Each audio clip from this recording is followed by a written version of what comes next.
is concave, and these two parallel lacerations that are similar to these on the forehead. This ruler is showing the size of that injury, and then you can also see the injury to the ear. Would you please look at 435? This is a close-up of the injury of the ear. You can see that the cartilage is lacerated. This is consistent with the course. 437, please. So this is the back of the right ear. This is the ear flip forward. You can see a little abrasion on the back of the ear and this laceration on the mastoid region behind the ear. It's consistent with the long course injury. Ma'am, these injuries, based on what you're studying, you've been doing this a while, based on your training and experience, do you have an opinion as to whether these have been inflicted by the same type of object? It's entirely possible. The injuries on the forehead and the injury on the right temporal scalp both have that two parallel laceration pattern. It's harder to tell. Some of the other injuries may represent more than one strike, but it's likely that they were inflicted by the same instrument. Would you look at 438, please? This is a laceration of the right occipital parietal scalp, so the back of the head near the top on the right side, and this is before the area has been shaved. So we can look at 439. So you have to identify that for me. Yes, so when injuries are on the scalp, we typically shave the scalp to get a better look at them. So this is that same injury after the scalp has been shaved and it's rounded at the top. Please next look at 440 R. This is the injury of the left occipital scalp, which has drying around the wound edges after the scalp has been shaved. Is there anything significant about the drying? Drying around the wound edges is something that just can happen over time if the body is exposed for a while. Would you look at 441 R, please? This is a clean-up photo of these puncture, sharp force type of injuries. This stuff here is most likely insect predation, but these are inflicted trauma. You can see how they have this inverse teardrop shape. This particular injury at the top, I believe the wound path goes straight in back to front. The lower one and the right-sided one, I believe, also go right to left and upward, so like this. You can see how this one may look mildly hemorrhagic. This one doesn't look hemorrhagic at all, and this other wound was completely different. It's a darker red. Man, are all those photographs, each and every one that we looked at, are those true and accurate as to what you saw in this autopsy? Yes, they are. Would you please make all of those photographs exhibits to your testimony? Can we use those as exhibits? Yes.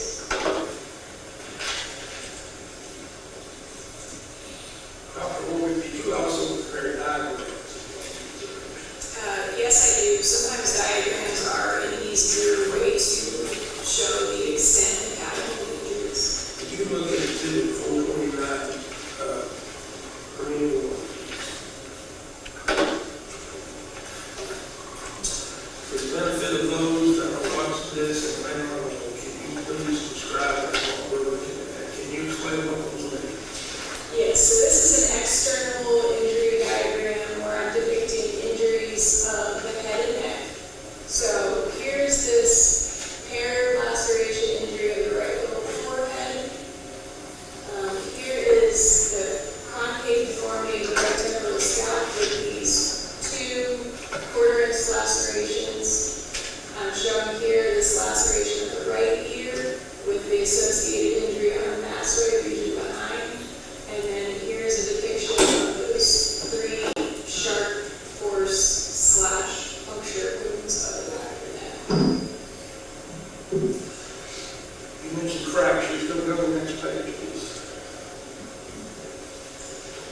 Can you please explain that?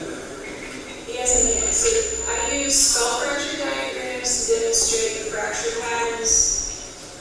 In this case, I needed 2 to demonstrate all of the fractures accurately. So this complex fracture pattern here is associated with those 2 parallel lacerations and concave deformity of the right temporal scalp.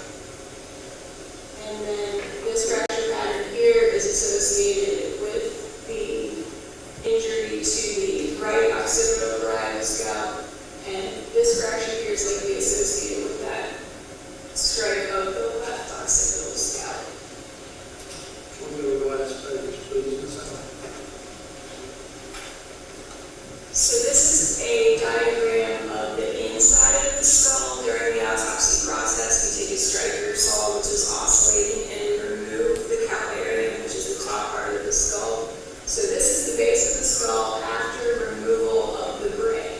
So this is the area that overlies the eyes here, and this is where the brainstem goes down into the spinal cord. So this would be the right side of Jesse's head, and we're looking down from the top of his head onto the base of the skull, and you can see here that the entire right side of his head is fractured into small pieces of bone.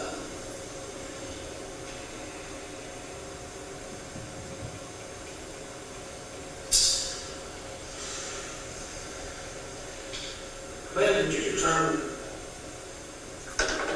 or were you able to determine approximately how many different injuries just? It's hard to say because some of the injuries may have overlapped, but I would say that the injury to the right side of the forehead represents at least 1. There's at least 1 to the right temporal scalp. There's at least 1 to the ear. There's at least 1 to the right side of the back of the head and 1 to the left side of the back of the head. So 1, 2, 3, 4, 5, a minimum of 5, but it may have been more. Did you, was there any way to determine which one was the fatal injury? They're all fatal. Did you preserve the sample of blood for testing? Yes, we did. Was there anything found? No, there was not.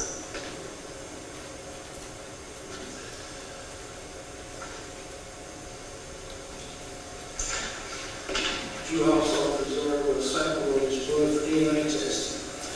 We always take a DNA card and place blood spots on it and preserve that. We don't actually test it, we just preserve it. Did you collect all his clothing? Yes, we did. Were those items made available for later testing to be picked up by investigators? Yes, they were. Man, based on your training experience, everything you observed and documented during Jesse Allen's autopsy, are you able to give an opinion to a reasonable degree of medical certainty as to the cause of Manuel's death? Yes, I was. And can you give us that opinion? The cause of death is listed as blunt force injuries of the head and sharp force injuries, or blunt force injuries and sharp force injuries. I don't recall exactly how I worded it. Essentially, the blunt force injuries of the head are what caused the death. The sharp force injuries of the back of the neck were not consequential to the cause of the death, but we framed it that way to capture all of the inflicted trauma. Manner of death is homicide. Blunt force trauma. Can you explain, I know that you said that was the cause of his death, but can you explain just what that does to the body to cause death? So, when Jesse was struck in the head, it caused lacerations of his scalp. It tore the leather covering around his brain. It fractured his skull repeatedly, and he was hit hard enough that those injuries actually involved his brain matter. And he had hemorrhage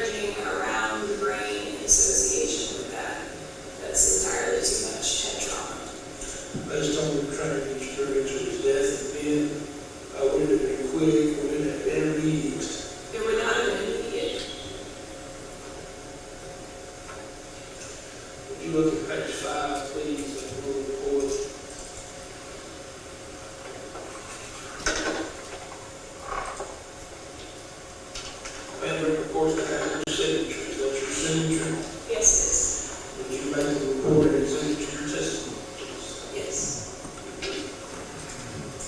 Ma'am, outside of the injuries and documented with Jesse, were there any other evidence of any type of health issues? No. Jesse, outside of those injuries, did he appear to be normal? Yes, it did.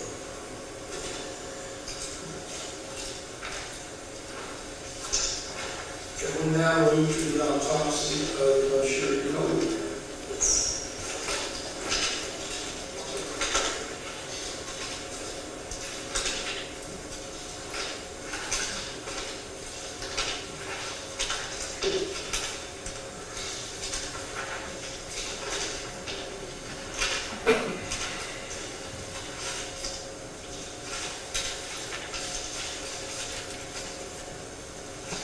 Before we do so, may I please have 1 second, please?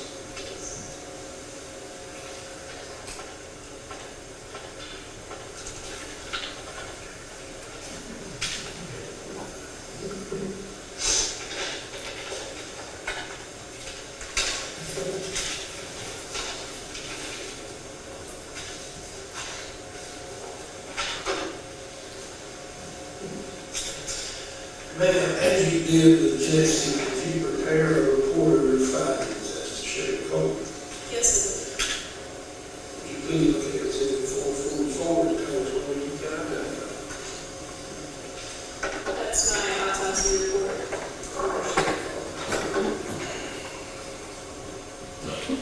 Let's go through your findings, ma'am, like we did with Mr. Allen. Did you perform an initial examination of the body? Yes. Can you tell us initially what you observed about this code? We mentioned on page 2 of the same.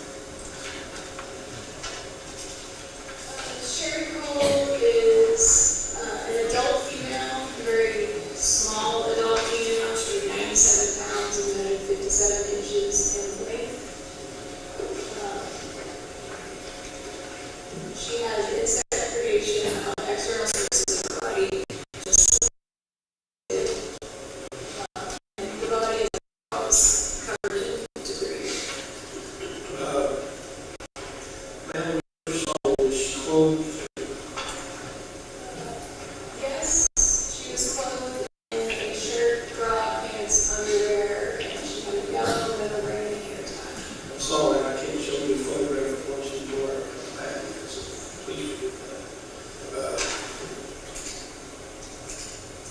Ma'am, did you find any evidence of injury to this code? Yes, I did. Can we look at page 3 of the cell? Would you please describe what you found?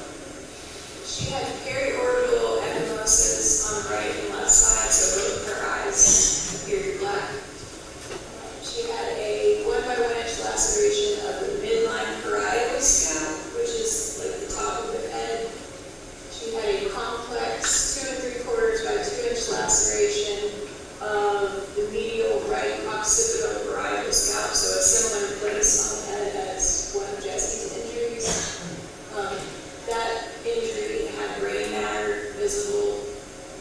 She has a 1 inch curvilinear laceration of the right occipital scalp and a 2 1/2 inch laceration of the left occipital parietal scalp. She also had many skull fractures, lacerations of the dura, that's the leather covering around the brain. She had subarachnoid hemorrhage, which is bleeding between the thin clear covering and the brain. On both frontal lobes, both temporal lobes, the entire right convexity was patchy and the left convexity was diffuse, and also on her cerebellum. There's cortical disruption of both occipital lobes. The occipital lobes are the back of the brain, and both of those were actually disrupted from the blunt force.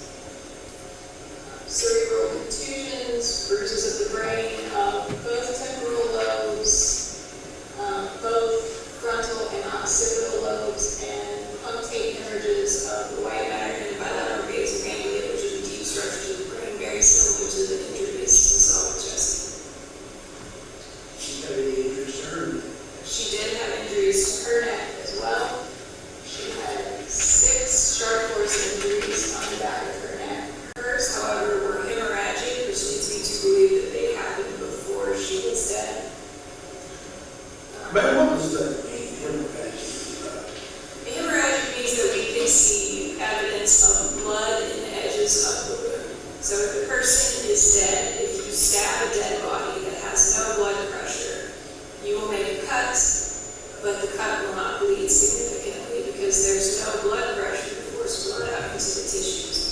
stab a living person, they will spill blood onto the floor, but they will also have hemorrhage in the edges of the stab wound.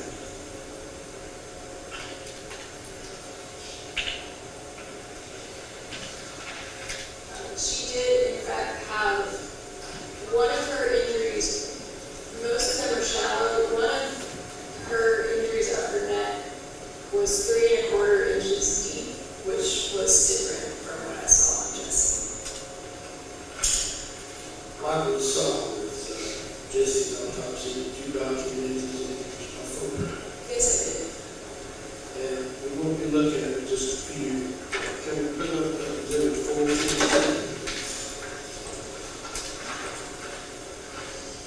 And tell us whether you can. I tell you, 447. Sorry.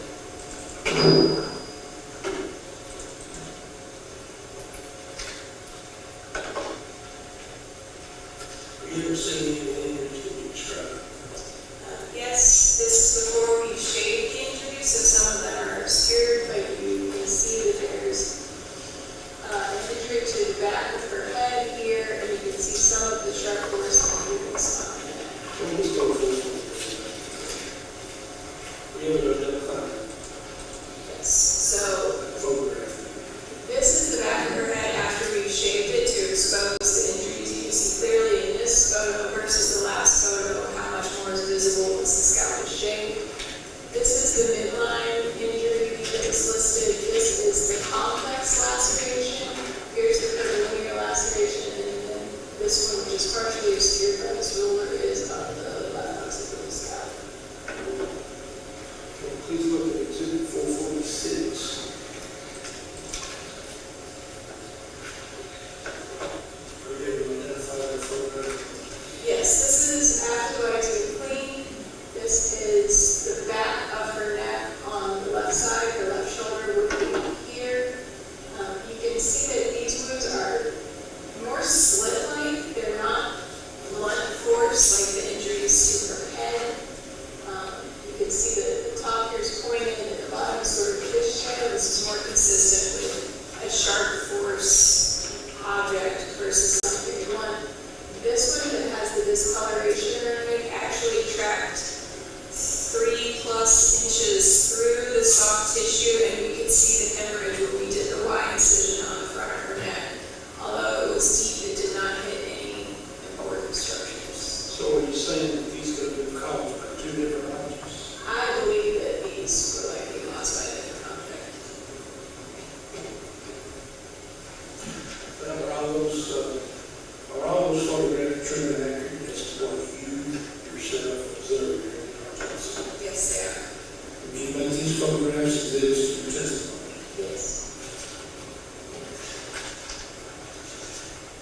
And now, I did with Mr. Allen's autopsy, you also evaluated your findings. Yes, I did. Will you please pull up 444-1, or even 1. Are you going to identify that? Yes, I am. This is the external injury diagram that I used to document the injury associated with this photo. Would you please explain what you found? Yes. So this depicts the top of the head. Here's the nose pointing forward. So this is that midline 1 by 1 inch laceration. That probably represents a single strike. You can see here this complex laceration that's 2 3/4 by 2 inches. This is, it's complex and oddly shaped. This likely represents multiple strikes, but I don't know how many. Here's a curvilinear laceration of this right occipital scalp. That's an individual strike. And then here is a 2-inch laceration of the left side of the head. That is also at least 1 strike.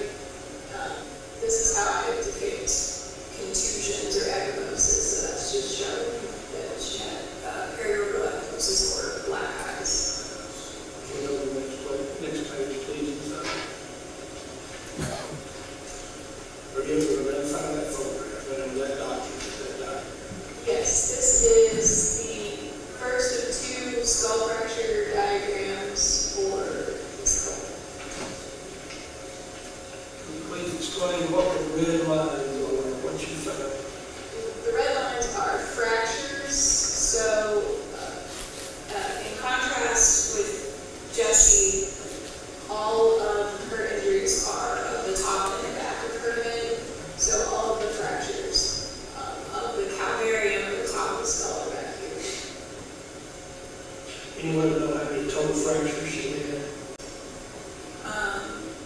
Well, the fractures intersect, so that's not necessarily the best way to tell.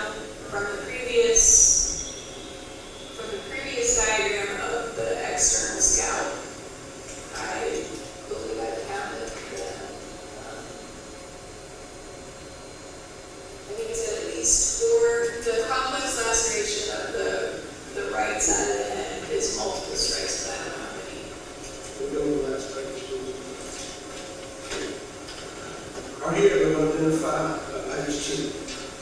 Yes, so this is the inside of the skull, like we showed on Jesse. So the nose would be here. This is the part of the skull that overlies the eyes. So this is the orbital frontal bone. When you have fractures here, that's what causes the ecchymosis around her eyes. So even though her eyes are black, she wasn't actually struck in the face. These are fracture lines that extend here on the temporal bone and then here on the occipital bone.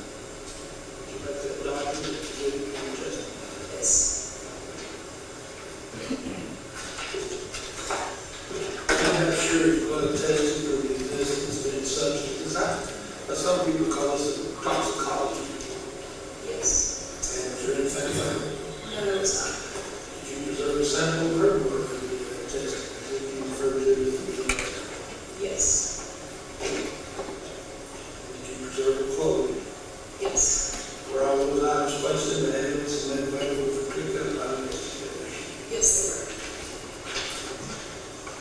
they were. Ma'am, based on your training and experience, everything you observed, sheriff's autopsy, are you able to give an opinion to a reasonable degree of medical certainty as to cause and manner of the death? Yes.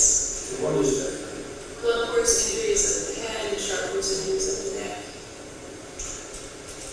Would you look at page 5 of the report?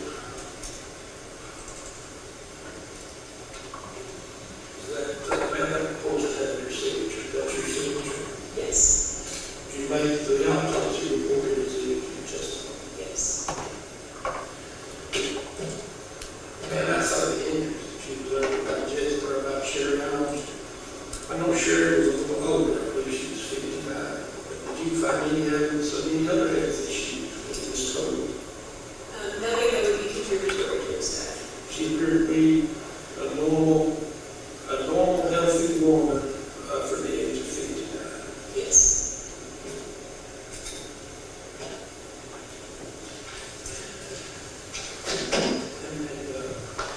I think I asked you that, Jesse, was Sherry's death, would her death have been the same? Was it quick? Was it immediate? Based on your training experience and what you saw? It was not immediate. I can't tell you how long, but the injuries to the back of her neck show that she was still alive. Those were inflicted. May I please have 1 second? Yes. Ms. Orbick, I know this has been a hardship. I realize that, but I thank you for your professionalism and I thank you for being here. Please answer any questions Mr. Easton might have. Thank you. Just one moment, Doctor.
unknown to you? Correct. You can't tell us what weapon was used to kill Sherry Cole. Correct. You can't tell us what weapon was used to kill Jesse Allen. He had more pattern injuries, but correct.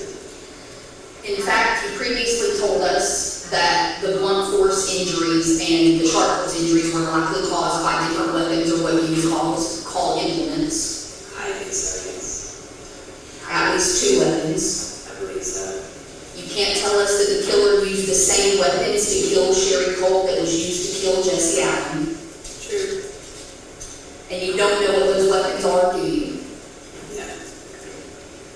Now, if the state had brought you an implement, you would have attempted to compare that implement to the injuries, correct? I would have assessed the implement and said, yes, this is consistent, no, it is not consistent with the injury pattern. So you would have been able to look at the implement to confirm or deny if the physical injuries were consistent with that weapon. Consistent with, yes. But no one from the state ever brought you a weapon. Correct. No one from the TBI ever brought you a weapon. Correct. One wasn't delivered to your office. No. They didn't even send you photos of what they thought an implement might be, correct? There were some scene photos that had implements and tools on the ground, but I was not specifically shown anything. Correct. And you have no idea who committed these murders. That's not my job. And even if the state had given you more information, you couldn't rule Bill Cole out as the murderer. I don't even know who that is. And just one moment, Dr. Lloyd.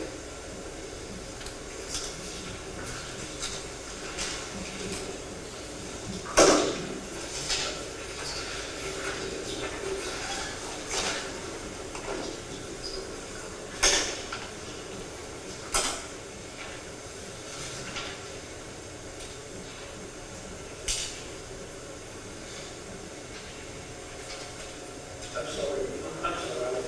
No further question.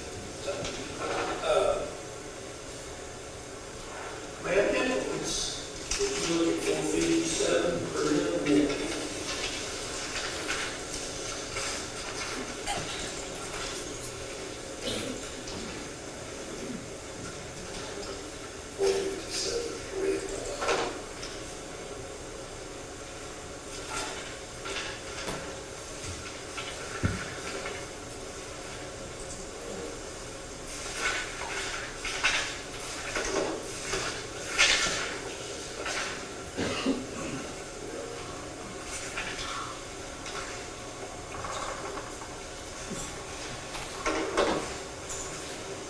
Ma'am, do you have an opinion as to whether that implement could cause the injuries that you saw?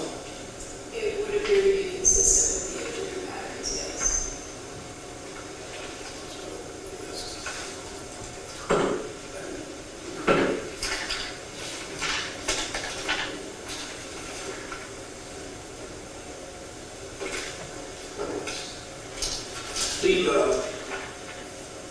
The puncture wounds on the neck, with a flat screwdriver that was capable of causing those injuries.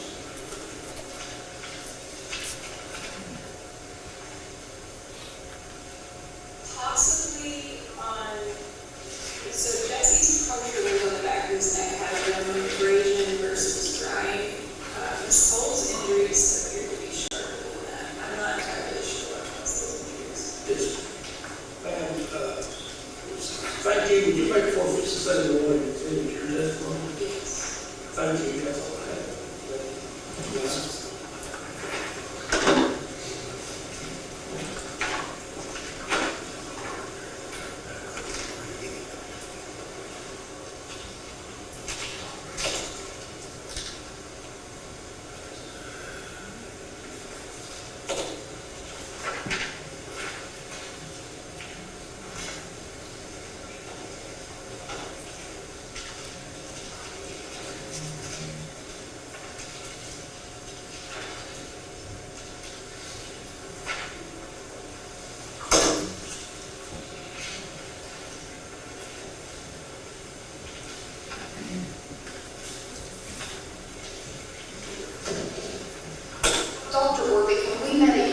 this, you told us that in order to determine what implement caused these, you have to sit down with some measurements.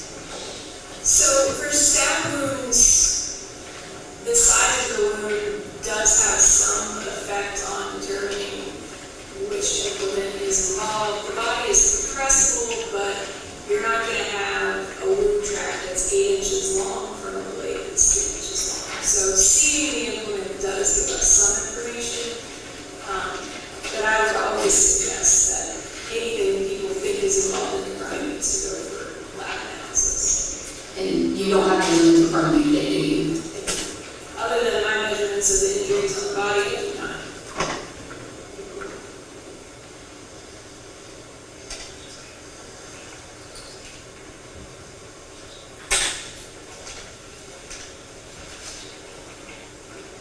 Dr. Orby, if I showed you 3 random hammers, they would all likely be consistent with the injuries, correct?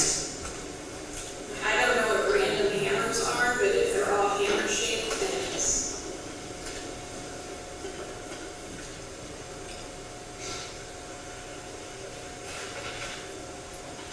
What about a crowbar?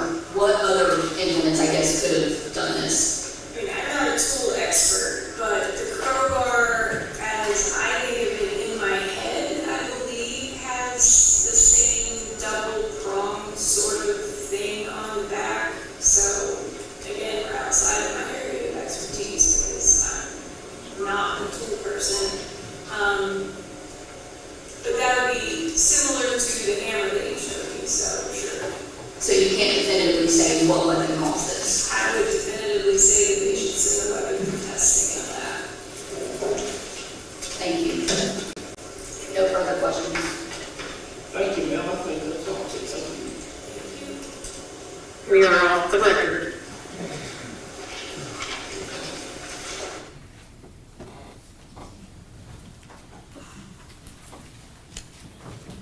Sir, may we file that as the next exhibit? Readily filed.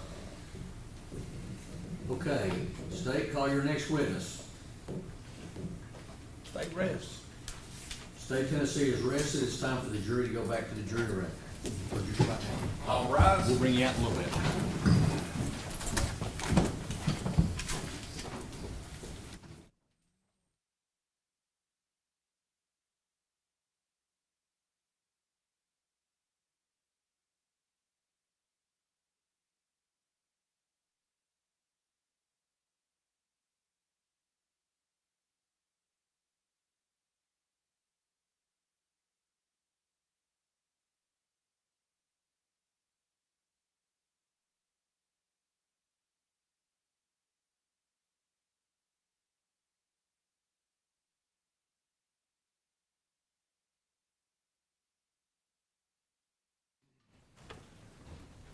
As customary, Your Honor, I would move for a motion of judgment of acquittal. To support that motion, I would present the following. The state of Tennessee has presented a multitude of physical evidence, none of which is linked to my client. There is nothing that we have a good inclination that was used in the murder that has my client's DNA on it. The bloody boots, the hammer, and the fact that we just learned that there is potentially 3 murder weapons, the weapon that created the blunt force trauma, possibly the hammer, a sharp force implement that could have been a flathead screwdriver. The fact that there was a sharper instrument, sharper than a flathead screwdriver, that was used on Mrs. Cole. We're missing 2 potential murder weapons here, or at least weapons that were used to cause injury. When we look at the concept of corroboration, Your Honor, my client's statements in and of themselves have to be corroborated by physical evidence in order for it to convict him by Tennessee law. And so, in that particular aspect of things, Your Honor, we also have to look at the other side of that coin. In order to, the state doesn't have to eliminate all doubt, but I believe that there's enough reasonable doubt here for this court to make that decision based on the lack of physical corroboration with his statements. The fact that he did testify, or not that he testified, excuse me, that his initial statements were that he saw his grandfather in the process of killing his 7-year-old brother with a hammer. We know that from the 911 call, and it's come out in several other different ways and in his interviews. So he saw what they have found that has Bill Cole's DNA on it. We know that, at least for some aspects of this, that he told the truth. It was corroborated multiple times by multiple witnesses. That he drove the black truck to Little Caesars, that there was a Little Caesars receipt, that he went to Walmart, that there was a Walmart receipt, that what he purchased at Walmart's what he said is what he purchased at Walmart, that he called Brian Broadwater and that he ended up at his house, that he told Brian Broadwater what happened, and then they went back to the scene. Those items are certainly the truth. Now, the court has not heard anything on the defense side of things, and he does admit to certain things, and certainly those things are contentious and that we will be dealing with in our case in chief. But at this particular time, that lack of physical evidence corroborating the statements that he makes that would be, at this particular point, seem inculpatory, doesn't exist. And because that chain isn't connected, I would ask this court to find Jordan Allen not guilty. Okay, at this stage of the trial, the court has to consider the evidence for the best light for the state of Tennessee. When you consider all the evidence, physical evidence, the statements, everything, the circumstantial evidence, consider all that, the court finds that considering for the best light of the state of Tennessee, a rational trial of fact could conclude the defendant committed the offenses as charged or motion for judgment is acquittal is overruled. Now, State versus Mona. Yes, Your Honor. Is your client going to testify? Well, I've got to go through the I'll movie ask you- script, so okay. Mr. Well, I'll ask you a question. Now, first I got to swear you. Raise your right hand and be sworn. You solemnly swear affirm the testimony you give be the truth, the whole truth, and nothing but the truth, so help you God. All right, if you'll ask me the questions. Yes. So, Jordan Allen, you understand that you have an absolute right not to testify, and that the court would instruct the jury not to draw any inference from your failure to testify. You understand that? Yes, sir.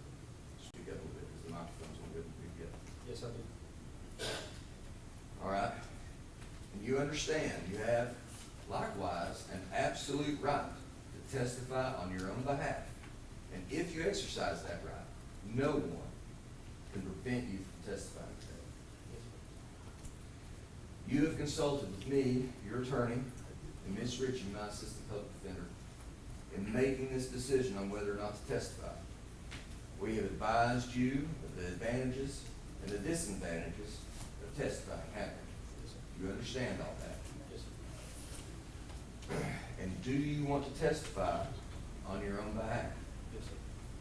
And is it that decision voluntary, no threats of pressure of any kind whatsoever, and wholly your decision? Yes, sir. And we're not going to call him first, Judge, but I believe that we won't have to do it All right, be again seated. You ready to call your first witness? in just a moment, Judge.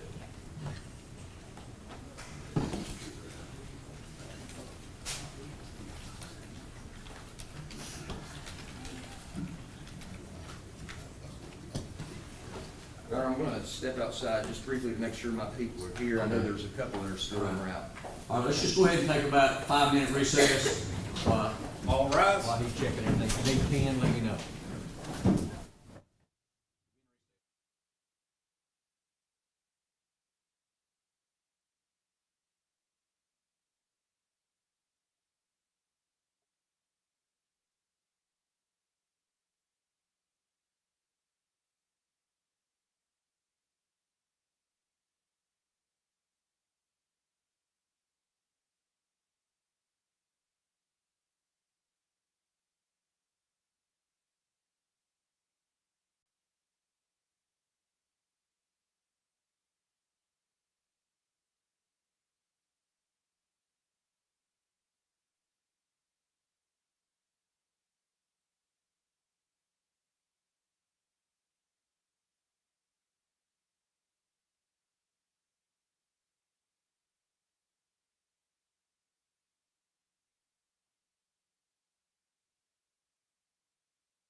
this court. Any gag order that's existed from this case came out of was in the juvenile court system and did not follow to this court.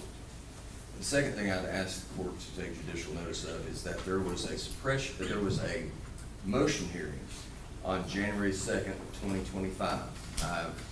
I had a recording of that. I prepared a transcript, and in open public court, the facts of a hammer and screwdriver were mentioned. That By was the on- state. That's correct, by the state on January 2nd, 2025, 7 months before Ronnie Hale's statement to authorities on August 25th of 2025. I will take judicial notice, one, this court did not issue a gag order. And number two, that the state, I reviewed the transcript from that day in January 2nd, 2025. The state did mention that the killing was perpetrated with a hammer and a possible screwdriver. So it was mentioned in open court. Don't know if that's the only time that I recall it being mentioned. Your Honor, could we enter that as the next exhibit? Yeah, all that doesn't need to be passed to the jury, but it'll be 504 transcript of that day, of all the stuff that went on that day. And that was January 2nd, 2025, transcript involving hammer and screwdriver.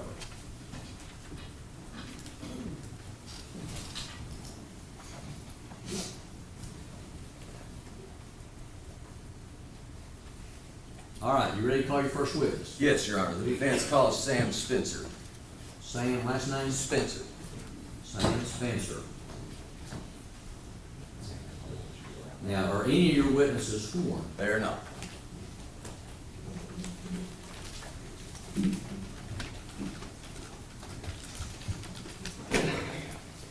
Raise your right hand and be sworn.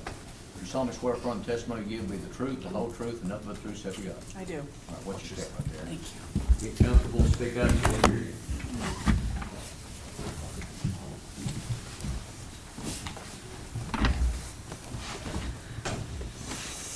Sam, would you introduce yourself to everybody?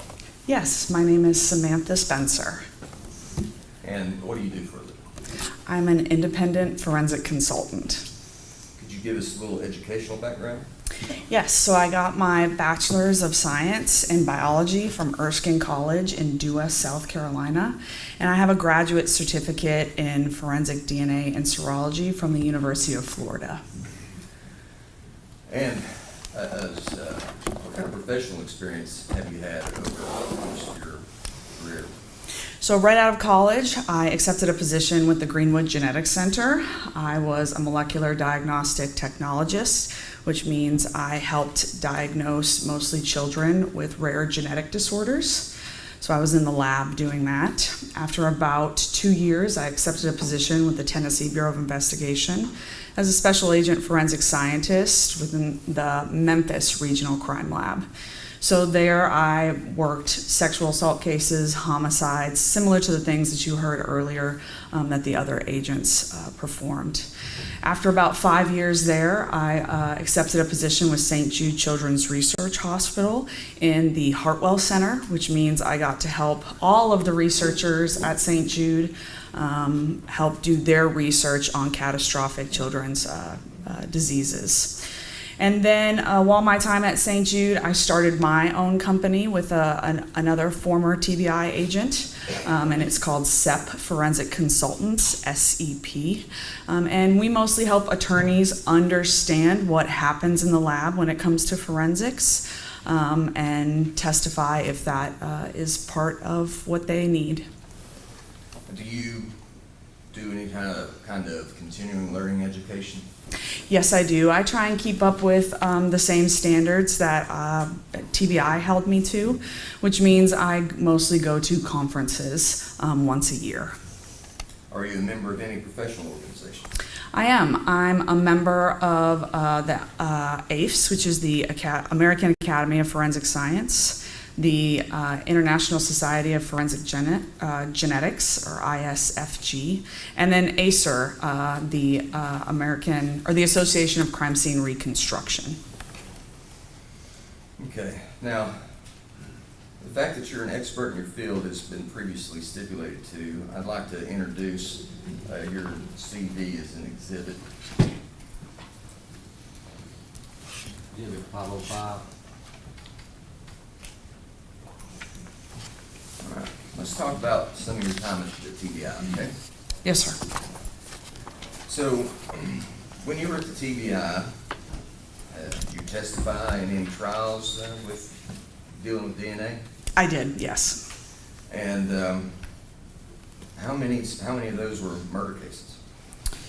I really couldn't tell you a number. The total amount that I testified to while I was at TBI was around 25 times. Okay. And how many times have you testified for the defense now that you're in private practice? Now that I'm in private practice, it's about the same number. I think I'm at like about 27 for the defense now. And you don't work for free, do you, Sam? I do not, no. You got a family, you got a support, I do, yes. but you're not just out there taking all the money you can get to come in and say what people want you to say, are you? No, that is not my aim with my company, no. You're not some hired gun, are you? No. All right. So, when you were part of the TBI, were you a member of the BCRT or the CSI team that they had? Yes, I was a member of the Violent Crime Response Team, or what most people like to call the CSI team, yes. And you processed a multitude of crime scenes, I imagine? Yeah, I'd say I processed crime scenes was probably around 10-ish, and then if we add on what we like to call technical assists, which means vehicles or houses where we don't necessarily have decedents present, that is probably another 10 to 15 on top of that. But your main specialty, well, let me back up. You've been trained in the appropriate method to collect evidence.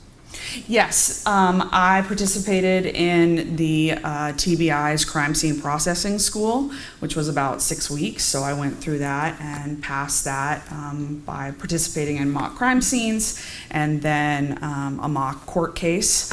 And then we did the yearly proficiency tests as was previously spoken about. But your main focus is processing DNA material, is that right? Yes, I would say the large chunk of my job while at TBI was focused on being in the lab processing that evidence, yes. Well, you know, we sort of kind of got a little bit of essentially the results, I guess, but could you explain in general how DNA is tested? Yes, so the field that I work in is generally referred to as forensic biology. And what that means is that it's separated into kind of two sections. The first section is serology. Serology is a study of body fluids, which means we're attempting to identify typically blood, semen, or saliva, depending on the type of evidence in crime that we're looking at. And how we do that is we go through screening, presumptive, and confirmatory tests. So our screening test gives us an idea of where a body fluid might be. Our presumptive test gives us a little bit more confidence that a body fluid may be present. And then we have that confirmatory test that says this is that body fluid. After we've identified that body fluid, we're then going to go into that DNA process, which is that second step. DNA analysis consists of 5 steps. It's extraction, quantification, amplification, separation, and then interpretation. And so those results that you heard earlier this week, that was all of that process, all of those results put together. So,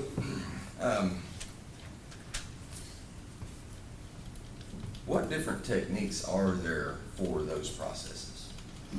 There's more than one way to do it, I imagine. Yes, so depending on the item of evidence is how you're going to process it. Again, you're going to look at that item of evidence and see what type of body fluid am I potentially looking at. Or you might not even be looking at a body fluid, you might be looking for what I would call trace DNA, or a really small amount of DNA that may be there from either somebody touching something or moving DNA from one location to the next. So how you're going to process that item of evidence depends on what you're actually looking for. Because blood is the main focus of this matter, we'll talk about blood more so. So the screening method that we would use depending on that item of evidence could be either visually looking at it, do I see any RBS, any reddish brown stains? If you don't see any reddish brown stains, you could use something that if you've seen on TV, them spraying a chemical and it being a pretty blue color, kind of fluorescing is really what we like to say, chemiluminescing. If you see that, that's called blue star or luminol. And that can be used to help find blood that is been washed away or you can't see very well with the naked eye. That next step after that is presumptive testing, and most of the time that's going to be another color chemical change. And at TBI we use what's called TMBMP, and that's a shortened way of saying really long words of tetromethylbenzidine and phenolphthalein. And again, it's just a color change test. So in the presence of possible blood, it will change either pretty bluish green or really bright pink. And then our confirmatory test is kind of like a COVID test or a pregnancy test, where you have that cartridge and you get 2 lines if it's positive or 1 line if it's negative. So that's kind of the process that you would go through depending on your sample. Now, a lot of these samples were limited, and you heard that in the results. And so you might not do that last confirmatory test because you're more concerned with getting a DNA profile rather than really saying, is this human blood, which that DNA test would provide information for that conclusion. Well, let's talk about this case in particular, okay? What documents have you reviewed as it pertains to this case? So I reviewed most of the documentation, or I would say all of the documentation that was generated by the forensic biology section of TBI, and that also included all of the crime scene documentation. So their original notes, their reports, photographs, and then that whole process we talked about of serology and DNA analysis, all of that data that they generated during that, I also reviewed that. Did you review the TBI's standard operating procedures or photographs from anything else in this case? So I'm familiar with TBI's SOPs or standard operating procedures, but I also reference them as well. And then I believe there were some investigative documentation as well that I was given. Okay. Now, you're the author of a document titled Official Forensic Biology Examination. Yes, sir. That was dated August 14th, 2025. I've got a copy here that I'd like to present to you. Is that the report that you prepared?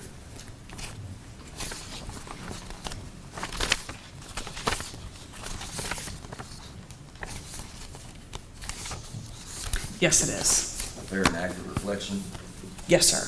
All right. I'd like at this time to enter that as an exhibit. That can be filed as an exhibit 506 and not to be attached to the jury. Let's talk about some of the clothing that was collected from this thing, okay? Yes, sir. So, did you review the results from the analysis of Bill Cole's clothing? Yes, I did. Do you have any issues in the DNA findings on Bill Cole's pants that had Jesse's blood on them? No.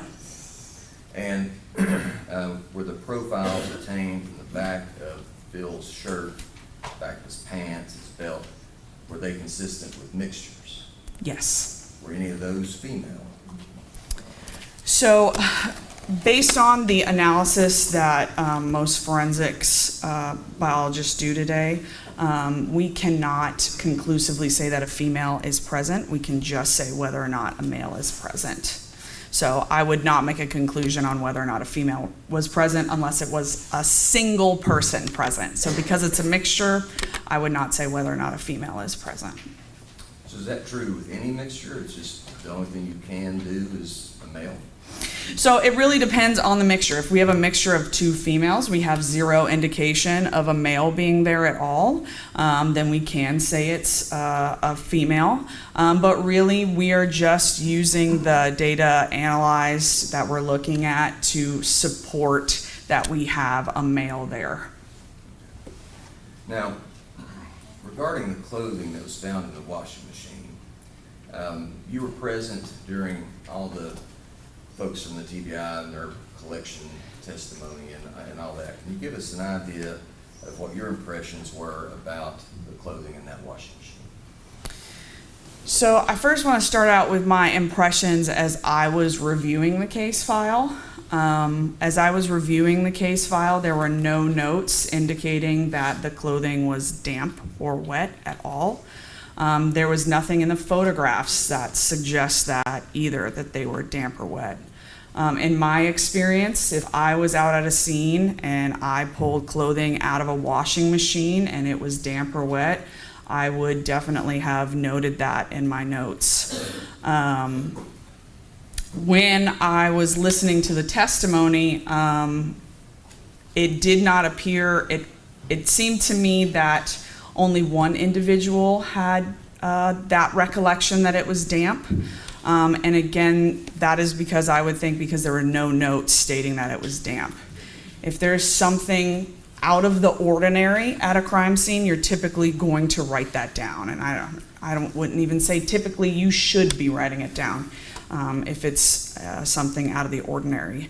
Damp clothing is something I would definitely note in my crime scene notes. Now, the presumptive testing that was done on the clothes out of that washing machine, those were negative. Can you explain how that presumptive testing was done? Yes. So if we go back to that screening that we were talking about, what was done in the lab, and most of the time what you're going to do is take clothing like that. Most items you want to take back to the lab to do that testing because it's just going to provide you a better environment to do that testing on. So they went back to the lab and did what's called a general rubbing on those items of clothing. And so basically what that means on that shirt is we're taking a small filter paper, it's about this big, rubbing that shirt and seeing if you can pick up any potential blood present on there. And then using that presumptive test that we talked about, that TMBMP, and seeing if you get any change in that color. And according to their results, there was no color change. Now, is that the only way to do it? So I think if I had been working this and I was under the impression that these clothes had been washed, a very common thing to do when you have something that has been washed, particularly scenes, is that you're going to use that blue star. Blue star is what forensic scientists use to look at scenes that have been cleaned. I have done it at scenes that were cleaned. And so you take that back into the lab, especially that darker shirt, because it is that dark green color, and you're not going to be able to easily visualize any staining on it. You use that blue star to help identify if there's any staining on it, and then you can do a more pointed testing using that presumptive test of that area. So I think if my process had I been at the scene and said this looks like it had been washed, I'm going to go back and do some blue star on this and then see if anything else pops up, and still do that general rubbing if you want to do that presumptive test. But again, if it had been washed, that blue star can give a really quick and easy answer if there's any staining on there. So, in your expert opinion, why is all this important? Why is this important? So first of all, I think it's important because the difference in whether or not those clothes were washed provides information in this case. and whether or not we could have developed a DNA profile from staining on that shirt could again have provided information in this case. Because that's what we do as forensic scientists, is we generate data to then hand over to either the investigators, the prosecutors, or the jury to provide information in a case. And so doing that testing to really verify, if blood was on it and or if it was washed, we don't have those notes that it was damp. We could have kind of solidified those questions by doing that testing. Why not look inside the washing machine itself? Could you do the Blue Star stuff in that? Yes, I think that is an option, although if we look at that washing machine, there may have been some rust on it. Rust will, what we say, pop positive when we're doing Blue Star. So that may have been a reason not to do that Blue Star, but definitely I think taking better photographs of inside that washing machine to show if there was any water in it would have been something that could have been helpful. Let's change gears and talk about some of the stuff that wasn't tested, okay? So, did you review the additional items of evidence that you think maybe should have been tested? Yes, sir. How many of those were there? I believe 5. Okay. So do you recall these 5 pieces? Off the top of my head, I can think of 3 right now. Okay. What about the cigarette butts? Yes. So there were 2 cigarette butts located relatively close to the decedents that I think I would have processed in this case. Why would you have done that? First and foremost, just based on their location alone. Based on their location, it could have been that an individual was standing close to those locations while smoking those cigarettes. And they looked relatively fresh. So they didn't look like they had been out in the sun for an extended period of time. So I think that's one reason. Another reason I would say is based on the evidence in the house, it looked like we have a number of people smoking. So we don't really know whose these are. So that is another reason why I would have processed those cigarette butts. Did you find it odd that the pair of shoes that was in proximity to both bodies were not collected? Yes. I mean, based on everything that I saw, they weren't collected. I would hope that the medical examiner's office collected them, but I think they should have been collected. At least documented the bottom of them to see if any blood was on the bottom of them. But yes, those shoes should have been collected. And one would think if they were on somebody's feet that they would have some sort of DNA in them. What kind of DNA would be present in those shoes? So you could sample those shoes, the inside of them, to determine potentially who was wearing those shoes at some point. You could also sample the bottom of them if they had RBS or reddish-brown staining on it to determine if that individual was walking around and may have stepped in some blood or if their own blood is on the bottom of it. So I think a lot of things, not a lot of things, but those 2 things could have been sampled to provide more information. What about the sock from Bill Cole?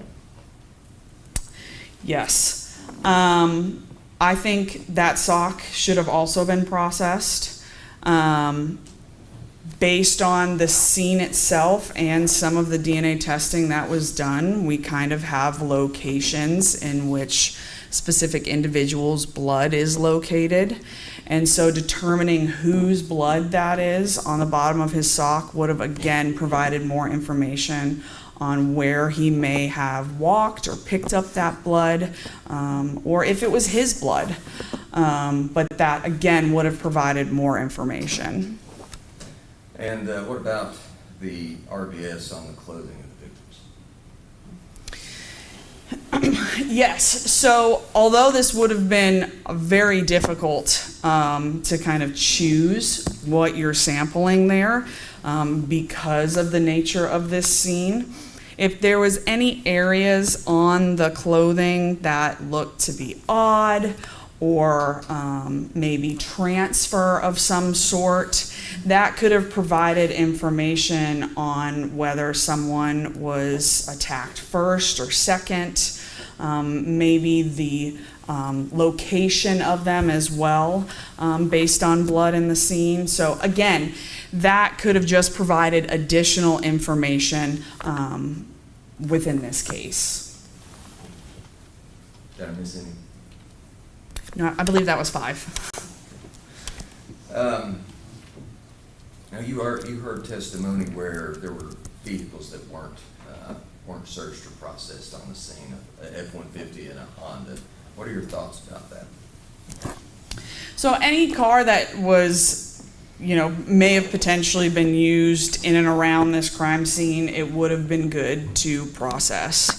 And that processing may have simply been just doing the driver's area.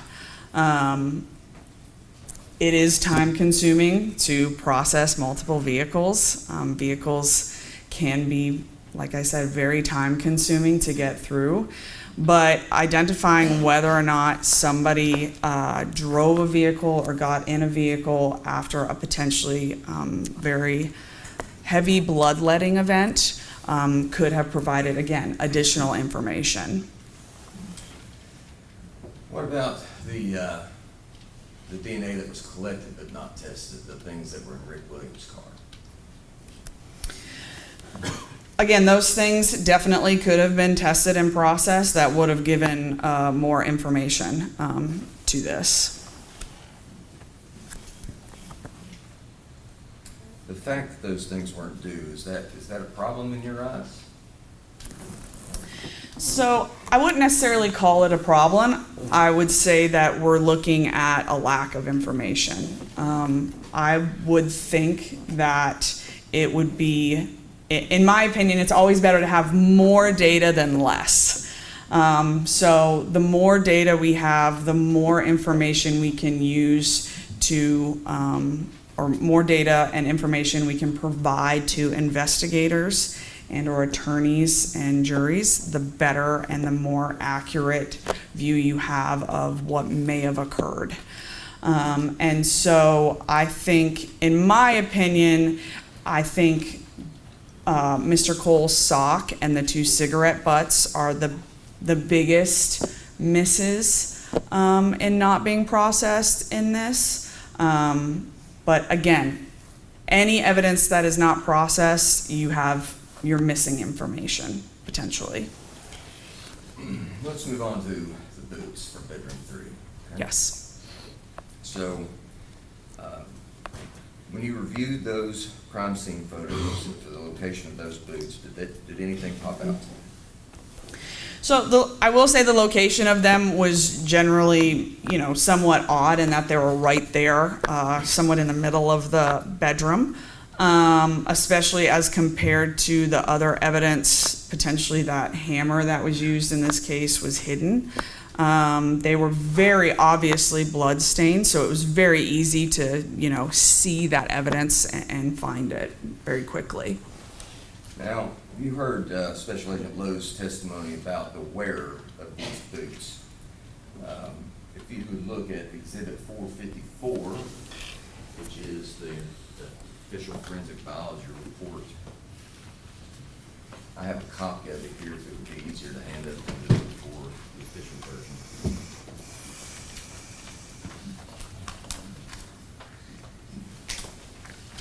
Thank you. Now, what we have on page 8, my memory serves me correctly.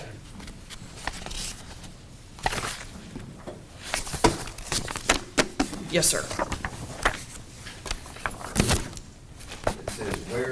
inside heel and tongue, correct? Correct. I think Special Agent Lowe may have covered it, but if you could, if we missed anything, explain how that result was collected and tested, please. Yes, so it says wearer inside heel and tongue, which means Agent Lowe took, and she described it, a really long Q-tip. It has a long stick and then it has cotton on the end of it. And she's going to swab the inside heel and the tongue area. She did it for both of those shoes, but then combined them together. So we're talking about both of these shoes, right and left, as a collective in these results. So based on her description of this and her notes, she was attempting to identify who the wearer of these boots were. Now, these official biology reports, there's not a template that says anytime that you're testing shoes, you're going to use the term wearer, is it? No, So that was Special Agent Lowe's decision to call it the wearer of those boots. correct. That was her choice to call it that, yes.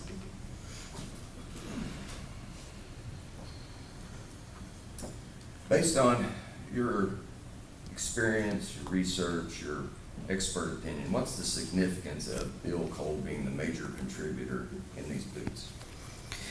So, along with my along with my experience, I like to look at research. Research is what we use to inform scientists on best techniques, the next thing that's going to come out, where we're going to move on in science. And so what I did is I started looking for research that included determining somebody who wore a pair of shoes. And so I believe the research was completed, I'd have to look at my notes to remember the year it was completed.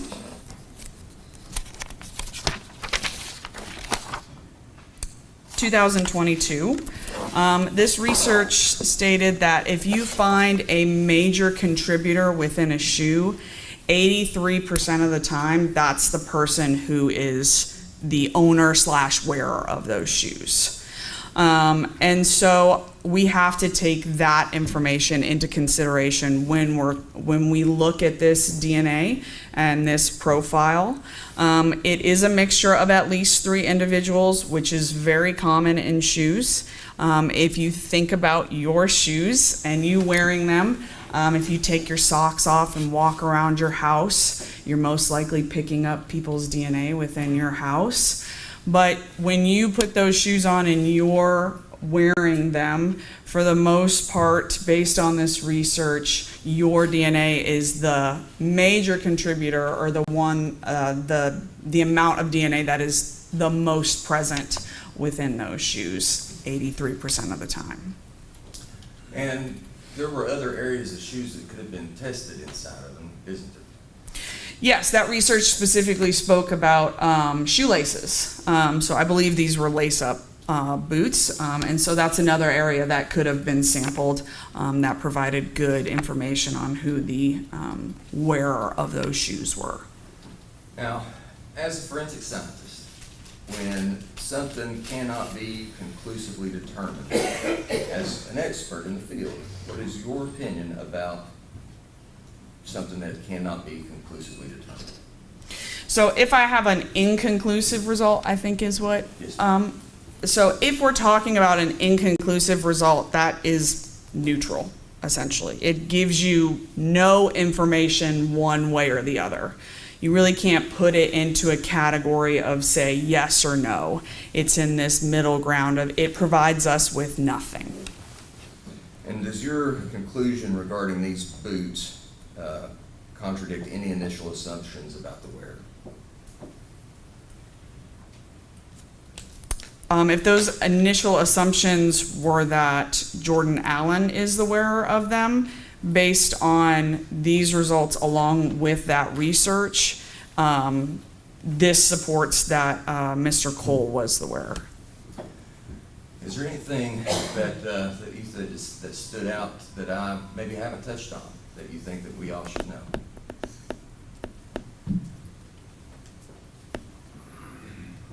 don't think so. Very well. Thank you. Please answer any questions from Yes, sir. May cross-examine.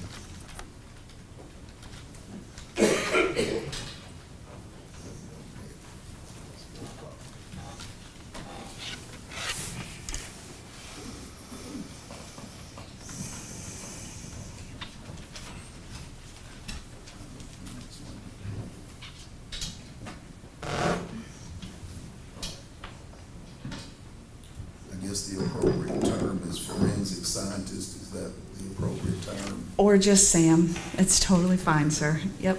Sam made it easier for me. I don't mean to be disrespectful about it. Yes, sir.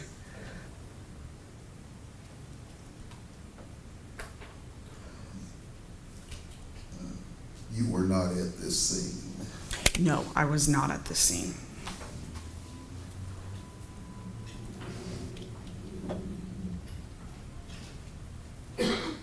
You did not participate at all in this investigation. Correct. I did not.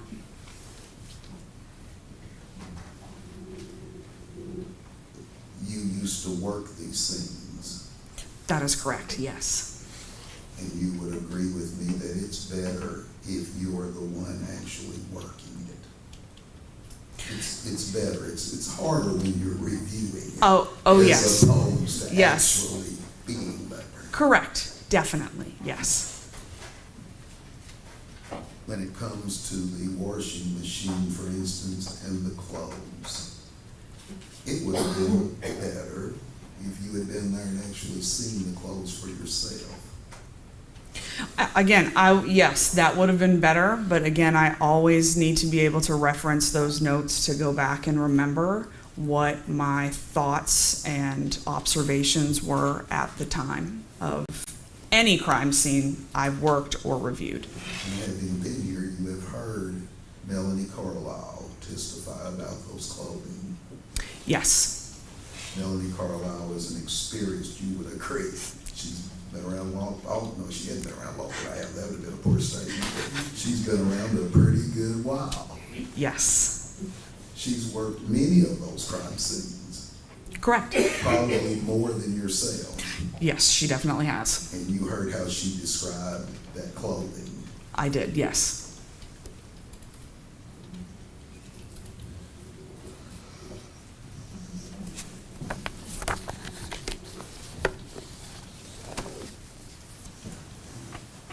I stay off the field of the expert. I'm just going to stay on my field. Yes, sir. You didn't do any independent testing of any of these items. No, I did not.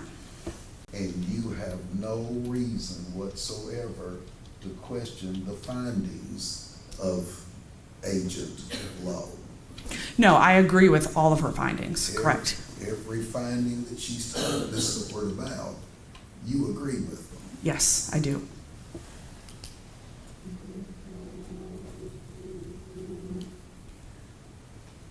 And having worked for the TBI, you know how it is trying to determine which items to pick up and which items not to pick up.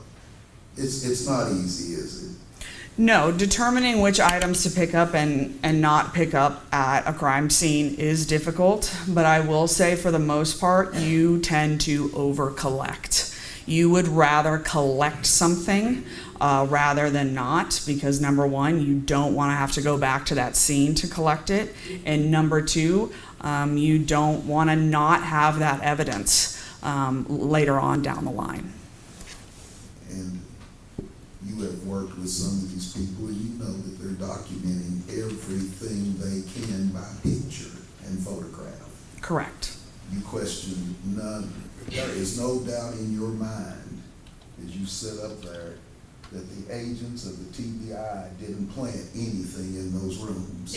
No, not at all. No. You're not questioning that the hammer was found in bedroom number 3. No, not at all. You're not questioning that the hammer in bedroom number 3 had Jesse Allen's blood on it. No, I'm not questioning that. And you've said in this courtroom, I go to the bathroom a lot. You've been in the courtroom probably longer than I have in this case. Yes, sir. And you would agree that in this particular case, bedroom number 3 belongs to the defendant. Yes, that was the information based on the scene, yes. You are not questioning that the boots were found in bedroom number 3. Correct, I'm not questioning that. You're not questioning that there was blood of these victims on those boots. No, I am not. You're not questioning that the TBI in any way made a mistake as to whose blood was on those boots. No, not at all. You did question, well, you didn't, but you found it strange that those boots would be left in the wide open. They're so easily to be found. Yes, that's just an observation I made while looking at the photographs, yes. But you also were in this courtroom when the confession of the defendant was played. No, I was not in the courtroom when the confession was played. You don't know that the defendant, while sitting at Greene County Sheriff's Department, when asked, told them what else was found in his bedroom, and that would include the boots. Your Honor, it's been asked and answered. She was only in the courtroom. She was the order of the court only allowed It her. is asked and answered. She wasn't in it, she didn't know. We all agree, she doesn't know. She said she didn't know what happened, she wasn't here. You were in here when steel shots were taken from the Marathon gasoline or convenience store. No, I was not. You were not here for No, that. sir.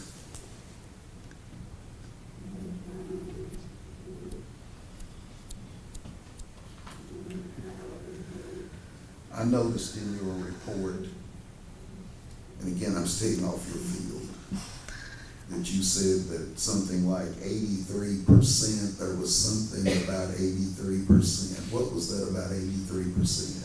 Yes, so that was that research back in 2022 when they were looking at the individual who owned those shoes and trying to determine what percentage of the time you would develop a profile that matched that owner. And 83% of the time, the major contributor was matching that quote-unquote owner or wearer of those shoes.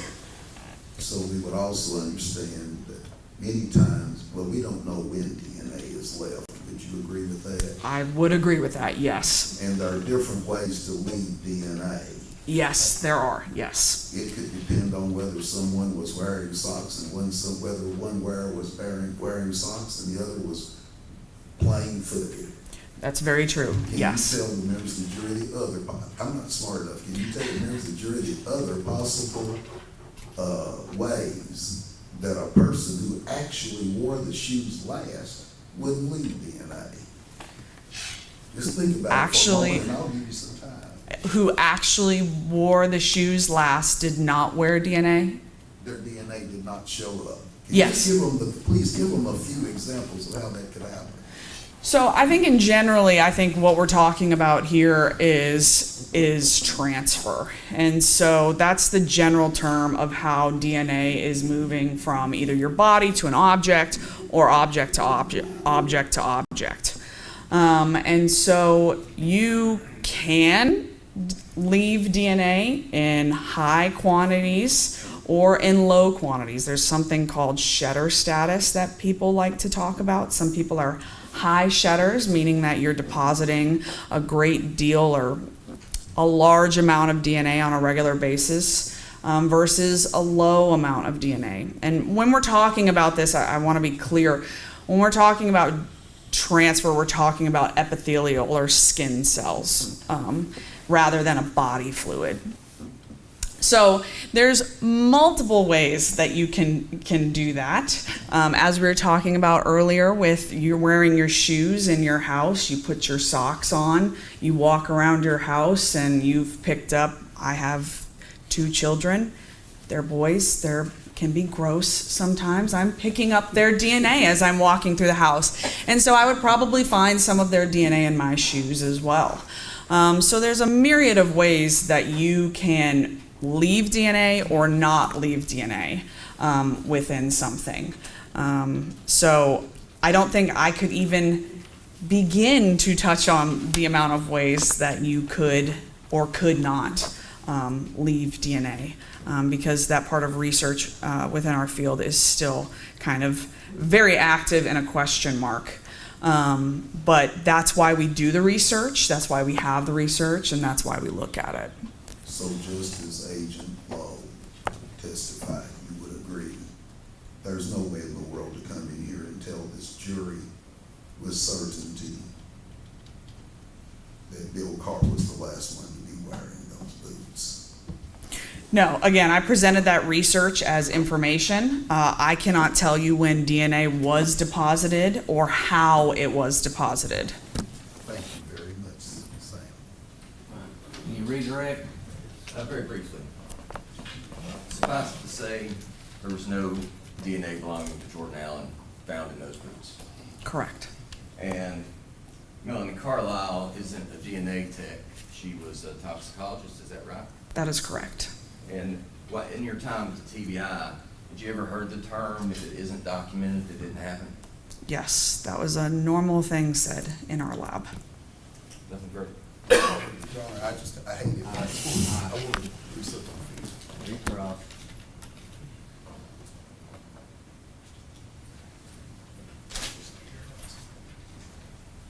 How long have you known Agent Carlisle?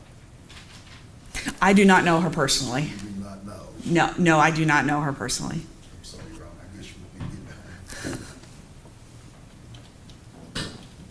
You would agree that she's not always just been a toxicologist from what you heard about her experience. I believe so, yes. Have you ever been a team leader of a violent crime response team? No, I have not. You heard Agent Carlisle tell you she had been. Correct, yes. That's a lot of responsibility, isn't it? It's a lot of paperwork, yes. Takes a lot of training. Takes a lot Yeah. of training. I wouldn't say it takes a lot of training, it's a lot of experience, yes. Thank you very much. Is she free to go? She is. She's free to go. Call your next witness.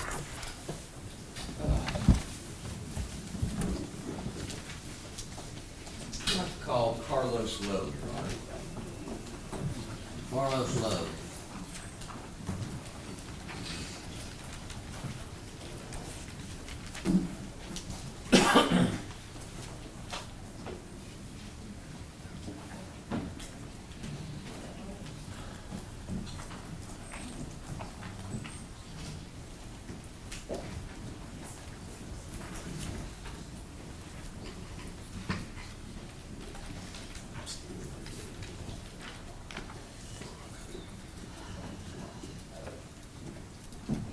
Raise your right hand and be sworn. You solemnly swear affirm the testimony you give will be the truth, the whole truth, and nothing but the truth, so help you God. Yes. Watch your step right there. Sit down up here and speak up. Please introduce yourself to everybody. My name is Carlos Lowe. You scoot up just a little bit. Now, Mr. Lowe, I'm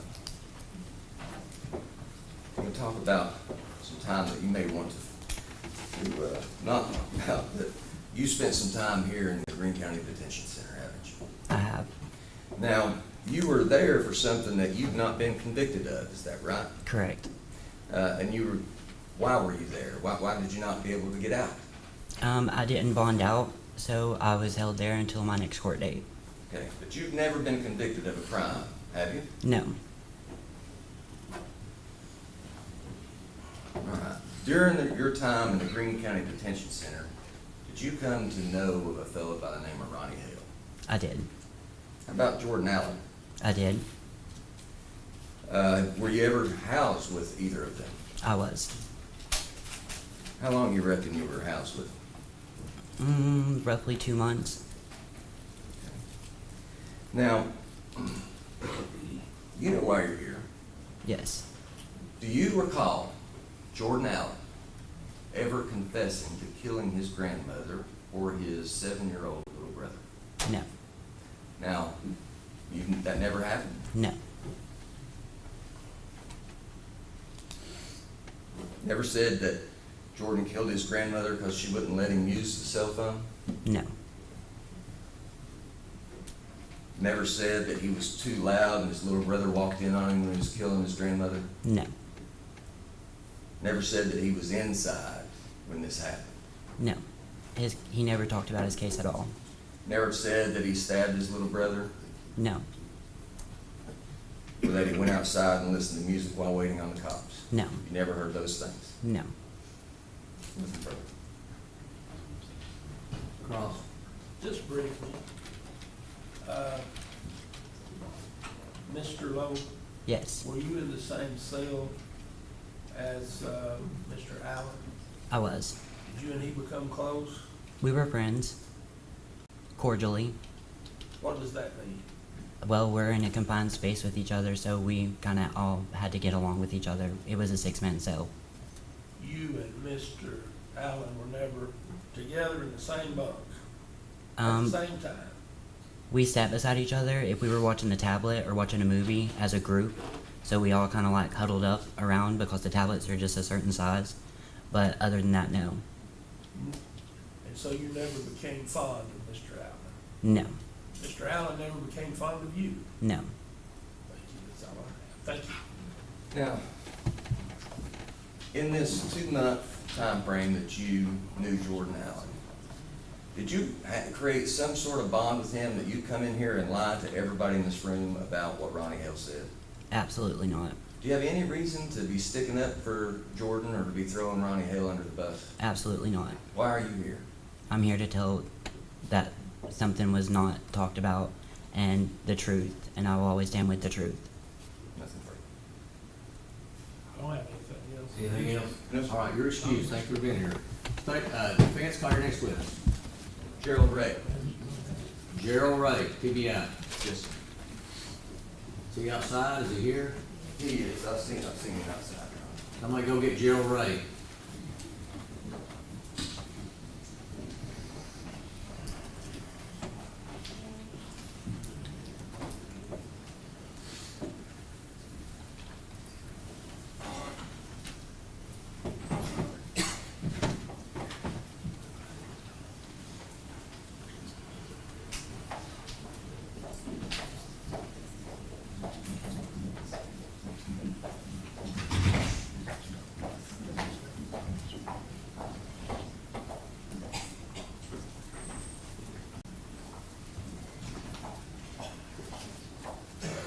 All right, Agent Ray, you're still under oath. Step up here and get comfortable and speak up. Your Honor, just for the record, considering the fact that Special Agent Ray is one of the main investigators in this particular case, I would like to have him identified as a hostile witness. I do want to mention that hostile doesn't mean that there's any hostility between us. It's just that he's on the other side of the case, and I want to be able to use cross-examination as allowed by the rules. Sir, I think there has to be some showing that he's a hostile witness under the. I don't think there has to be some I strong don't think look you can just say. denied at this time. You just start to go Very ahead. well. Special Agent Ray. Yes, sir.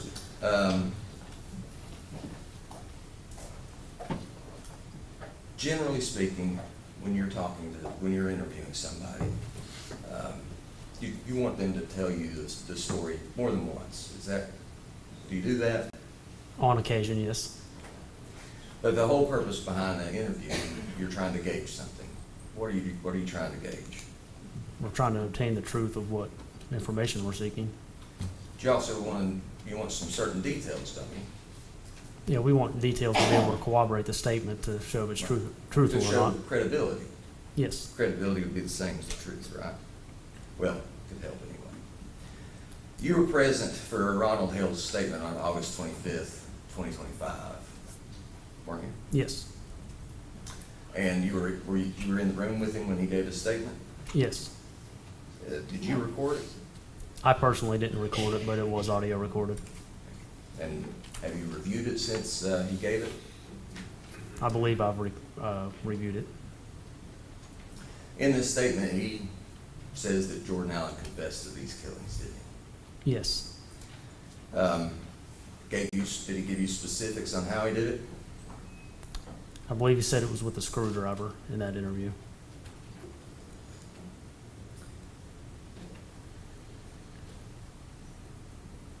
And immediately after his statement, where did he go and what did he do next? Mr. Hale, Yes, sir. that might have been the day that he was sentenced. I'm not sure exactly where he went after that.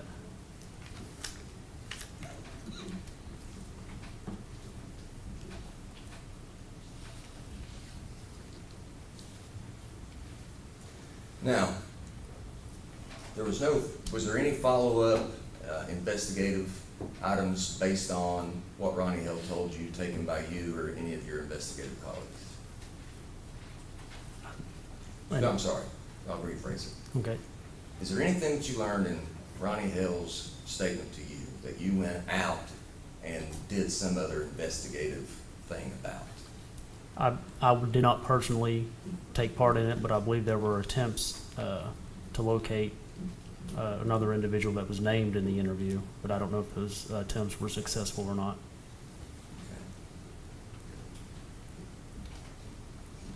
Do you recall Mr. Hale telling you that Jesse walked in while he was in the process of killing his grandmother?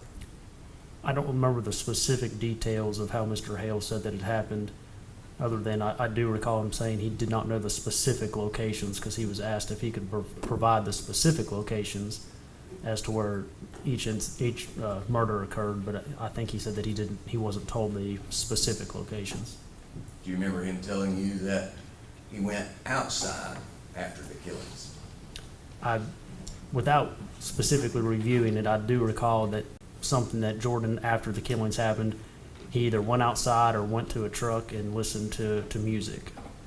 If I allowed you to listen to it to refresh your memory, would it do that? Would it refresh your recollection of what I always said? If you're going to ask me specific questions like to that detail, I would have to listen to it because it's been a while and I did not reviewed it I in understand depth. completely. I understand completely. Your Honor, could I ask for a jury out so that I could let him listen to that? We'll do this. It's time for a break anyway. Let's take 10 minutes. Well, can you do it in 10 minutes?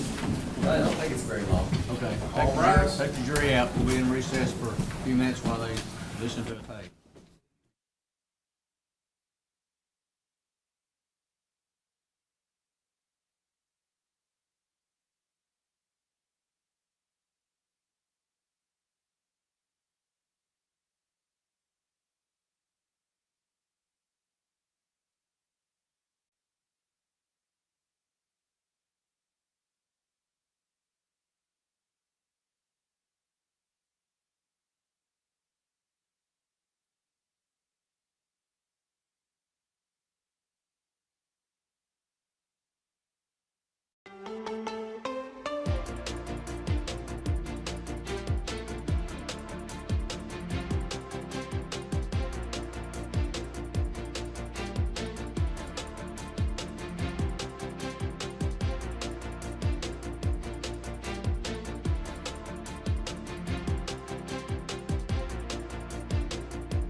the same hill. Okay. Now, you were present when your grandfather talked about the location of the flat spot, were you not? Yes, sir. I'd like for you to take this Sharpie, and I'd like for you to circle where the location of the flat spot is. Which, we need to, are you gonna make this a collective exhibit? I am. It's I gonna be one exhibit. One exhibit. 3 photographs. Yes, sir. Now, before you do that, are those fair and accurate reflections of 7140 Old Snapsbury Road? Yes, sir. Okay.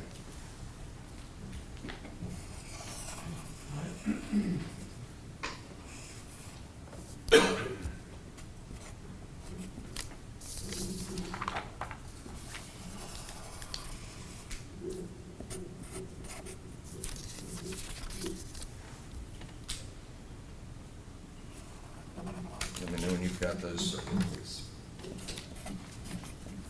I have them, sir.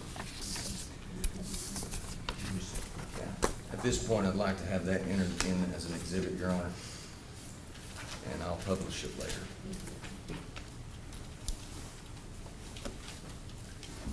Does he need to initial those or anything, Judge? He put his initials on each page, Good deal. so. Let them be filed as collective exhibit number 507. 3 photographs of 7140 Old Snapsbury Road, marked by defendant.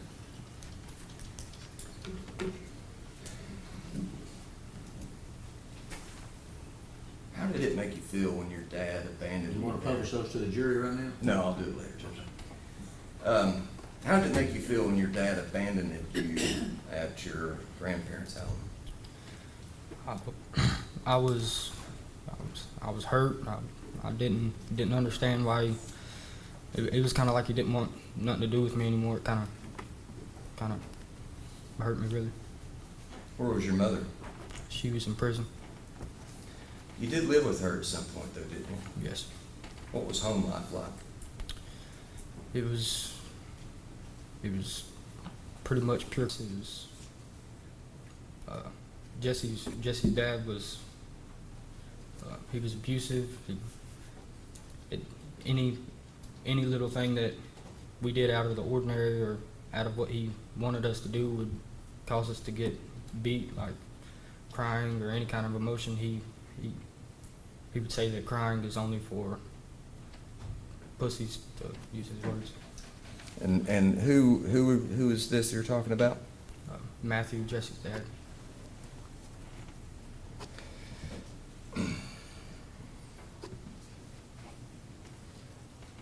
Now, did the fact that you were made to play with your baby brother, did that cause you to hate him? No.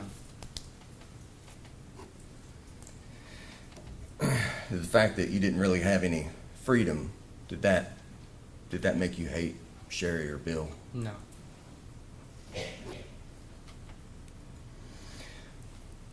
Was there conflict about this four-wheeler, this blue four-wheeler?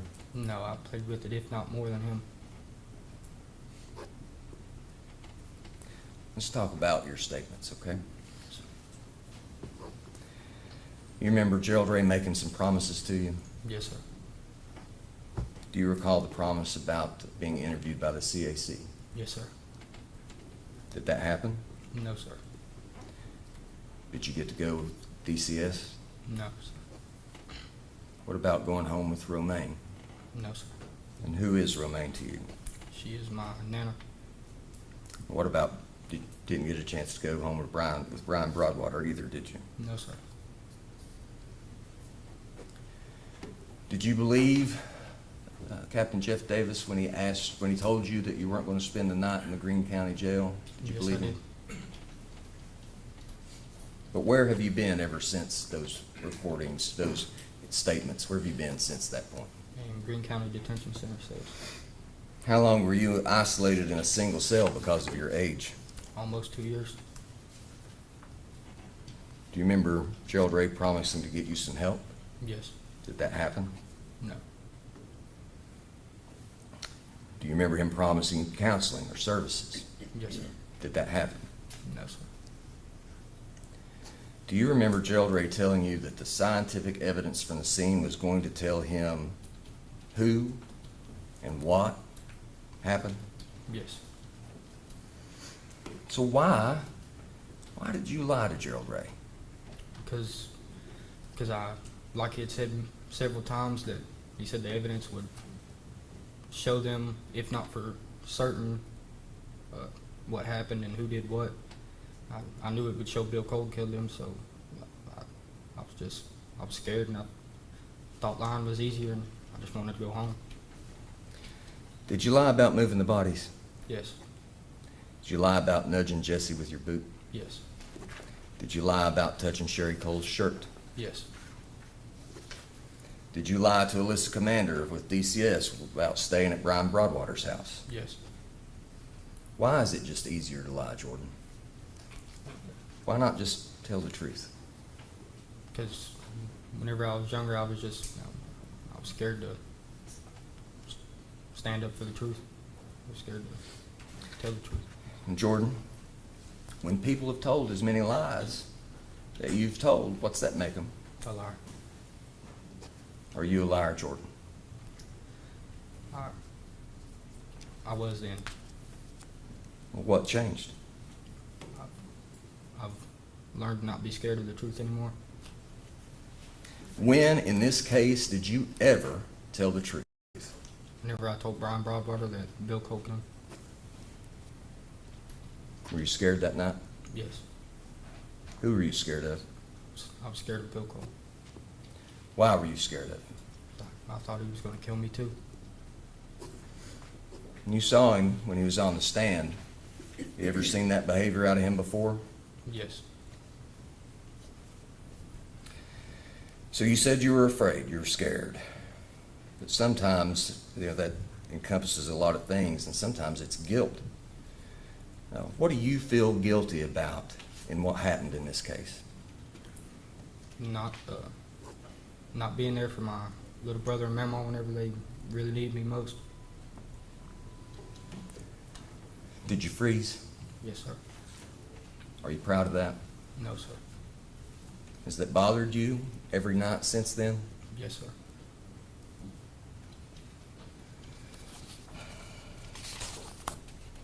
Give me just a second.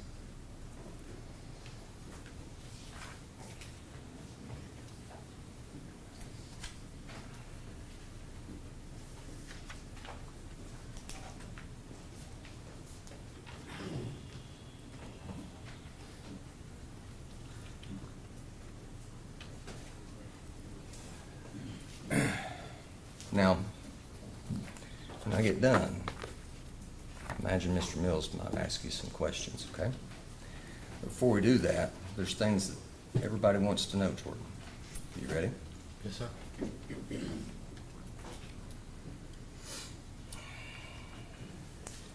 Did you plot all day long to kill your family? No, I did not.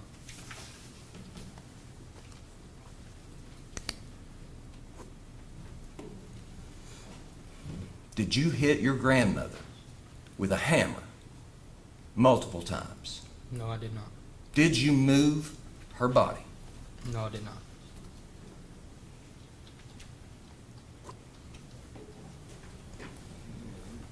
Jordan, did you walk up to 7-year-old Jesse Allen and repeatedly hit him No, with a hammer? on the back podium. Yes, sir. Just ask the questions. No, I did Did you not. do that? No, I did not. If it wasn't you, Jordan, who was it? Bill Cole. Now I want you to look at everybody in this room. Why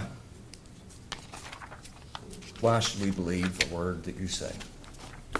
Because telling the truth is, it's the only way I can fix and try to make up for not being there whenever I should have been, like a big brother and a grandson should have been. Okay. Your witness. Your Honor, I'd like to publish Exhibit 507, please. Pass it to the jury.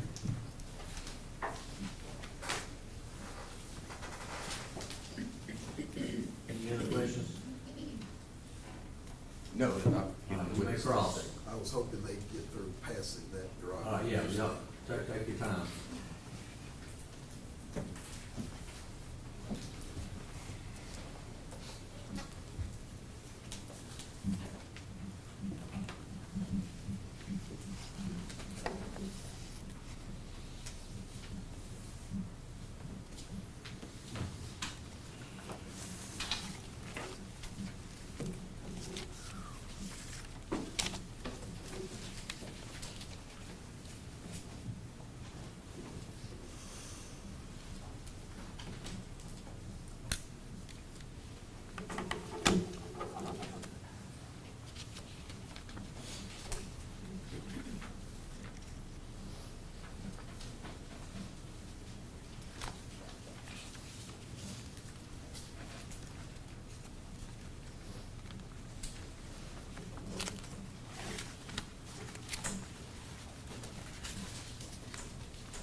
Mr. Allen, how old are you now? 20. How old were you when this took place? 16.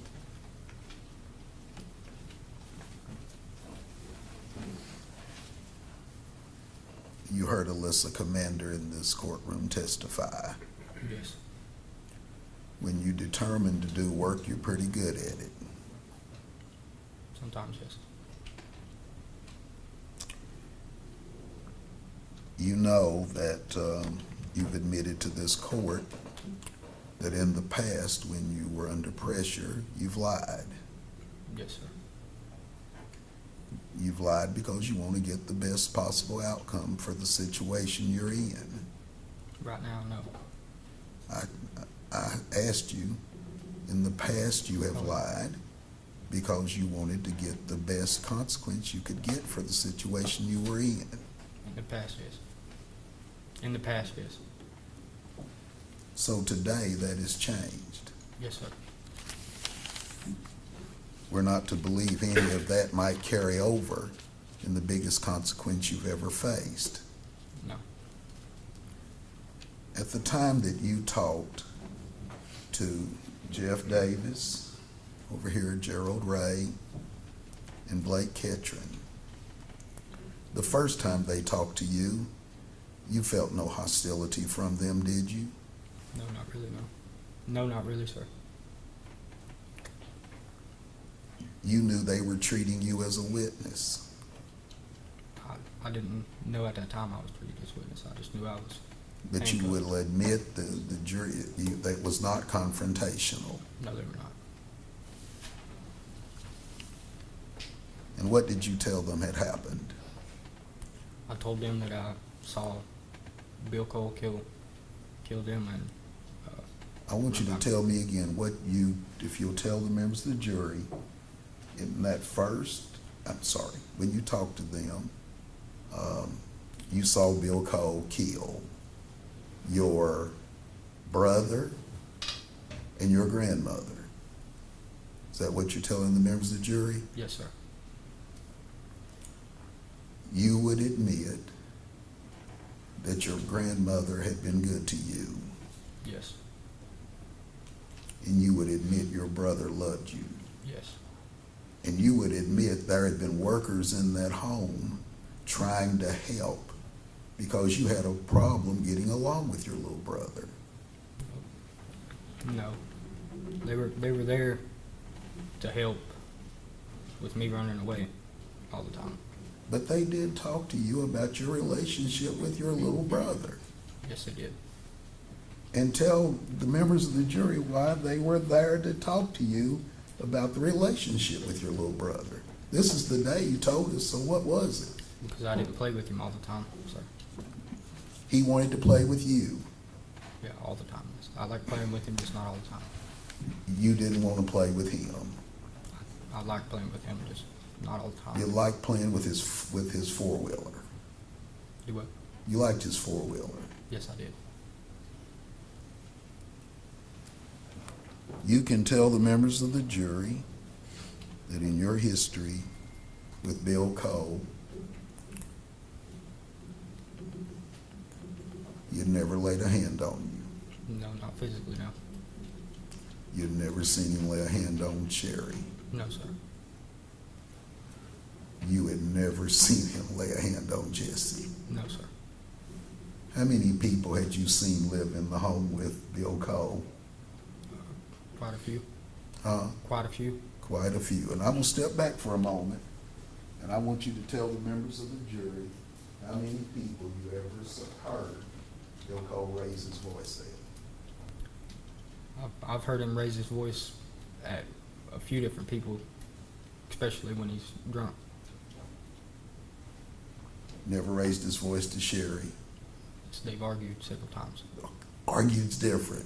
We all agree that he never raised his voice at her, did he? He would raise his voice whenever he was arguing, sir. All right. But prior to this day, you had never seen him show any violence. Not physically, no.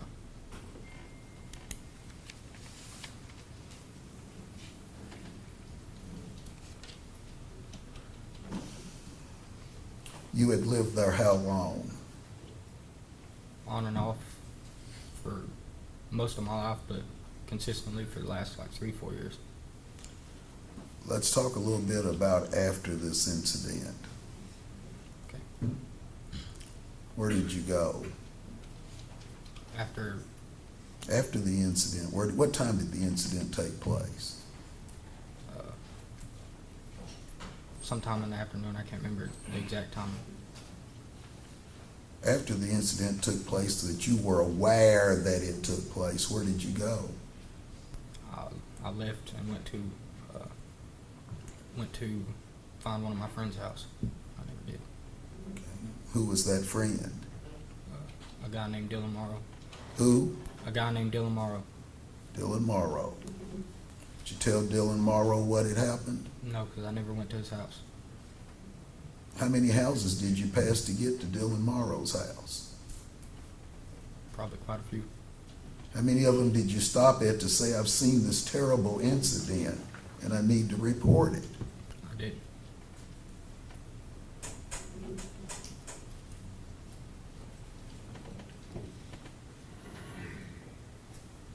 You knew your grandmother and your brother were dead and you didn't report it to anybody's house that you passed? No, I did not. Where did you go to next? I think I went to Little Caesars, sir. Little Caesars. How many people were in Little Caesars that day? A few, I can't remember exactly how many. More than 3? Probably, yes. How many employees were at Little Caesars that day? Couple. How did you tell any of the customers in there, I've seen a terrible incident. My granddaddy's killed my brother and my grandmother. No, I did not. Any of the employees? No, I did not. Did you ask for the use of a phone? No, I did not. You had a phone. I found one eventually, yes. You found a phone? Yes. Did you know whose phone it was? Bill Cole's. You had his phone. Yes. But you never called 911? No, I did not. I couldn't hear you. I'm sorry, I'm really No, I did not. How long were you at Little Caesars? I can't recall. How long, what did you do while at Little Caesars? Well, What did you do while you were at Little Caesars? most of the time I sat in the truck and waited for them to bring the pizza out. Bring the pizza out. How long did that take? 15, 20 minutes probably. You didn't tell anybody anything. No, sir.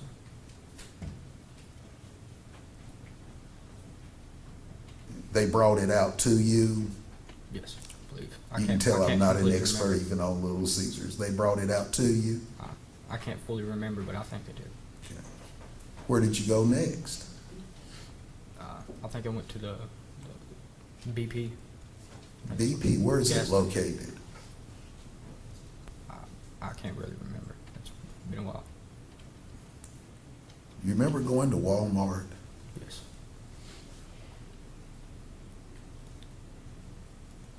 What time did you go to Walmart? Like somewhere around 10, I think. Is this the Walmart that I'm familiar with? Which Walmart is this? It's right beside Cookout, I believe. Cookout? I believe it's right beside that. How many people were in Walmart? A lot. I can't A hear. lot. Did you tell anybody in there you had just witnessed the greatest event of your life?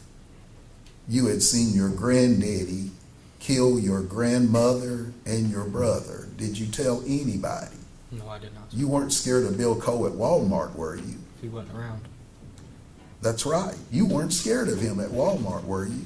No, sorry. But you didn't tell anybody. No, I did not. All those people, and you didn't say a word. I've just seen this terrible, terrible incident. In fact, you bought something at Walmart. You bought a pizza. What did you go to Walmart to do? To buy a pair of headphones so I could listen to music.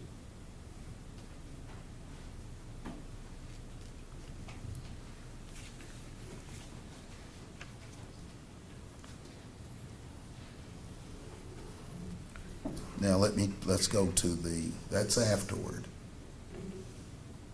That's before you're taken back to the scene. Yes. Let me deal a little bit with the scene. How many different stories did you give those officers who were treating you nicely? How many different stories did you give them? I believe 3, sir. Tell the members of the first story you gave them. That I seen Bill Cole kill them. When you say saw him kill them, are you telling them you saw him kill them? Like In the first story? in the first one, I watched him run by me with a I watched him run beside me into the house. My bad. But you didn't see the killings. I didn't see the actual killings. No. In the second story you gave, did you see it? What? Did you see the killings in the second statement you gave them? No, I did not in the second. But you did talk somewhere in here. I know I read it in here somewhere, and I don't want to wait till after lunch. There was somewhere in this where you told them you could hear the sounds of the hits. You remember that? Yes, I did. Tell the members of the jury the sounds of the hits you were hearing. I heard like thuds, like screams and thuds. Now, is this when you were inside the house listening and the television was so loud? Because that's one story I know I read real quick here. Which way? Is that the same story? I was inside. I can't remember how loud the TV was. Well, you're going to make me do that.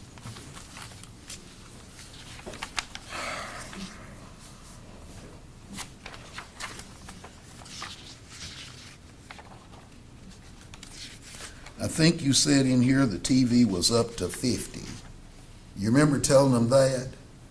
Somewhat, yes, sir. You're in this little house and the television is up to 50. You didn't hear those thuds when the television was up to 50, did you? Not if it was up to 50, no. I can't hear you. I'm Not sorry. if it was up to 50, I can't remember how. So that's not when you heard the thuds.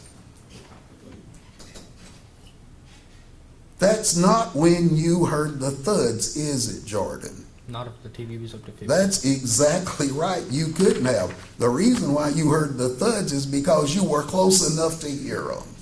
No, I was not.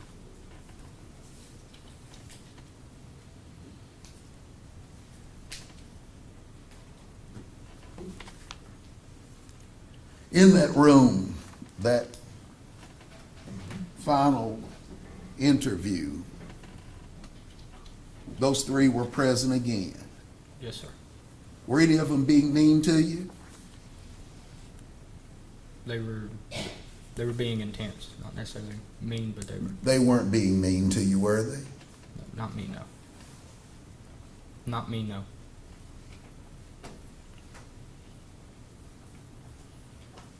They were still talking to you. Yes. And you were asked to tell the truth. Yes.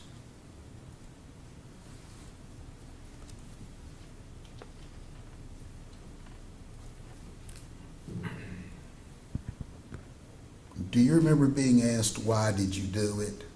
Yes. Do you remember what your answer was? Somewhat, not straight off the top of my head. I don't. Just kind of mad. That's what you said, wasn't it? If I remember right, yes.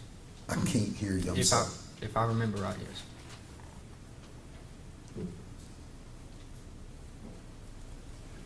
Jordan, what did we find in your room other than your boots? Do you remember being asked that question? Yes, sir.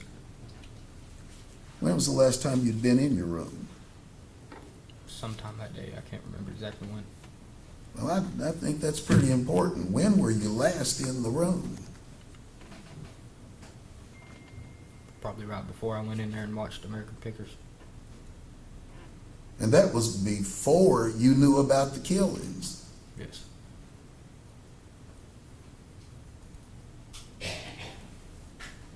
But you knew what else they were going to find in your room. Wait, hold on. I'm going to ask you that again. That's real important. That's before you knew what they were going to find in your room. Well, whenever they asked me that, Were you what they guessing? found in there? Do what? Were you guessing? No, I probably should have asked you to clarify the question. No, I'm sorry. I'm talking about your statement. Were you guessing about what else they were going to find in your room? Most of it, yes. I was kind of had an inference. Were you guessing what they were going to find in your room? Yes, somewhat. So when you guessed they were going to find a hammer, that was just a guess. Yes. You didn't know the hammer was in your room. No, I did not.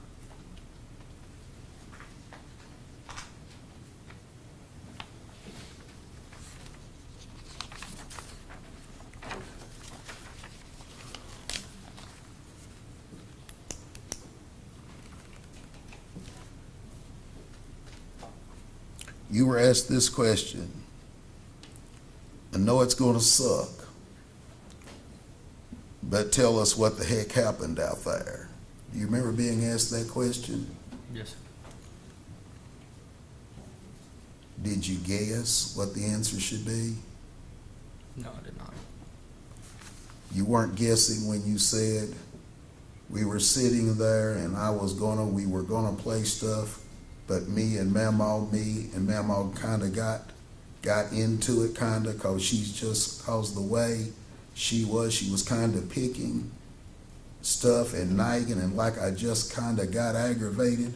That's about it. Was that a guess? No, that was a lie, sir. You're lying now. Yeah, I lied about that. You were asked, that's not about it. Then you were asked this question, Jordan, you've got to tell us what happened.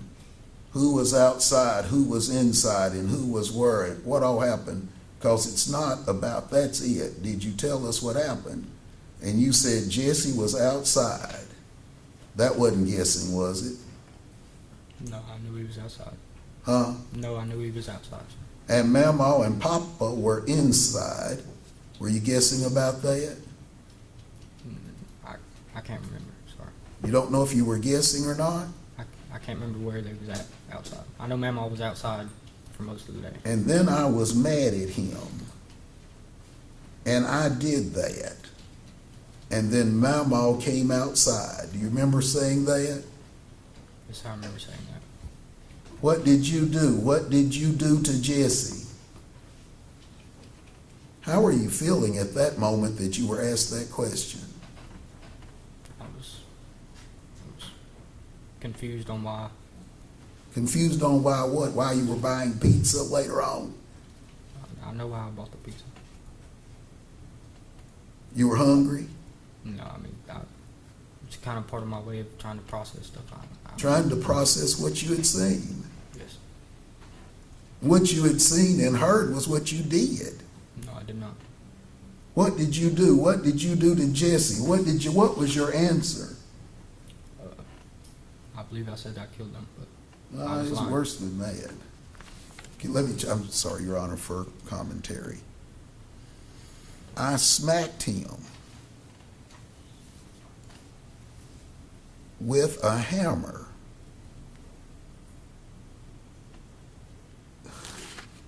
Somebody in that room made you say that?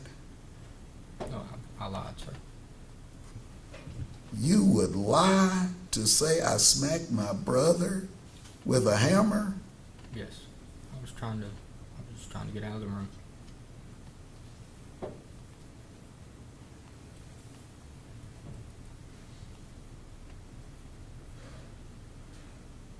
How many times they asked you? How many times? Did you have an answer for them? I believe I just made up a number. Do you know that that number matches the autopsy? How many times? And you guessed right on it. How many times did you tell them? I think I said like 4 or 5, I believe. Oh, it's 5 or 6.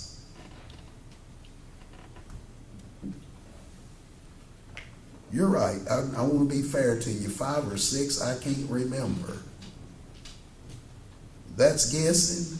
Yes, I guess. That's making it up? Yes, sir. And they asked you where. Now, you hadn't seen it.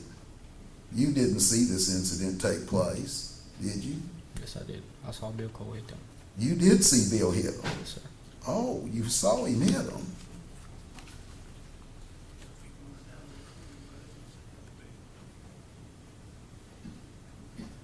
They asked you where. And where did you say they were hit? Somewhere on the head, I believe. In the head. Where were you at when it happened? Where did you tell them? I can't remember exactly where I told them, but I know I walked outside. You said you were at the Bronco. Let me see if I'm reading that right. Where were you at when it happened? Did you make up that you were at the Bronco? Bronco's not inside. Bronco's not with a television blaring.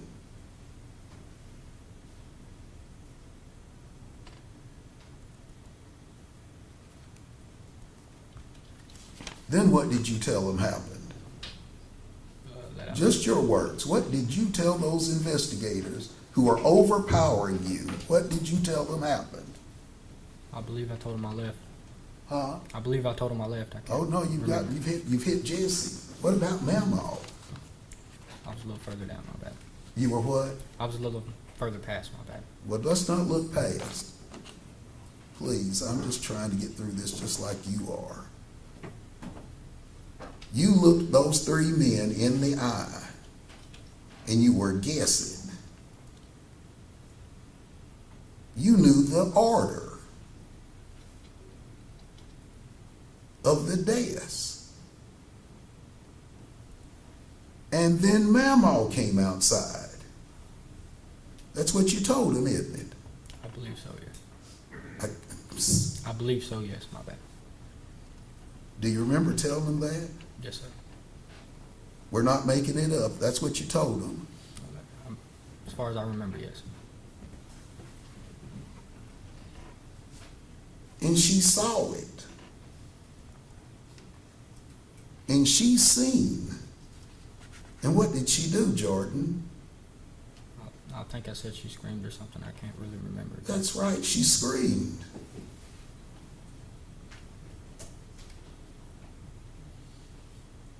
You weren't guessing then, were you?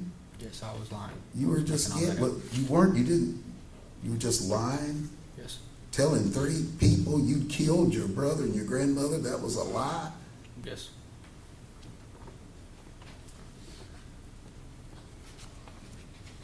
What'd you tell them you did to your mamaw? I think I said I smacked her with a hammer or something. I'm pretty sure I said. I just swung at her. They asked you a pretty good, where was she, by the Bronco? You had an answer for them. You told them she wasn't at the Bronco, didn't you? I believe so, yes. Where did you tell them she was at? I think I said near the house. I think I said near the house, She was like halfway up the house, right? somewhere around there, yes. Did you tell them whether she ran? I can't fully remember, sir. You were asked this question, when she seen Jesse, did she running back inside? Was she running towards you, running towards Jesse? What did you tell them? I can't fully remember, sir. Were you still making this up? Yes, sir.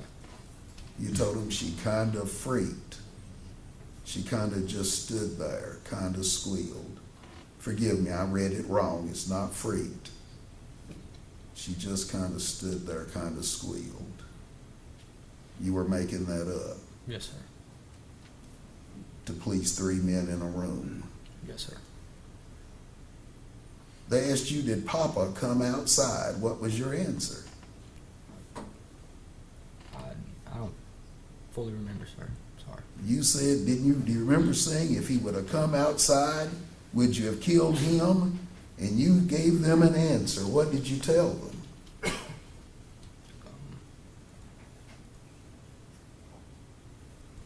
I Is think this a lie? No, I didn't have the goods.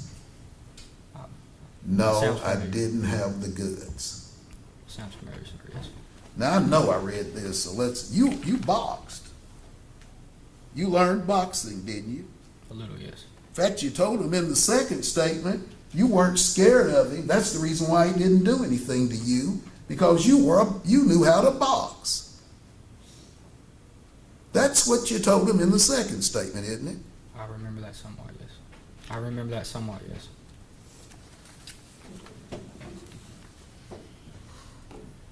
They asked you when you thought about killing them. What was your answer? I believe I said I thought about it. You had already thought about it.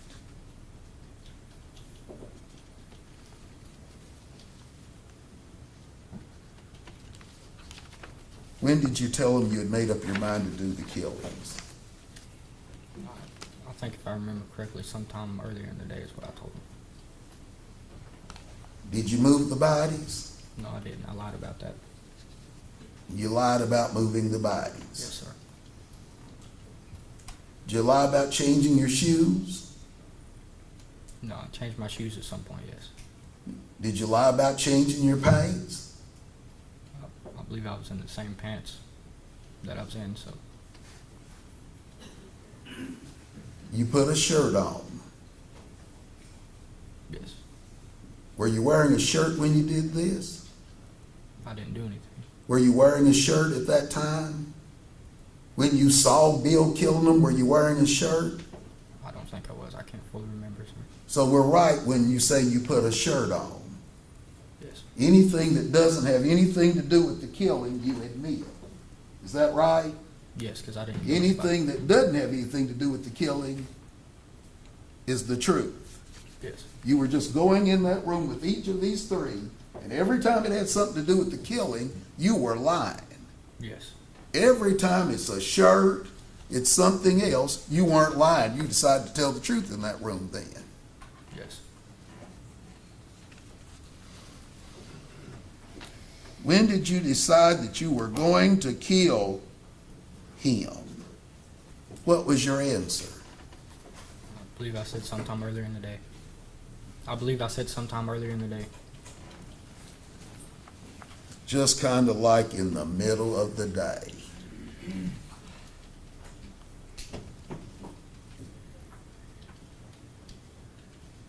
Why didn't you just do it then? What was the lie you made up for him then? I can't fully remember. It's hard to remember the lie, sir. It is. That's the reason why I'm having to read. It's probably not fair to you. Because, does this sound like your answer?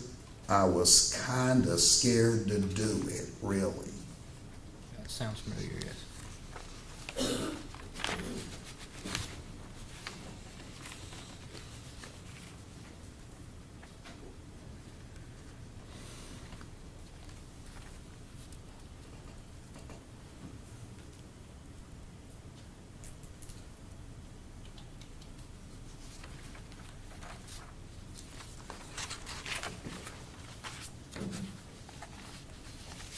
Jordan, are you still going to tell the members of this jury that you just guessed they would find the hammer in the room? Yes. Is that your story? Yes. That when you said they would find the hammer in the room, that was just a guess? Yes. What about the boots? When did you know they would find the boots in the room?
Call your next witness. Dr. Jeffrey Newshatz. Spell the last name. N-E-U, Wait a minute. yes, sir, N-E-U. S-C-H, S-C-H-A-T-Z. Jeffrey, right? Yes, sir.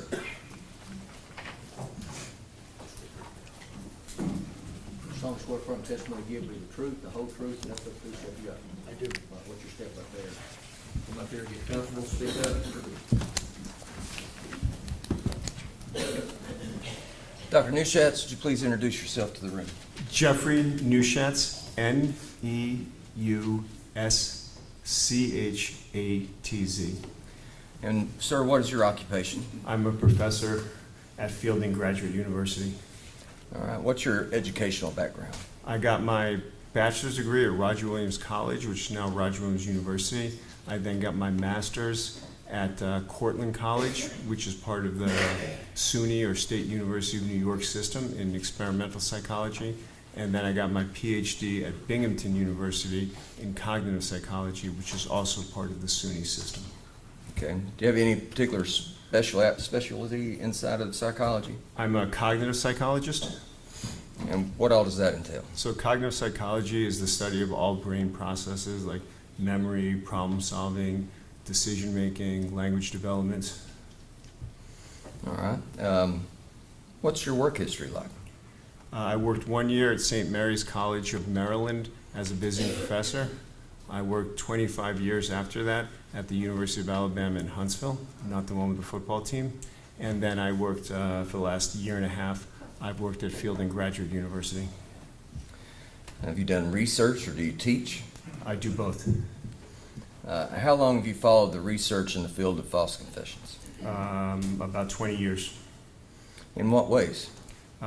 What I do is I do research, I read the literature, and I follow the exoneration cases.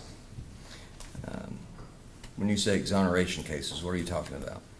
There's a registry of exonerations called the National Registry of Exonerations, and they list all the cases and the reasons for why the people were exonerated, and they list the cases that have confessions, and I follow those. Okay.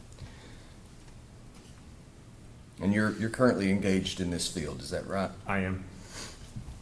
And do you do independent research outside of litigation? Yes.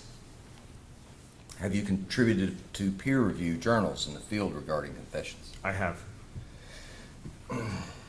What does it mean to be published and peer-reviewed? So in my field, first author peer-reviewed research is the gold standard. What that means is when I finish a piece of research, I write it up and I send it out to a journal. The editor then will send it out to people who do the exact same research that I do. They're my peers, and they'll evaluate the research to make sure that the research is done soundly and that it's made a contribution to the science. They'll make a recommendation to the editor, who will decide whether to accept or reject or ask for revisions on the manuscript. It's called peer-reviewed because the people who are looking at it and making the recommendation are my peers, the people that I would see at conferences. Have you been previously qualified as an expert in court proceedings? Yes. How many cases have you testified as a false confession expert in? Probably 8 or 9. Have you been qualified as an expert in Tennessee before? Yes. Multiple places in Tennessee? Yes. Now, at this particular point, Your Honor, there was a stipulation to the expertise of Dr. Newshatz. I'd like to move into evidence a copy of the report that he prepared, not for the jury, but just for the record. File it as 508, not to go to the jury.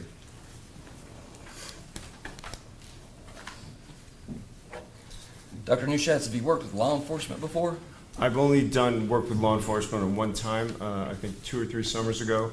I was asked when I was in Huntsville, I was asked by the Huntsville PD to give a seminar on how to conduct interviews and interrogations. All right, and what kind of training do you have in interviewing techniques? So I do the research, but I have taken the Reed course on interrogations. So the Reed group is probably the oldest and most widely known interrogation training technique and interviewing training. They offer a course to police officers, people in loss prevention, lawyers, academics, so I took their course in 2021 during COVID. How long was that course? It was, since it was during COVID, it had to be online, so it was an 8-hour online class.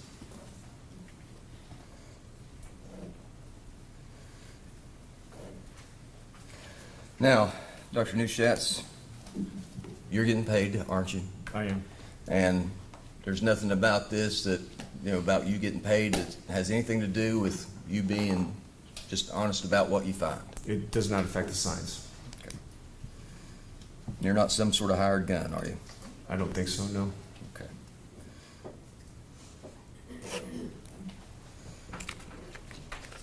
So how do you or your peers in this field of study research, interrogation, and confessions? They do it in 3 ways. They do experiments. They follow the exoneration cases that we talked about, DNA exoneration cases where people have confessed, which obviously have to be false, and then they look at actual interrogations and evaluate those. Are there any particular influential sources relating to interrogations and confessions? In my mind, there are 3 or 4. The first one is the scientific review paper, which was done by Kassin, Kassin, and a few other authors. And basically what a scientific review paper is, they take all the research that's been done in the field and they collate it together and they come up with suggestions based on the research what best practices are. There's a book written by Richard Leo, L-E-O, on interrogations. He's probably one of the leading experts in it. And then there is a law review written by Drizin, D-R-I-Z-I-N, and Leo. And what that is the most comprehensive study of wrongful convictions based on false confessions to date. Excuse me. How does this research match lay people's belief about confessions? More and more it's getting closer, but it doesn't really match it that closely. A lot of people, based on the survey research, think that no one would ever confess to a crime that they didn't commit.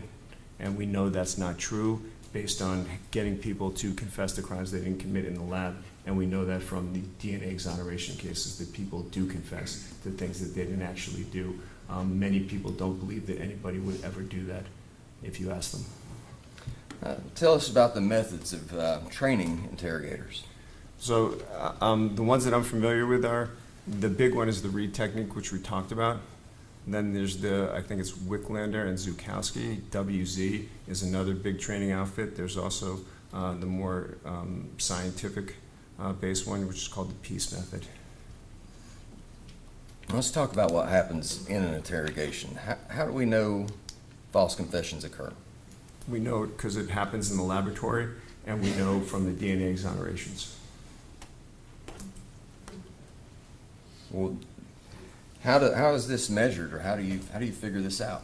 So in the laboratory, we know exactly, right, whether they've committed the crime or not, right? It's they're in one of the scenarios that they do is called the computer crash paradigm. And what they do is they tell people not to hit a forbidden key, or the computer's going to crash. Well, the computer just crashes after a period of time, and they say to the person, even though they didn't hit the key, they get the person under certain conditions. 25–30% of the people will admit that they actually hit the key even though they didn't. So we know it happens that way. The DNA exonerations we know are true because the National Registry of Exonerations only puts cases in if there has been a state action indicating that the people who are being exonerated were factually innocent. What are the personal and situational risk factors for false confession? So when you look at the risk factors, there are 2 main categories. One is personal and one is situational. Personal are the ones that reside within the person. They can be temporary or they can be more permanent. So permanent ones are like being mentally disabled, having psychological issues, being youthful or being young. And the more temporary ones are things like being tired, being in pain, being under the influence of alcohol or drugs. All those things heighten your risk to falsely confess. The situational ones refer to the tactics that are used during the interrogation by the person conducting the interrogation. Well, how are interrogators trained in the read technique? In the read technique, the whole idea behind the read technique is you're supposed to make the person feel hopeless, right? There's a mountain of evidence that suggests that you did it, and that your best course is to agree that you did this and sign something saying you did it. So it's set up, and the way in which they do this is they start off with a positive confrontation. We know that you committed this crime, right?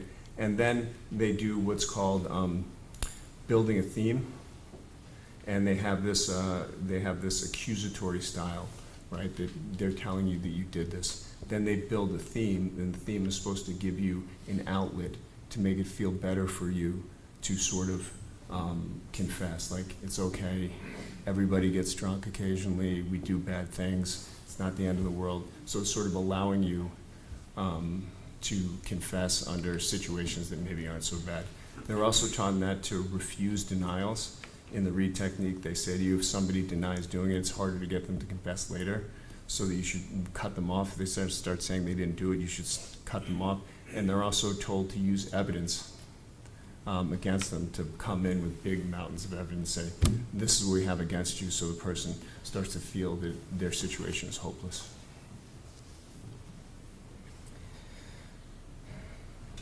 So what happens when these techniques are applied to innocent people? They work the same with innocent and guilty people. That, you know, they're very persuasive. There's a lot of social influence, and the fear is that it will get people who are innocent to confess the things that they didn't actually do. So why wouldn't an innocent person just resist and convince the interrogator that he's innocent? There's a couple of reasons, right? First of all, it's not as easy as it would sound. You're in a situation, you have authority figures there, and if you're innocent, your inclination is to want to help out the police, right? Because you didn't do it and you want to help them do your civic duty. So it's not as easy to say, like, I just didn't do it. And a lot of times they feel like, well, if I just confess to this, I'll get out of here, and then the evidence, when they collect it, will set me free. If that evidence doesn't exist, the only thing that's left is your confession. These techniques and tactics, were they employed in the interrogation of Jordan Allen? They were. Let's talk about the psychological impacts of interrogation tactics. Could you tell us what is referred to as the cumulative disadvantage? Cumulative disadvantage is the idea that people who are innocent are at greater risk during an interrogation. Obviously, if they're innocent, if they confess, it's going to be a false confession. The reason is, that we talked about just a minute ago, when they come, their inclination, like most people's, is they want to help the police, right? They're there because they want to help the police solve whatever crime it is, so that they're more likely to waive their Miranda rights, talk to the police, and be more give more detail and information about what they know, because they don't realize the legal jeopardy they're in. So they're sort of as they tell more and more, they're in more jeopardy, and it sort of just builds up. So what happens when a person comes to accept the convincing of the interrogator that innocence is futile? A number of things can happen. The person, if they have enough cognitive wherewithal, they can just say, I don't want to talk anymore, and ask for a lawyer. Unfortunately, many people don't understand the second part of Miranda, which means that you can stop the interrogation at any time they want. They understand they're entitled to a lawyer, but they don't understand that they can ask at any time that I want this to end and I want a lawyer now. The other thing is, and the most unfortunate circumstances, they just say that they did it to end it if they're innocent. Now, you were not able to tell this jury whether or not this is a false confession. Isn't that right? That's right, I am not. All that we can do is talk about risk factors. Correct. Okay.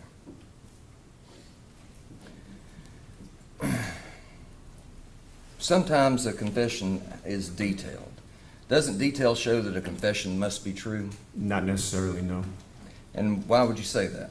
So the research we talked about, Kassin, Kassin, and another researcher named Garrett, Garrett, looked at the false confessions that were false proven by DNA, so they're incontrovertible, and they looked at what they said in their confessions, and they come up with some number like around 95, 96% of those confessions all contain the who, what, where, and when, and many of them contained an apology. So those are people who are falsely confessing based on the DNA, but they're giving very detailed accounts of what happened. So what you're saying is there are detailed confessions that are false? Yes. How does that happen? A number of ways. A lot of times when you watch the interrogations, you'll see that information is inadvertently, through questioning, leaked in, so you can deduce what happens. So for example, if there's an interrogation and they show a picture, like somebody being shot in the leg, then it's not unusual for the confession to contain something about the person being shot in the leg, so it can come that way. Other ways, people have sort of ideas about what happens during these crimes. Other times they're asked to imagine what happened during the crime scene, and sometimes what they have imagined, it's a term called imagination inflation, they come to believe, and then incorporate that into their narrative of what happened. Let's talk about Jordan Allen's interrogations, okay? Okay. Did you listen to those? I did.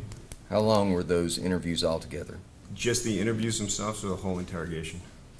Well, either. The interviews, when he was actually being questioned, was a little over 4 hours, and then if you count the whole interrogation, the whole period that he was done, which is the way I counted, it was about 32 hours from when he was brought to the police station and when he was finally arraigned and the interviewing process was formally ended.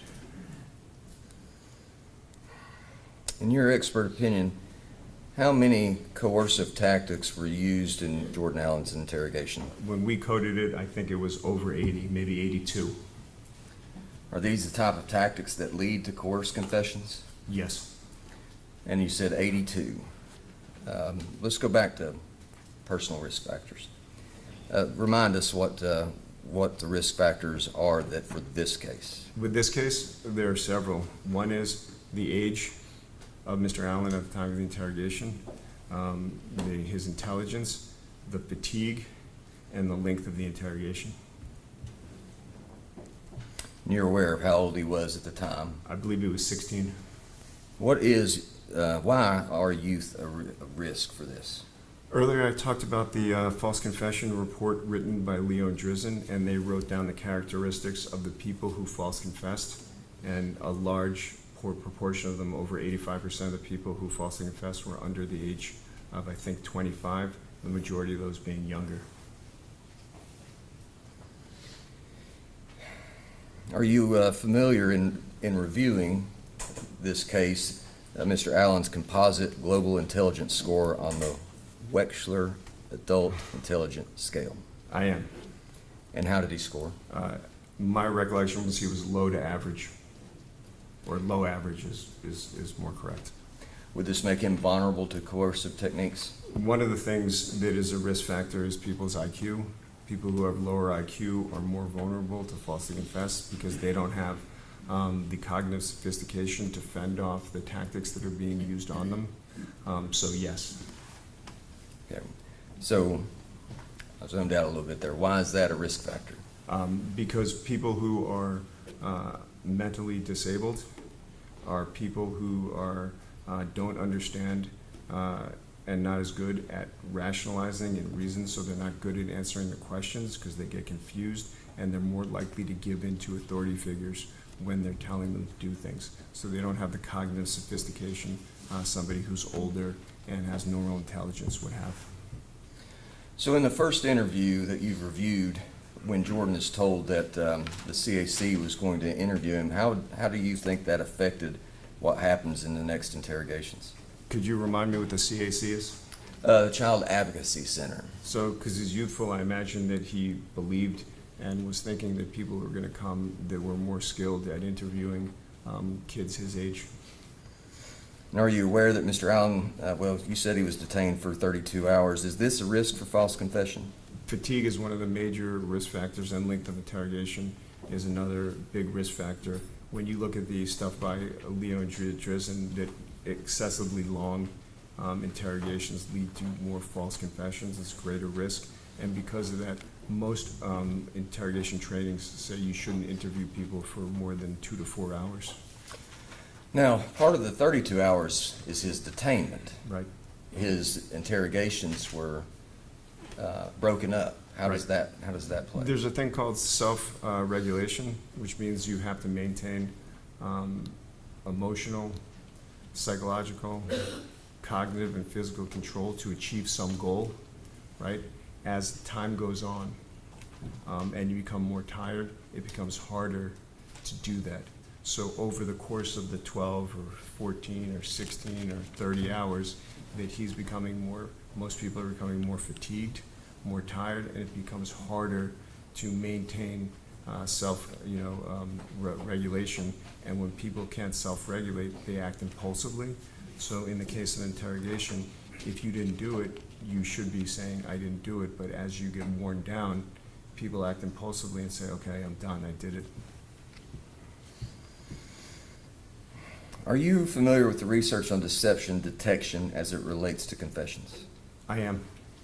Is there evidence that police are better at detecting deception than lay people? No, it's the reverse. Police are no better. They're both police and lay people are about chance at detecting deception. Let's talk about rapport building. What are rapport building tactics? Rapport building is when you're trying to sort of break the ice and start the interrogation rather than just launching into it, you're guilty. Most interrogation techniques say that you should do that, but it becomes coercive when police start misrepresenting their role. So the goal of an interrogation is to collect evidence. When police start saying that they're there to help the person, show sympathy, or to befriend the person, it misrepresents their role, and that's when it becomes coercive when you do these things. Because when you show empathy for the person, when you show your friend, it builds a false sense of trust, and it makes them more susceptible to persuasion or given into suggestion. Did law enforcement misrepresent their role in the course of these investigations? My recollection is they did. They offered that they were there to help Mr. Allen.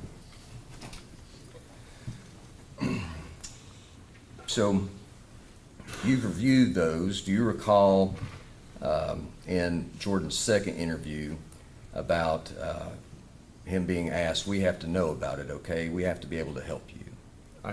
Now that you read it to me, I don't remember it offhand, but now that you read it to me, yes. Okay, is that one of these techniques that you're talking about? Right, because they're saying we're here to help you. The goal of an interrogation is to collect evidence. It's not to help the people or the suspects. If someone says, we just want you to tell the truth, that's the only way we can help you, is that, again, a part of this technique? Yes. We just want you to tell us the truth. That's the only way we can help. I realize I'm making very small changes in that, but if that statement is given over and over again, does it play into what you're talking about? Yeah, anytime you're offering help, it's misrepresenting the role. Is expressing sympathy for the suspect a coercive tactic? Yes, once again, right, you're showing empathy for the person that leads them to be more susceptible to persuasion and suggestion, so that you shouldn't show sympathy for the person you're interrogating. You should just interrogate them as your mandate to collect the evidence. And was this done in this interrogation? It was. Why is it problematic? For the reason we just said, right? People, when they show empathy, are more likely to trust the person and to give into social persuasion. So if it's said that this situation you shouldn't be in, you don't deserve to be in this situation, there are adults, and then that it's just unfair to you. Is that an example of this type of statement? Yeah. All right, what about evidence tactics? So there are several evidence tactics. The way in which we code them is there are three large categories and some things under them, but the large categories are this. Evidence is when you show the person there's so much evidence against you that you have no other really recourse other than to just say you did it. So that's the evidence tactic. There's also something called the false evidence ploy. But the false evidence ploy is when I tell them that I have evidence that doesn't really exist. Like, why is your face going to be on the camera? Or why is your face on the camera when I really don't have that? And the final one is evidence bait. Evidence bait is when you say, I don't have this evidence yet, but I'm going to get this evidence. And when I get this evidence, it's going to be a lot worse for you. So the implication is that the evidence is going to be very, very bad for the person, so they might as well just confess now rather than going through all of this. And all of these are coercive? Yes. Let's talk about specifically presenting evidence. How many evidence-based tactics were presented to Mr. Allen during his interrogations? I think I counted 18.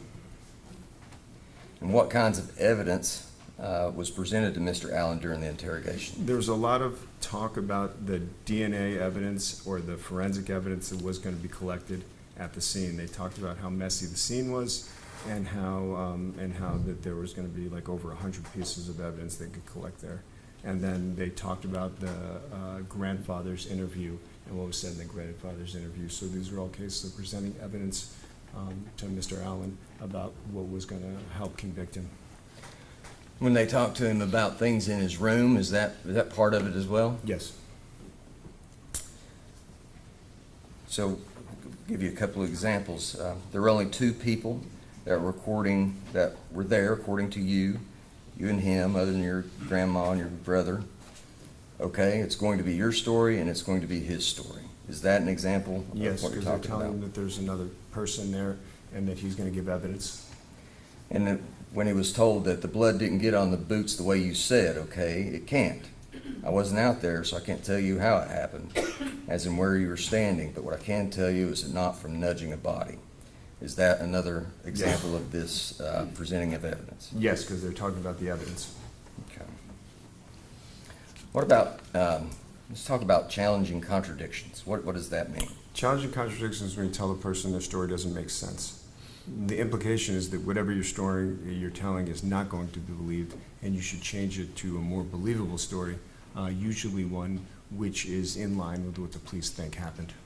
And was this done in Mr. Allen's interrogation? It was.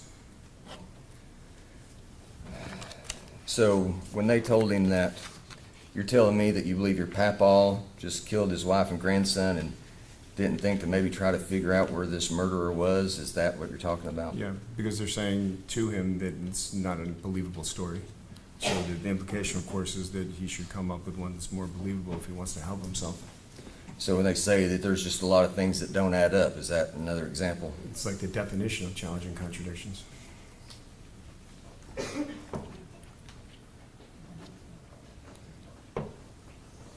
And all these are problematic because they tend to induce this. Is that what you're saying? They're risk factors because the implication is that this story is not being accepted, so you need to change the story to one that will be.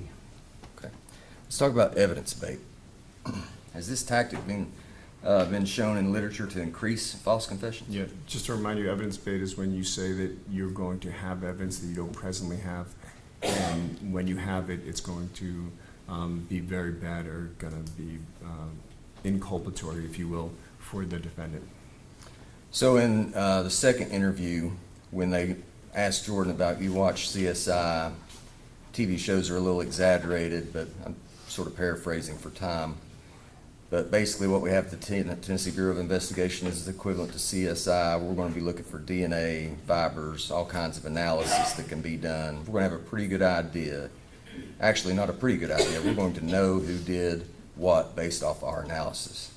Because there's going to be DNA in certain places that would only be there by the person who did this. Do you understand that? Is that an example of evidence bait? Yes, because they're saying we don't have the evidence, but we're going to have the evidence. Okay. And what do you think we found in your room? Yes, that is evidence bait, or if they already had that information, it would be presenting evidence. Either way, it's coercive. Okay. Let's talk about emphasizing evidence.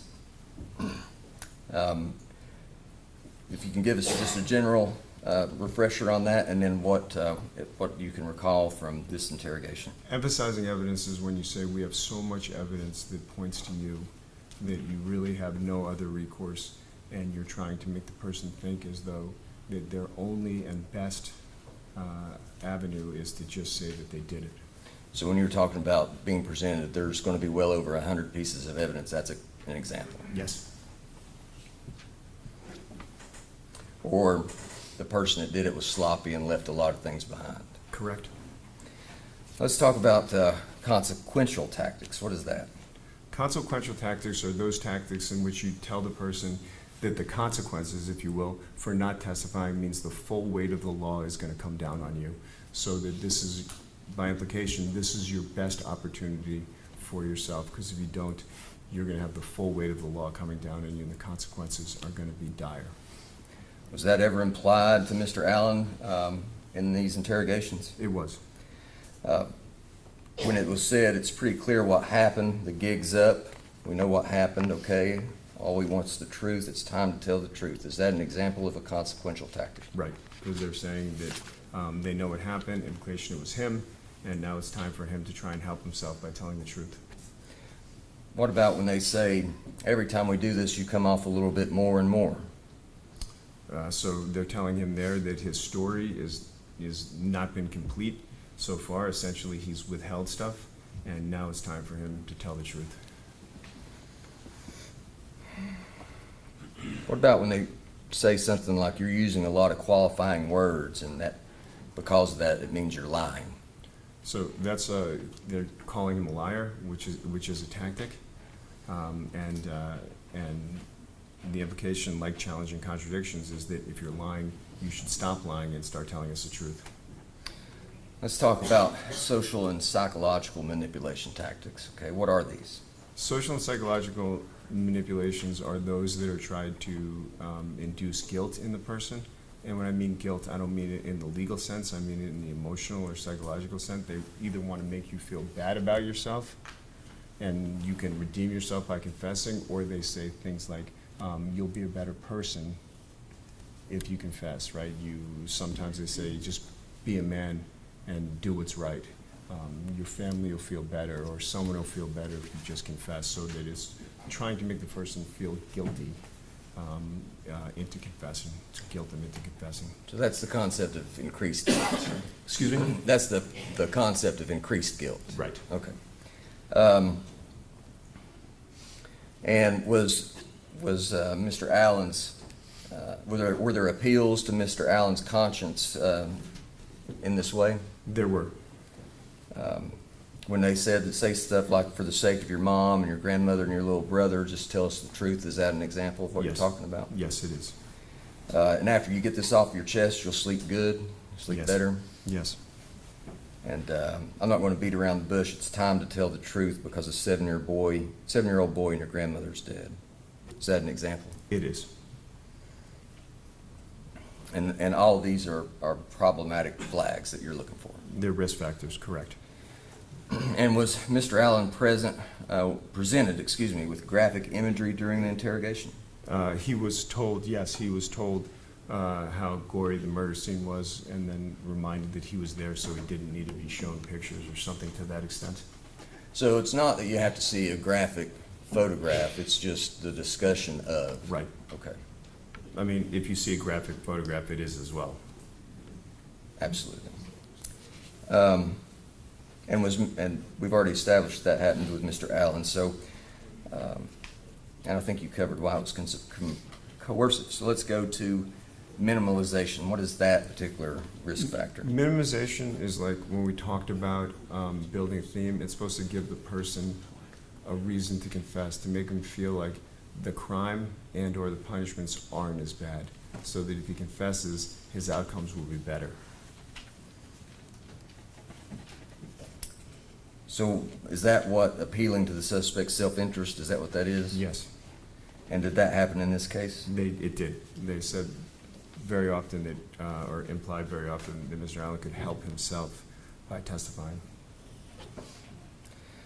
All right, let's talk about justification for the alleged crime. What is that particular flag? Justification is when they offer a reason why you might have done it that makes you look less culpable for it, right? Like, you were drunk, it's not your fault. You have a problem, psychological problem. The implication, of course, is that it's not your fault. People aren't as punished severely for things that they're not responsible for, opposed to you did it because you're just a bad person. So were there offerings of justification in this case? There were. And is that an example like you were just mad, you snapped? Is that an example? Yes.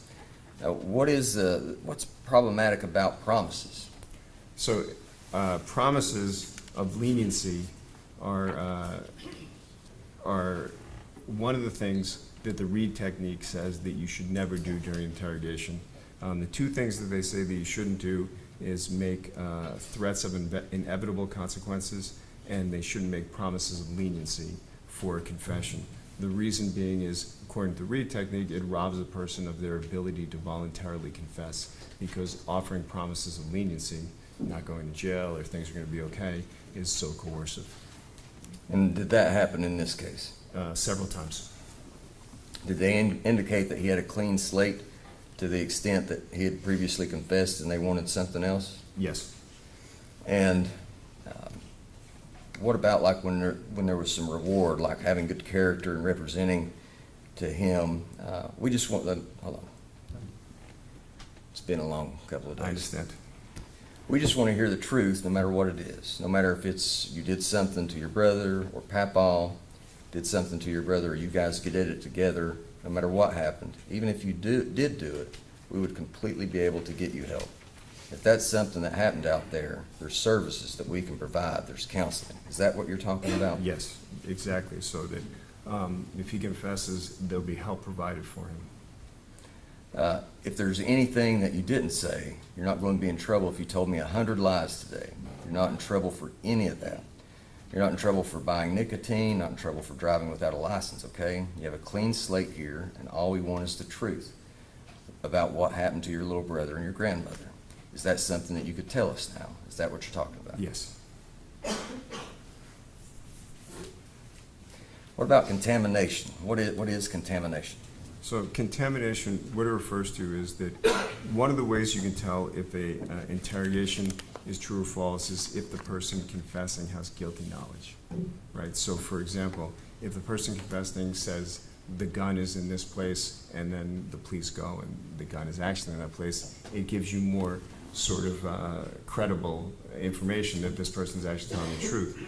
When that becomes dicey is when the information is given by the police, because then you don't know, or the interrogator I should say, because then you don't know if the information is actually their guilty knowledge or just what the police says. So when we code the interrogations, we look at who said what first in terms of the evidence to see if it first came from the interrogators and that was used later in the interrogation.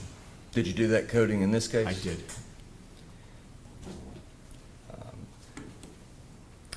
When they talked about the bodies being moved to the side of the house by him, is that one of those? That was first mentioned by the interrogators, yes.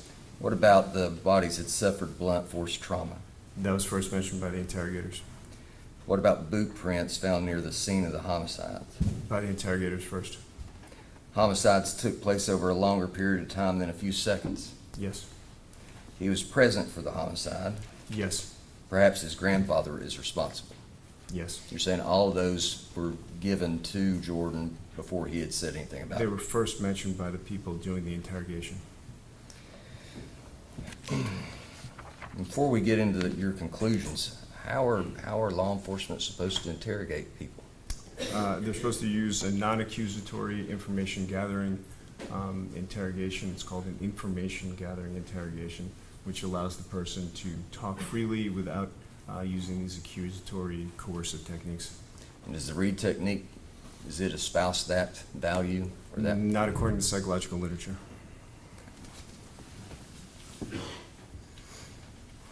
Let's talk about your conclusions then. I believe you said there were 82 interrogations. Is it 82 different tactics? Yes. That were used? Yes.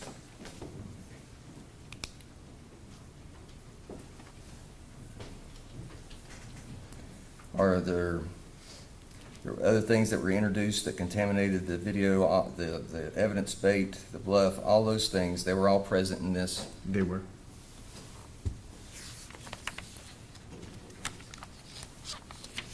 Right, and you mentioned that there were populations that the Reed technique mandates special care. Yes. All right. Does a low average score on that high-speed test you talked about, is that a... At-risk populations, which are youth and people who have mental or psychological impairments. But just being where he was, that doesn't mean that he was on a lower end of functioning or anything, right? It does not.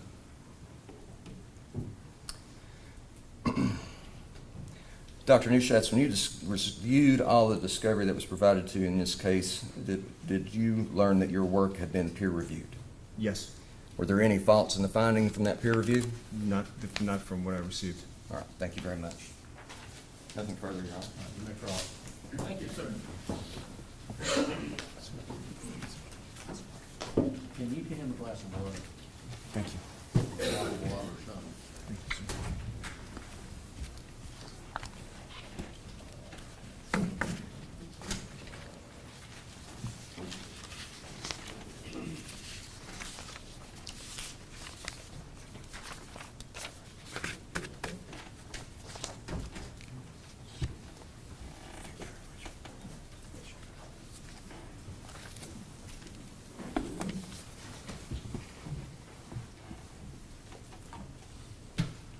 Good afternoon, Doctor. Good afternoon. Sir, I want to pass up the transcripts, copies of the transcripts. The one is stapled, the one is not, I'm sorry. The thicker one is the second interview. The third one is the last. Those are copies of the transcripts. I want you to be able to have those for reference, sir. Okay. Because I'm hoping we all are here to do the right thing, aren't we? Yes, You would hope we are. I certainly do. I hope we are. And we want to make sure, sounds like we messed up quite a bit in this case. I mean, if you say so, I'm not. Well, you just said we tricked. So tactic. You said we used 82 tactics. Correct. Are you saying that we tricked him? So I'm saying that those tactics are the coercive ones that lead to false confessions. I didn't say anything about tricking him or the truth of the matter or anything like that. 82 intentional acts Correct. to gain what we want to gain, or to learn what we want to learn. Is that fair? Right. Okay. So I'm hoping, sir, that you can educate us on how to properly do this in the future. Okay. You have never sat in front of a person accused of killing a 7-year-old boy and a 59-year-old woman, have you? I have not, no. You have any law enforcement experience? None. But you read about it in books, and you critique the people that sit down and look at these people eye to eye. Correct. And you looked at all the, sounds like you listened to all the audio in this case. I did. And you said that we interrogated him for 32 hours. Right. What, I promise you, I'm not as smart as you. You've never heard of this place. I've got a Rutledge High School education, Granger County, and I am not that smart. I mean, neither am I. And I was definitely not smart in math. But if Mr. Allen is in custody, let's say midnight, just for a round number, okay? If he's in custody at midnight, and I don't know, the interview's end at approximately, give him the benefit of the doubt, we'll say 2:30, 3 o'clock. How is that 32 hours? So the 32 hours is not when the stop, I counted the 32 hours stops when he was taken out and arraigned and was realized that he wasn't going to be interviewed any longer. Because Arraigned? I'm sorry, forgive me. When he, I don't know what the term is, when he was brought in front of the court. Brought in front of the court. He may not have been brought in front of the court till Tuesday. From what I got from the information, it was 32 hours later. Okay, so he's in custody at 12. We stopped talking to him roughly, let's say 3 o'clock. Okay. How do we get to 32 hours? From 12 to when he was brought in front of the judge. So are you saying that the time that passed after we stopped talking to him, does that affect what he said earlier? No. But if he was gonna be interrogated later, it would have. It's not gonna affect what he said later. Just the first 14 hours or whatever you're saying that he was there, affected him. But he still, during that time, and why it's counted is because he still has to be, ready and prepared for what's going to happen. But if we don't talk to him anymore, how does that affect what he's already said? As I mentioned, it does not. I know I've got it in here somewhere, but you use 32 hours. You've told the members of the jury this interrogation lasted 32 hours. Right. We didn't talk to him 32 hours, did we? Correct.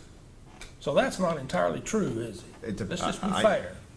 Excuse me. I'm sorry, I'm not trying to fight with you. I'm not either.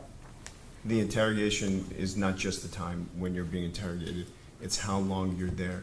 So if you pick somebody up and leave them in the jail cell for 10 hours, the way I count is those count because a person is still, when we talked about self-regulation, they're still having to think and be on edge and trying to think about what's going on, what's happening. So I count the whole entire time they're there.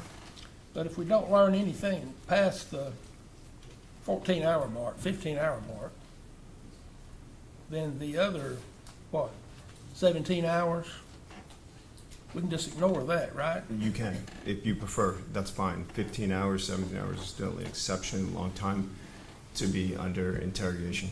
I mean, I want to be fair to these guys, okay? That's fine. You know, they protect all of us. And you said the interviews lasted,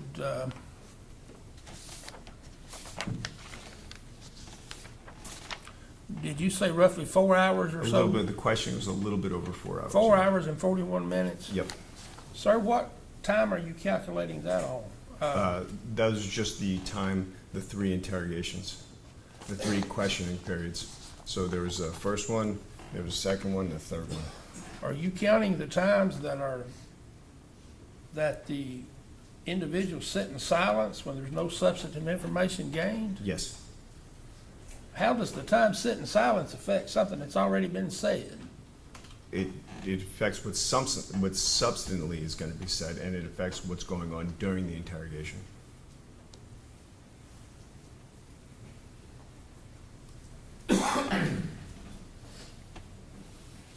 Sorry, I'm rubbing my head. I'm just a little confused. So if we talk to him approximately 2 hours and 15 minutes, Right. but we don't learn anything after that mark, and it's over with. So maybe I'm not being clear, I apologize. The part where I'm saying is 4 hours and 40 minutes, I'm only talking about the time he's in the room with the detectives, when he's in the room. I'm not talking about the other times when he's still during the interrogation, but they brought him back to his cell. I'm just talking about the times they're asking him questions on the tapes that I received. Yeah, you said the combined time of the recorded portions of the interviews was 4 hours and 41 minutes. Right. And so you are including the time that after the last interview ended, they don't talk to him anymore after that. I guess, are you counting the time that goes all the way till the recording stops? Yes. Okay. Okay.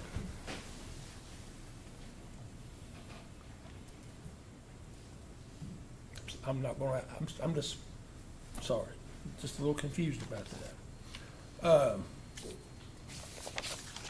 Sir, I wanna talk about these 82 tactics. If you can, let's just start with that first transcript, sir. Which one is the first one? The thicker one. The thicker one.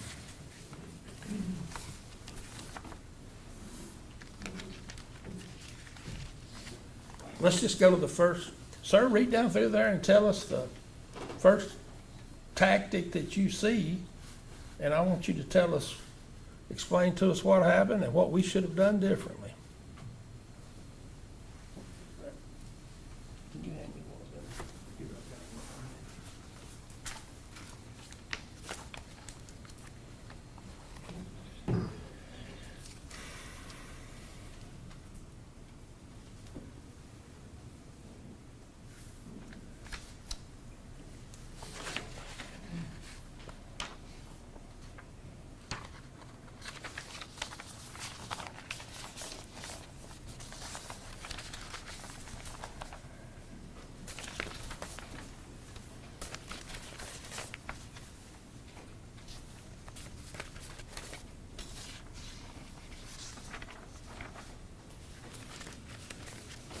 So, on the second page, he's asking how he did in English, right? It's making small talk.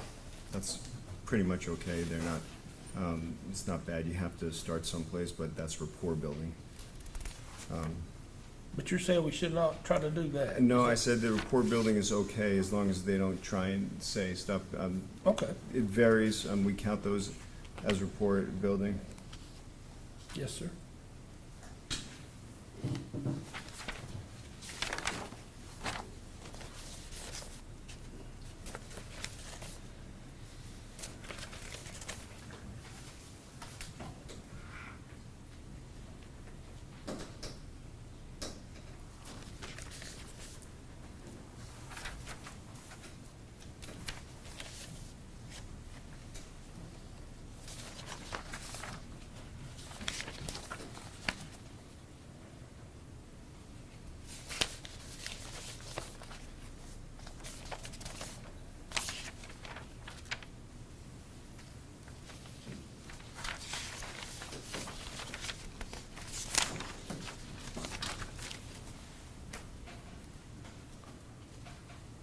Sir, I don't mean to be unfair to you. Did you use a computer program or something to Yes. identify these 82? Well, we go items? through it. We use a computer program, yeah. Well, we listen to it and we tag the times. Okay. Well, I certainly want to be fair to the officer, so I want you to, please, I want you to use your eyes and tell me, since you listen to these, you ought to be able to find it very quickly. I mean, if you Let's give go me, through these, I'm sorry. if you want, I have them in my report. Absolutely. If You should show my have a report, copy. I don't have all of them, but I have the examples of each of them and the timestamps. I don't want of examples, I want to go through each, No. I want them all. all 82. 82 of them. I want to see what we did. Okay. These jurors have heard these statements, and I Okay. want to be able to, I want to know what we did wrong. Please, sir. Can I see my report? Did you not make an exhibit? I believe I did, yes. I'm sorry, sir, you said you got paid. I did. You get paid by the hour, right? Correct. You're not here for free. No. So you're getting paid. I'm sure the state of Tennessee's paying you, so that's, All right, so let's see what we got here.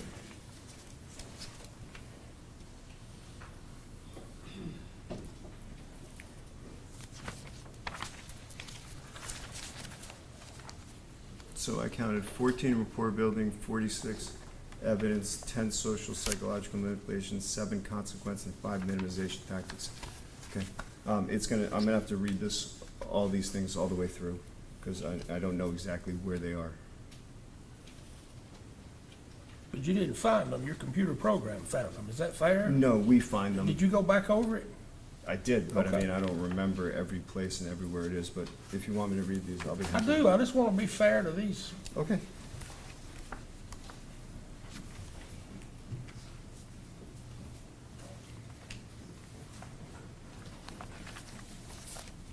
John, may we approach?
Sir, I value everyone's time too much. Let me just stop that. Okay. You are not gonna sit there and say that any person, Mr. Allen, gave a false confession. No, I'm not.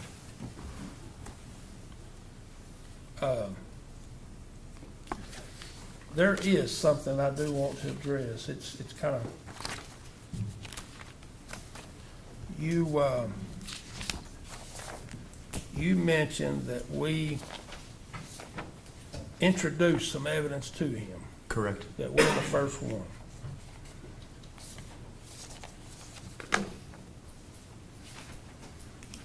And I remember you said we were the first one to introduce blunt force trauma, Yes. the issue of blunt force trauma. Correct. But you wasn't provided the 911 call, were you? I was not.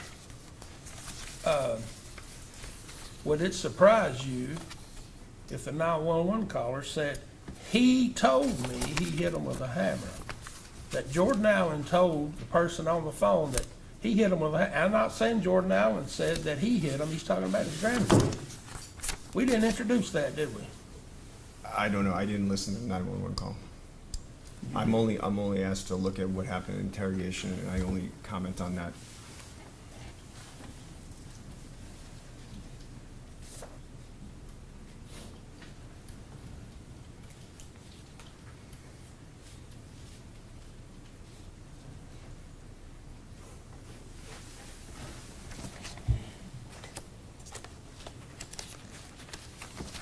Sir, if Mr. Allen gave a statement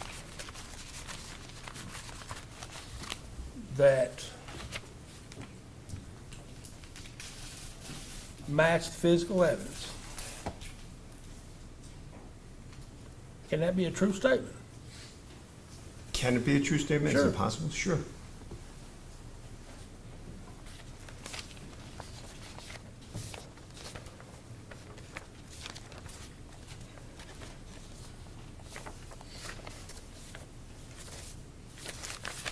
Sir, may I have 1 second? I'm about, I think.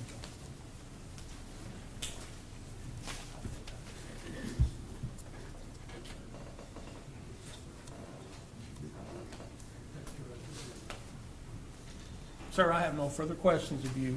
I appreciate your time. Thank you, sir. Redirect? Very briefly. Just to make sure that I understand. Quiet times in between questions in an interrogation. You were saying that you counted those because the person is having to self-regulate in that time frame. Correct. And this is a mental function that's occurring, is that Yes. right? And that mental function is why you incorporate it into what you're dealing with. That's correct.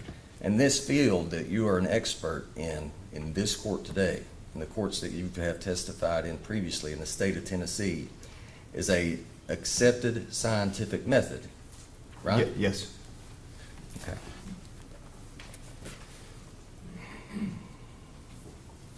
Now,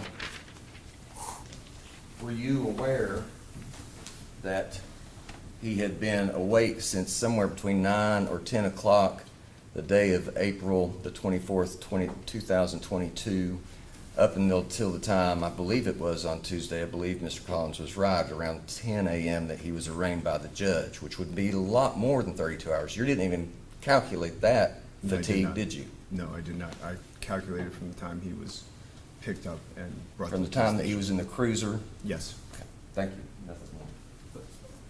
But that's confused me from the get-go when I first saw this. How does that latter part affect what he had said earlier? Well, as I mentioned to you when you asked me before, it doesn't affect what he said earlier, but the overall fatigue that he has would affect his ability to respond to the questions.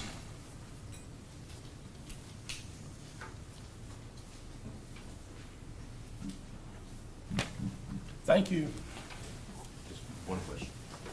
If there were more questions to come, they're still in that mental state of self-regulation, worrying about the potential of having to answer more questions. Yes. Until they are formally know for a shadow beyond a doubt that they're charged. Yes. That's what you're saying? Yes. Okay. Anything else from him? No, sir. Be free to go back to Alabama. Alabama, right? I was, but now I'm in Indianapolis. Okay, all right, you're free to go. Thank you very much. Vance, call your next witness. Defense calls Connie Little, Judge.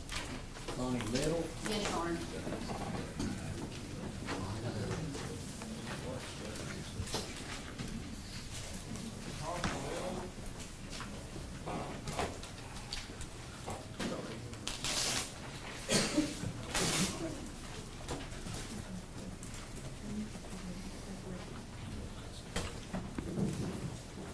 She wasn't here Monday, was she? I believe she was, Judge, but we'll have to ask her to double check. All right, Ms. Little, were you here Monday when I swore the witnesses? Yes, sir. All right, you're still under oath then. Step right there. Step up here, speak up, get comfortable.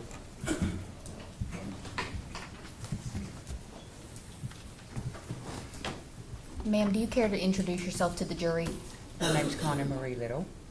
And Miss Little, on late April 24th of 2022, early April 25th of 2022, were you at 7140 Old Snaps Ferry Road, Bill Cole's house? Yes, ma'am. Okay. Was Bill Cole there when you first arrived at the scene? No.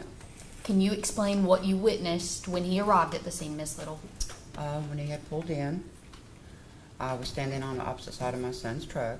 Jordan was standing in front of me. And when he had gotten out of the car, he came around the car. So I went around the back of the truck. Jordan went around the front, and he like leg swept me, I guess. And I said, Jordan, I said, what are you doing? Excuse me, sir, for about what I'm fixing to say. He said, I don't want that son of a bitch killing me too. Jordan almost knocked you down trying to get away from Bill Cole? Yes, ma'am. And Miss Little, you were at the scene. Mm-hmm. Did any officer try to talk to you? No, ma'am. Have you given a statement to law enforcement? Mm-mm. This is the Try first. to say yes or you No, won't. ma'am. She'd have to type, try to Okay. say yes No, or no. ma'am. This is the first time you've gotten to tell this, isn't it? Yes, ma'am. No further questions. All right, stay.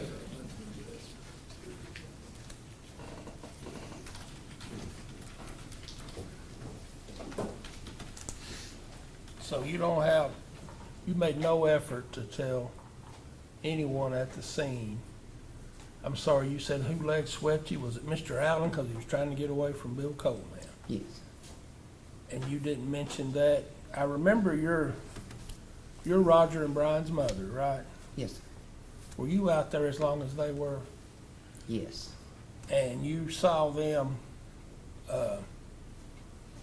were you next to them while they were giving their statements? I was inside the car. Okay. But you saw them giving statements, or giving statements? Yes, Say sir. yes or no. And you didn't get out to at least tell what you, to tell what you saw? No, sir. Why, can you tell us why? I was never asked. Never? You are, no, thank you. Anything else from her? No, You're free to go. Thank you, sir. Call your next witness. Defense rests, Your Honor. Defense rests. Do you have any rebuttal? There's no rebuttal. There's no rebuttal. Okay, how much time are y'all gonna need to argue?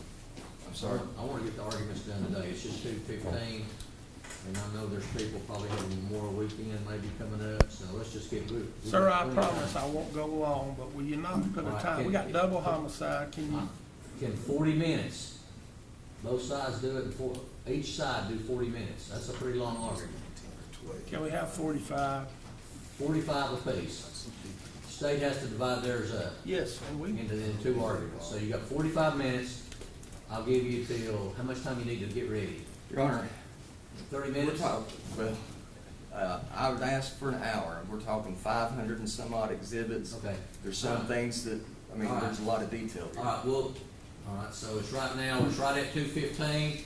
So at three, what I'll probably do is, I'll probably charge, we'll see how far you go, we'll see where we are, whether I charge the jury today or tomorrow morning, first thing. So they'll be fresh coming in here, hear the law, and start deliberating. Let's break till 3:15, y'all got an hour, they'll probably take you outside or do something, I don't know, it's raining maybe. So, all right, 3:15, lawyers, you get ready for your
is no justice. For them, you know, justice would be Jesse getting to graduate, getting to ride that four-wheeler, tromping around those mud boots through that creek, just growing up. Justice for Sherry would just be getting to see that.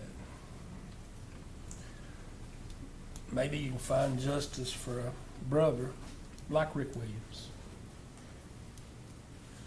Maybe you find justice for Bill Cole if you think Bill's worthy of such justice. Now, it's my job right now to stand here and give you the state's theory, stand here and tell you why that theory is correct. Be honest with you, I've usually got it in these papers. Don't know if I got anything today. So many different things have been said. I'm gonna give away a trade secret. Usually I base my closing arguments off of an old song. Usually it's an old Eric Church song. You know, just Chief ain't helping me here today, though. Just no tunes worthy. So let me do something a little different, a little unorthodox. I have never done this before.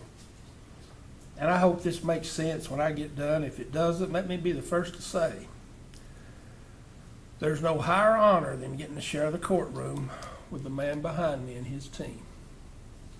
As good a job he's done this week as you'll ever see. Absolutely no higher honor than all the times I've been privileged to share the courtroom with that man and with that judge and talk to people of this community.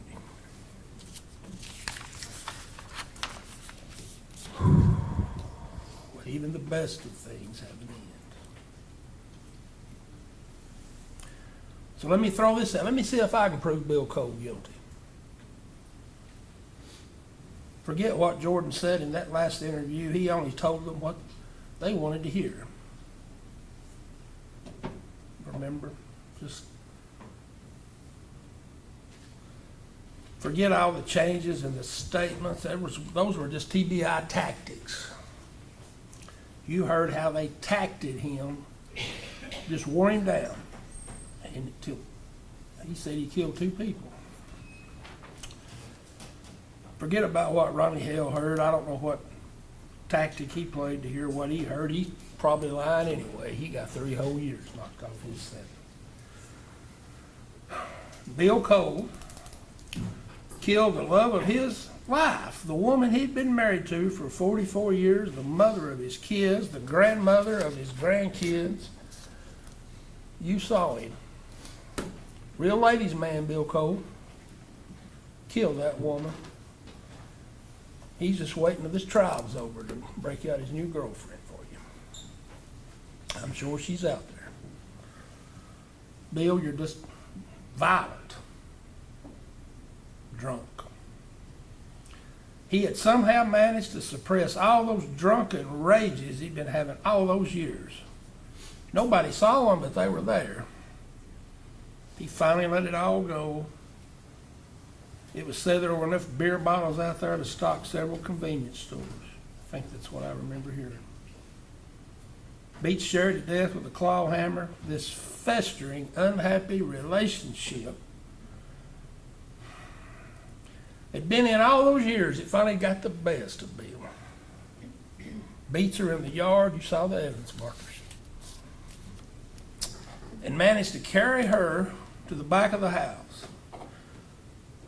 Never mind the fact that the blood isn't on the front of his clothes where you'd think it ought to be. Never mind that it's not on the shoes they took off his feet, where it ought to be. He couldn't carry this 4-foot-something, 90-pound woman, so he makes Jordan help him. But Jordan, the smellophobe that he said he was, only carries your leg because he didn't want to get all nasty. Remember. So he gives Papa the bloody ends. Pay no attention that none of that blood gets on Bill, at least not where it should be. Pay no attention that it's all on Jordan's shoes, the ones you saw him wearing that morning. You're a smooth criminal, though. I'm sorry, we're just getting going. The only father Jesse's ever known was Bill Cole. But that drunken, violent granddaddy took a hammer, something to that little boy's head. Why? Well, that's what granddaddies do, don't they? They do that, but I guess they get tired of raising grandkids. Look over the fact that he had taken in this child when he was just a baby. Look over it. Never mind, he took every step asked of him of social services. Never mind, he managed to carry him from the Bronco to the house again without getting his blood on him where it should be. But you made Jordan happy with that too. But you just had him hold his feet because 7-year-olds aren't that big and heavy. How'd you manage to carry that kid without getting all nasty? We know Jordan wasn't getting it on him.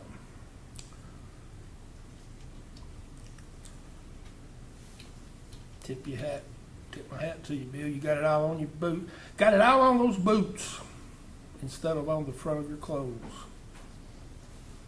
We saw the labs. And that little toy phone under the wheel of that truck,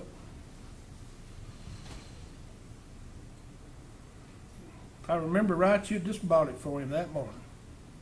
Master stroke, Bill. That'll look good to the law. Make him show how much you loved him. Never do anything to hurt him. Never mind everything you told those men that corroborated. But we know that was a ruse, Bill. Drunk and mad over a U-joint and a drive shaft. And you killed him. How many times have you worked on stuff drunk, drinking? What was different this time?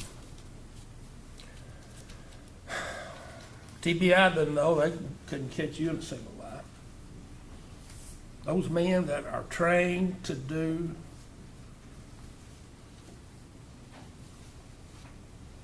using tactics to get people to say what you want them to say. They couldn't break you. You say you walked through the yard looking for your phone and your socks, think you stepped in dog waste, you wiped your sock off, put on your boots, and that bloody sock on the same leg where the blood's found. Those boots have no blood on them. If you'd had those boots on, I don't know how you kept. You'd think the boots would have blood on them, but let's just ignore that deal. You still did it. Look, we just never mind that Jordan's the one that went and changed clothes. Never found the clothes he was wearing in those still shots at the marathon. I don't think he could have thrown them away while he was going to Little Caesars or Walmart. Wouldn't do that anyway. He's too busy listening to King Von, whoever that is. There's blood on the front of your leg, Bill. But you say you cut yourself all the time. I think you even showed him a picture of a skin-up elbow. It's your blood. Still doesn't mean you didn't kill him. You say you're driving around in the dark, shining your lights, trying to find them, and tire tracks. Sure looks like you was telling the truth on that one, Bill. And I'm sure you thought that through too. Let me think of all the ways I can outsmart these law guys. Let me look like I am not the killer, Mr. Bill Cole. Let me see. What else we got? I'm going to go inside and start cooking a casserole. sit down, maybe watch a little TV. I'm gonna tell them that. What did they find? They found a casserole. Couldn't happen like that. No way you could have walked around in that house and looked for them and not have seen those bloody. You told on yourself there, Bill. But yet, how many deputies did you see on that body cam take notice of those bloody boots when they walked through that house looking for somebody? Pay no mind to that. You outsmarted them, Bill. And maybe the best thing you did to throw them off the scent is you went to your mother-in-law to have her call your brother-in-law. That'll really do it. Who would ever think that the real killer would do that? Call Rick Williams. We all saw the size of his arms. We're going to call him to come over and find his dead sister. Never mind he's a deputy sheriff. You pull the wool over the trained eyes of these investigators. Kill them, and you withstood about 3 hours of questioning. His statement never wavered, but pulled the wool over a man's eyes that had known you for 44 years, all of his adult life. You put Jordan's boots on, you kill him, and you stash him in Jordan's room. You hide the hammer under his blanket. I don't know why when you changed those boots, you didn't just change your pants. You might have slipped up there, Bill. You do all that. You cover your tracks with all these lies and be smart enough to make it stand up. That is you, Bill Cole.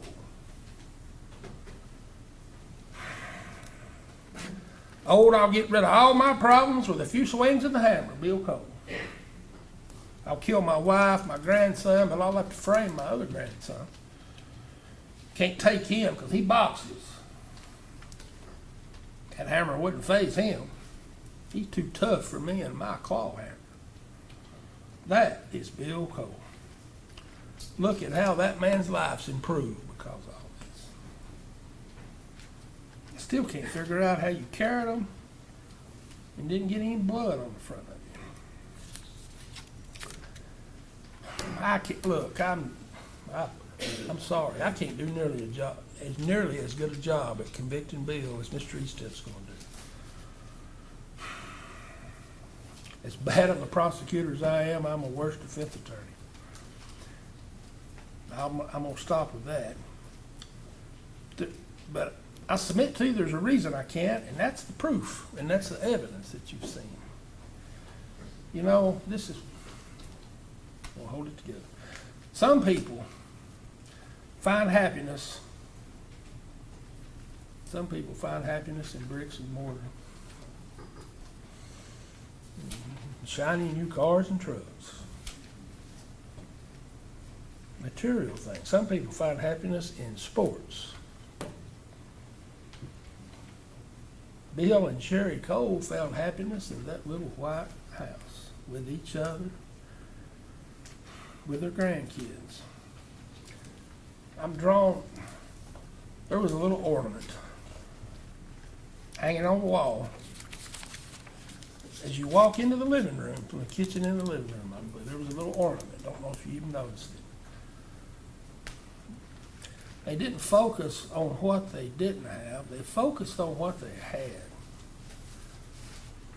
The key to happiness is to live well, love much, laugh often. That's what that little ornament said. They didn't have much, but they had each other. They had them They took them in willingly. That's what love is, and you can't stop that kind of love with a swing of a claw hammer or Look, Jordan Allen told untruth. after untruth, after untruth, after untruth. I counted 5 times in that second statement. That first transcript. And I know he was just 16 years old. Yeah, sometimes kids just refuse to tell the truth until they're backed into a corner where there's nowhere to, they can't hide from it any longer. He just ran out of the, couldn't stay ahead of the untruths. You may ask yourself, he gave so many different versions. May have even confessed in two different ways. If you put any stock at all in what Ronnie Hill heard.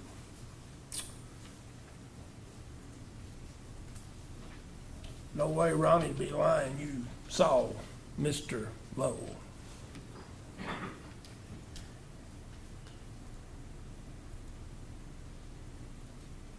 No way Ronnie's telling the truth.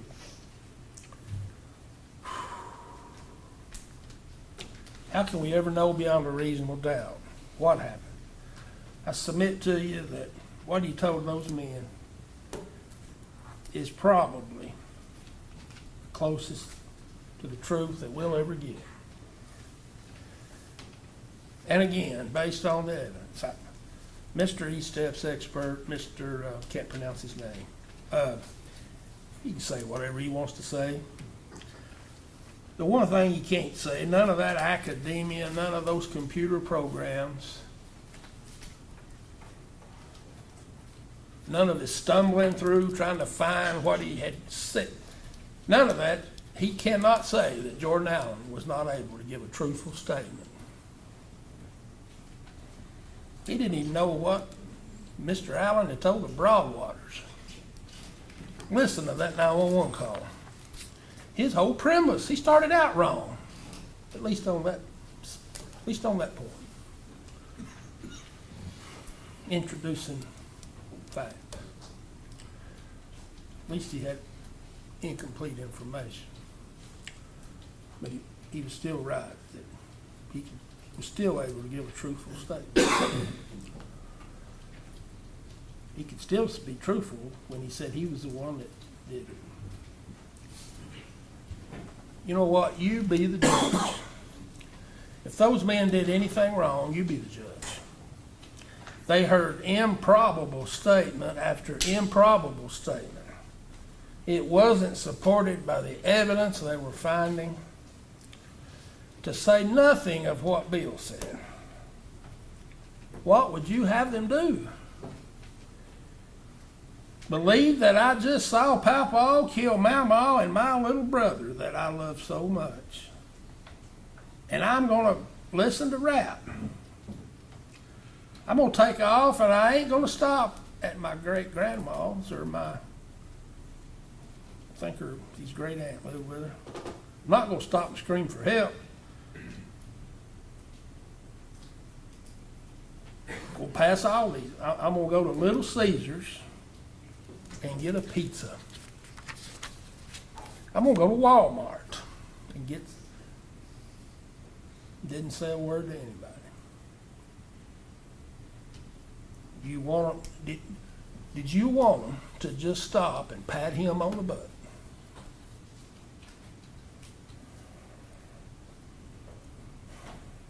Is that what you do with your kids?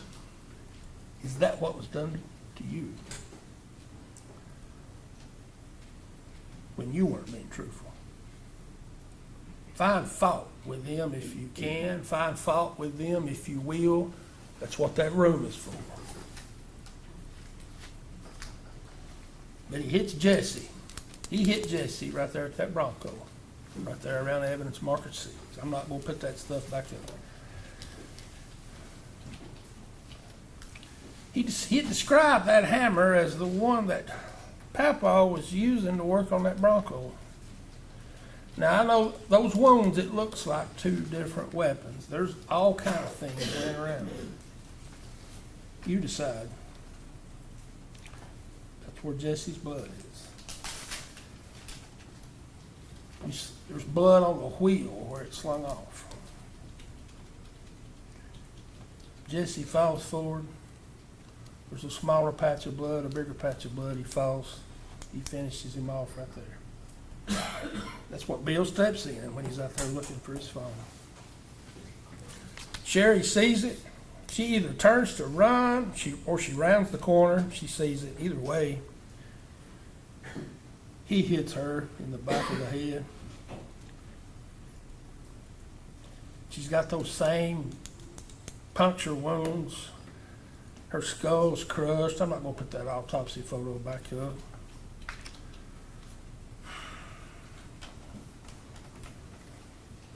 And the only woman that's ever been a mama to him,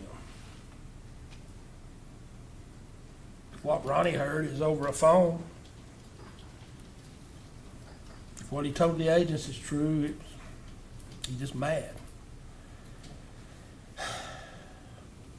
Regardless, if she squealed, it wasn't much.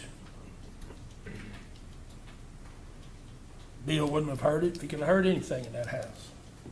Jordan said the volume. You heard it. You heard it through the body cam. Through a body cam, you heard it. Andrew Long, you heard his reaction. He thought he's outside. He thinks somebody's inside. I can't get away if I hope it's not. But if what Ronnie Hale said has any truth in it, any truth at all, I just can't imagine the fear that little boy had. He killed him. If that's true, he killed him because of what he saw. He happened to his mama. We know he's hit at that truck. That's where his little toy phone is. That new little toy. New toys don't leave little boys' hands, not on the first day anyway. Just he's hit so many times, it's like he couldn't get a good swing at him. I hope he struggled. I hope he fought. But look at those pictures. Look at the rage. And is that what Papa's doing? I hope Ronnie is a liar, and that Jesse didn't run up in under that truck hiding, trying to get away from him. I hope he just came up behind him. Either way, he carries them to the house, both of them. That's why there's blood everywhere. I wish we had his clothes. I can't stand here. I just can't stand here and tell you when he changed clothes. I can't stand here and tell you what he did with them. All you know, there's some found in the washer. Didn't find what he was wearing at the marathon. He said he changed. We know he wanted to smell good, and Jesse's blood next to the bathtub. And Bill, this old mean pawpaw, he couldn't kill him because he's been too good to him. The man he's trying. Look, I know Bill drank. We've all known someone like that. Somebody that can just drink and it doesn't faze them. I don't think, doesn't look like there's enough beer bottles out there to stock several convenience stores, but you be the judge. Bill isn't a man of many words. And again, we've all got our faults. Based on the proof you've heard, based on proof you've seen, the testimony you've heard, I don't know if he's salt of the earth based on the proof again. But it looks like the world might be a tick better if it had more. World might be a tick better if there's more Bill Coles in it. And I need to apologize. I'm not supposed to show emotion up here. But it's hard sometimes to stand here and see that man attacked.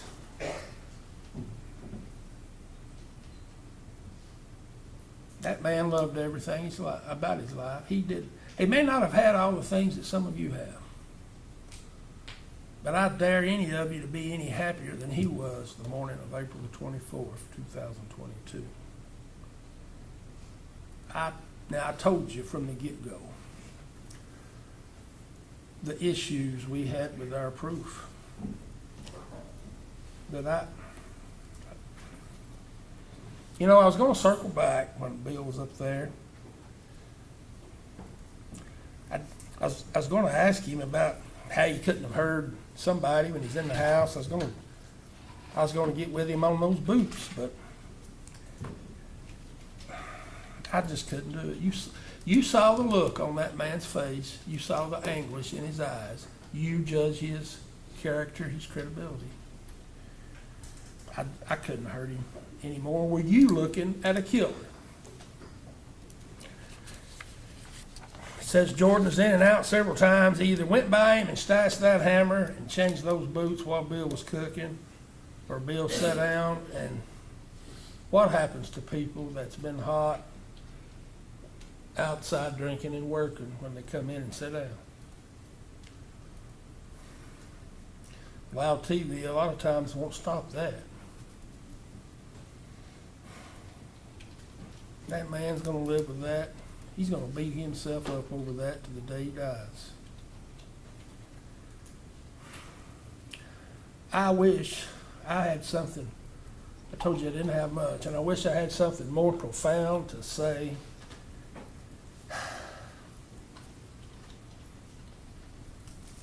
Sometimes the truth isn't found in lawyers making bold and profound statements, or in traveling experts that'll say just about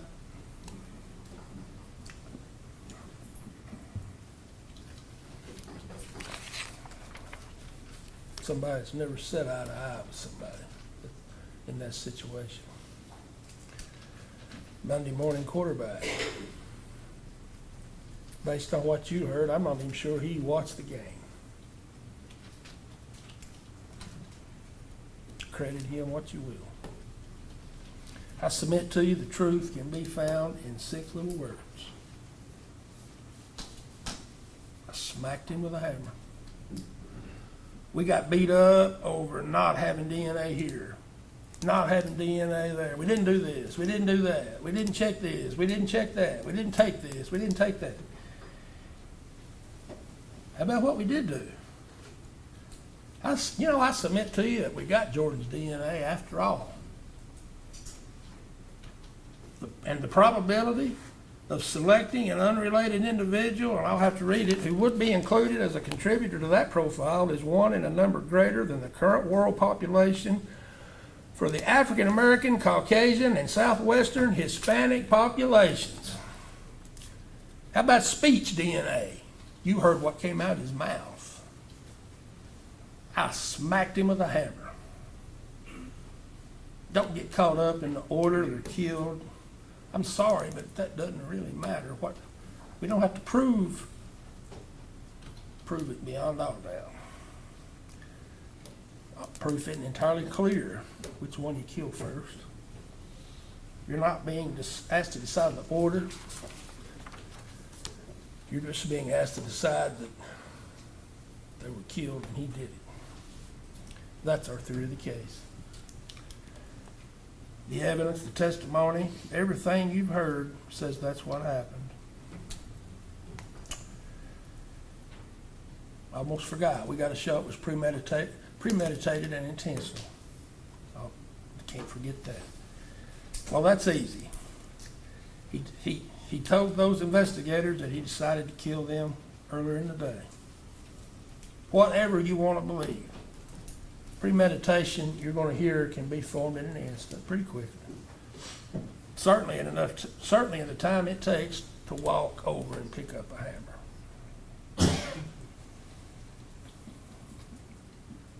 How about chasing Jesse down, or chasing Memo down? About walking, forget chasing, about walking toward what? They're both hitting the back of the head and intentional. All those blows, each and every swing, intentional. He keeps swinging. Intentional. That's intentional. I'm almost done, and I'm going to save the rest of my time for that man and turn it over to the defendant's variable counsel. But I know he was young.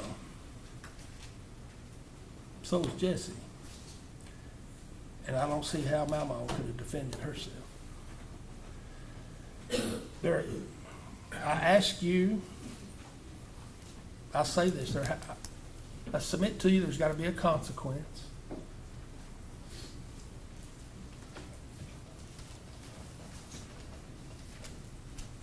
You saw the people on that stand.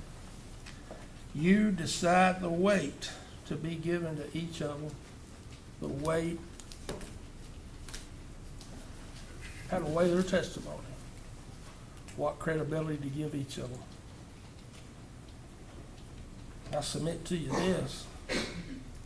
Bill Cole didn't have to guess about what would be found.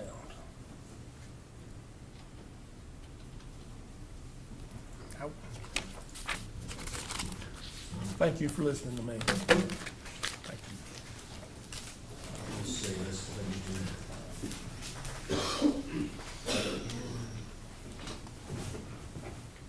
looks like it's takes about 14 minutes left. Go ahead.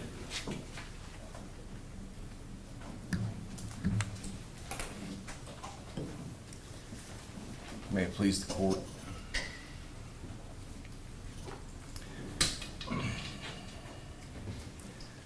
There's nothing that I'm going to be able to say that's going to make any of this better or right. There's a family here that has suffered true loss. Nothing's changing that.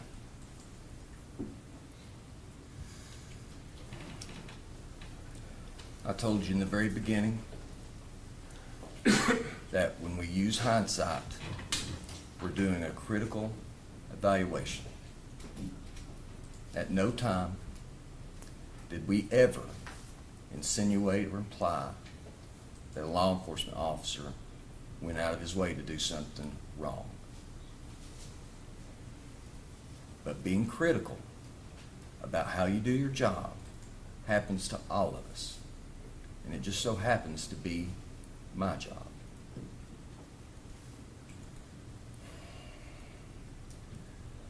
It is one of the hardest things that I have ever had to do. But the Constitution demands that it gets done. And that means something to me. We've got two sides of a coin. I'm going to turn it over now. You've got a scared kid and a guilt-ridden grandfather. We've got law enforcement that go to a scene as we all ask them to in the middle of the night to do a difficult job to keep people safe. And when Gerald Ray went to that scene, he had every intention, and I submit to you, fully believe, to do a by-the-book investigation.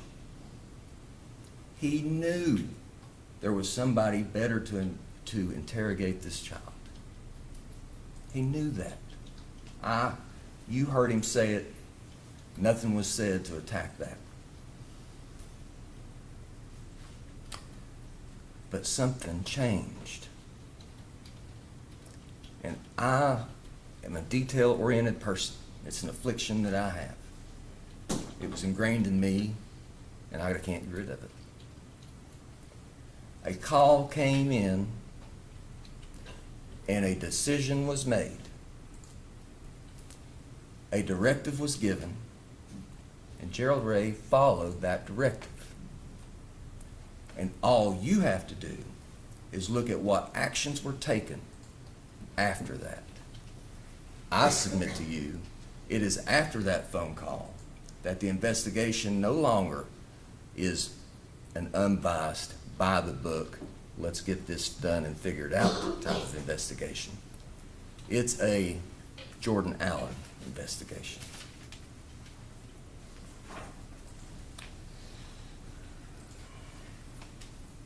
Bill got a pass.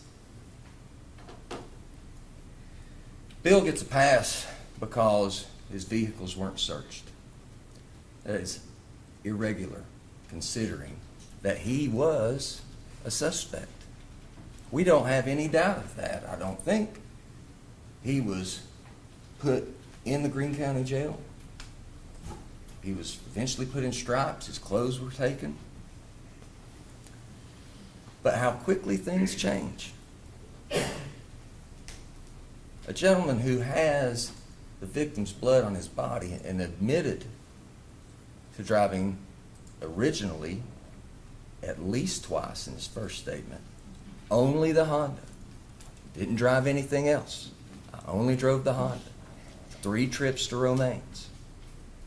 And then after 6 hours of contemplation, ensures that he corrects himself. Oh, by the way, I drove the gray truck first. And we don't bother to look. We've already taken his clothes, or we take his clothes at some particular point during this process.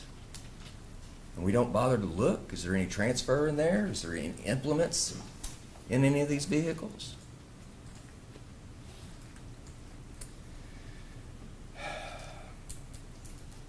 Where he didn't walk. He walks up to the Bronco. I think that's pretty fair to say. By his own statements, he walks up on the hill to the flat spot, because that's where Sherry and Jesse would usually hang out. He gave a detailed description of where that was. I asked him about the rocks that were there and that the trees were next to it, that it was almost always shaded. And you're going to see in the exhibit that Jordan marked and he circled, you're going to see where the flat spot is. And where that circle lies and what Bill Cole testified to, I submit, are the same thing. And when you see how close that is to where those bodies were, and when he would have went to that flat spot and turned around to come back down, you will know, I submit, that this excuse that he didn't see the bodies is just that. When we look at these tire marks in the dew that Special Agent Ketron was able to capture, and we all remember, because I asked him about the diagonal ones where it looked like the vehicle went up parallel to the fence row, turned around by the Bronco and came back down. How are you not going to see 2 bodies back there? And why are you still looking back there on the hill if you've already looked there before? I'll tell you why. It's not that he's looking for bodies. He needs the headlights to find the implements that he didn't collect, that he didn't put in Jordan's room. If you paid attention to the detail of Dr. Orvick's testimony, she told you that those sharp force injuries were done by 2 different implements. If you count the hammer, that's 3. 3 different implements were used to create the injuries in these 2 bodies. 2 of them were never found. Now, there's been a lot of talk about a flathead screwdriver. You know the one we're talking about. It's under the Bronco. Special Agent Lowe didn't collect it because it had a lot of blood evidence on the handle, which means it was where it was found during the event that caused the blood to splatter. Which means you don't pick that up and use it for anything, because that would have smeared that blood. It would have changed it. It wouldn't have been a droplet, which you'll see when you go back and you look at those. That is the only flathead screwdriver anywhere on the scene that they collected and tried to do anything with. So where is this thing? Where is the implement that was used on Jesse? Where's the one that's sharper than a flathead screwdriver? That's Dr. Orvick's words. Where's that one? I submit to you it got picked up when he drove the car up there and shined a light, because he couldn't figure out where he had dropped them.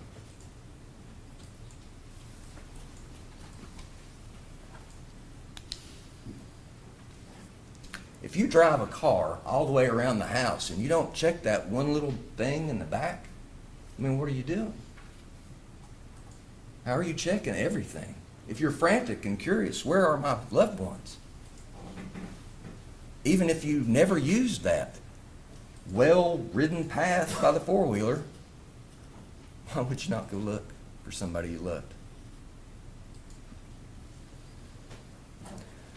No, what you've got, excuse me, If Bill Cole suspected that they had had a wreck because the front brakes of the black Ford Ranger had just been fixed that morning, why did he never drive to the left to go to the Dollar General store to see if they're on the road somewhere stranded? Why did he keep going back and checking the hill?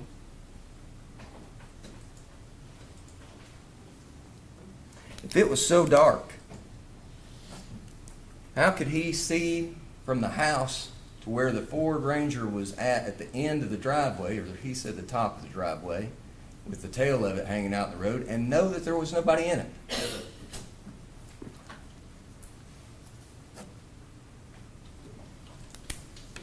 Now, what about when he was given a pass about this stepping in dog mess? I don't remember that anywhere but in opening and closing. Do you remember Bill Cole testifying about stepping in dog mess? Because I don't.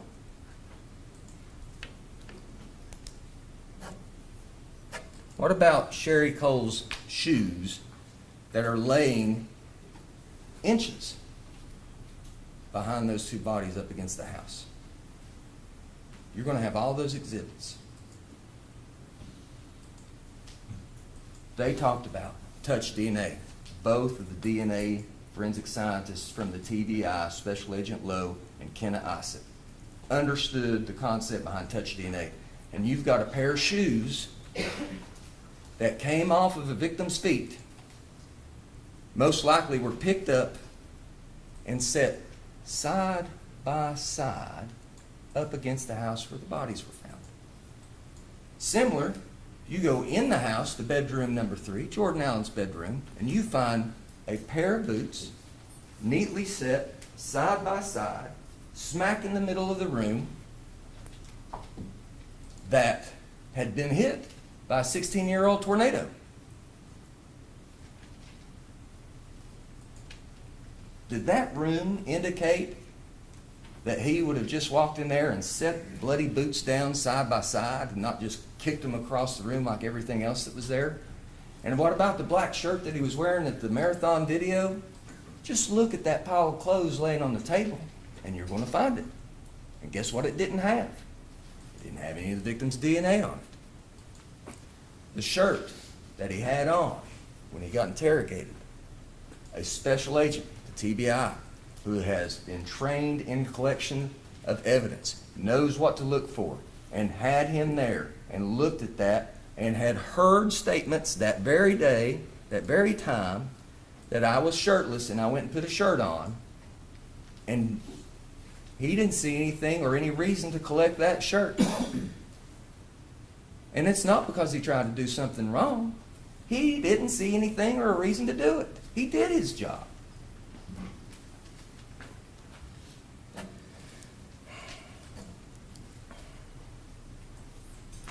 Who had the most time to hide stuff? All right, you've got a kid who says, yeah, I thought about it since about midday. And his grand plan was to kill everybody and then chicken out when it got to his papaw. The guy that he testified here that he had seen that kind of rage, the same rage we all had witnessed. And he would back off on that.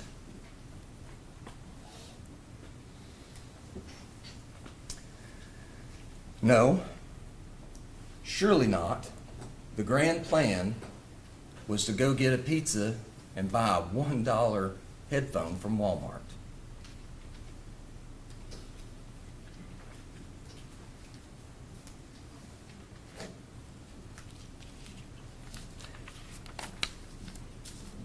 I submit you might want to ask yourself, why didn't they follow up when those bloody boots came back with Bill Cole's DNA? Where was the phone call to Special Agent Lowe? Where all did you test? That's who was wearing those boots. And yeah, nobody can say when DNA was deposited and all those types of things, but what we can definitively say is they didn't find Jordan Allen's DNA in those boots. That's a scientific thing that was testified here by experts.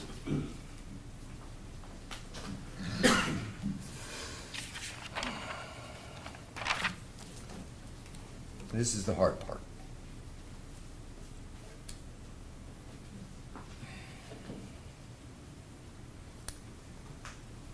I submit to you that Sherry Cole and the experience with DCS was worried about losing Jesse. Worried that Bill was going to get into Jordan and some phone call would be made and DCS would be back at that house. Because there is absolutely no doubt she loved that little boy. That can start an argument. And when you're already upset and angry about not being able to fix a vehicle that you had hoped to fix, it doesn't take a lifetime of abuse to snap the first time. And unfortunately, he forgot about little Jesse behind him. That explains why the injuries to Jesse are sporadic. He didn't want to do that. He did not want to do that, I submit to you. But self-preservation kicked in, and he had to. And that's why he needed to get to Rick. The closer he could get to law enforcement, the closer he could get to a cloak of protection.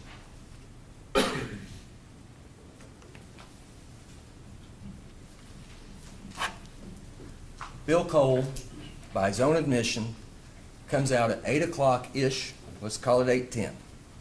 First time calling out. Says he goes back in. A few minutes later, let's give him another 10 minutes. Now it's 8:20, before the time changed. And he calls out again, and now is when he goes out to look. Goes to the Bronco. At 8:20, before the time change, you'll notice that I put in 2 images of the Bronco. 2 vantage points from the Bronco back to the corner of the house. I submit to you that at that time and at those angles, you're going to see that bright yellow shirt. I submit to you, when he drove that vehicle up there to look for the 2 missing implements that Dr. Orvik told us exist that have not been presented to you in evidence, those headlights would have hit and reflected off that bright yellow shirt.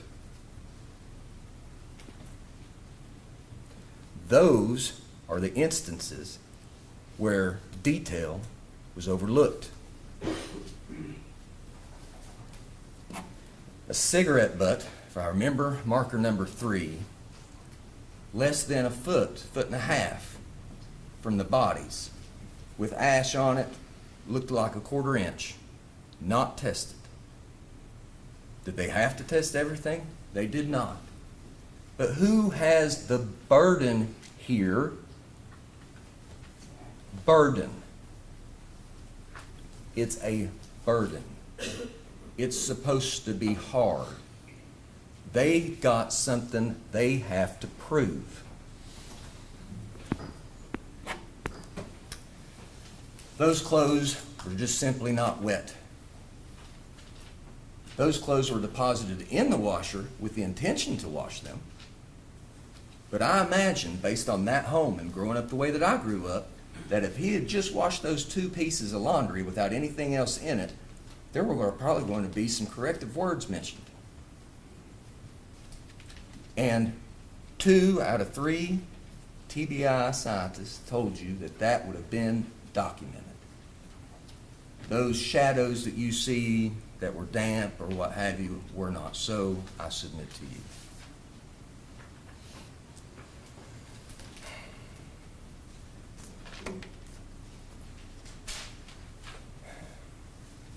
We're talking about a kid of low average intelligence,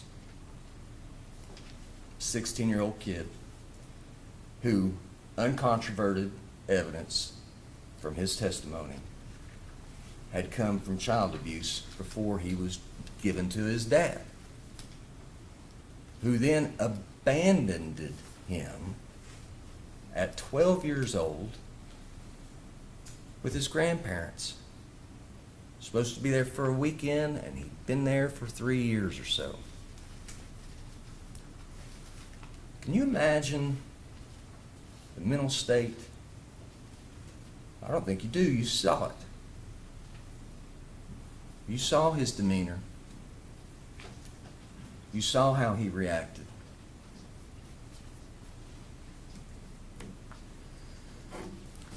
That boy was in a trauma response.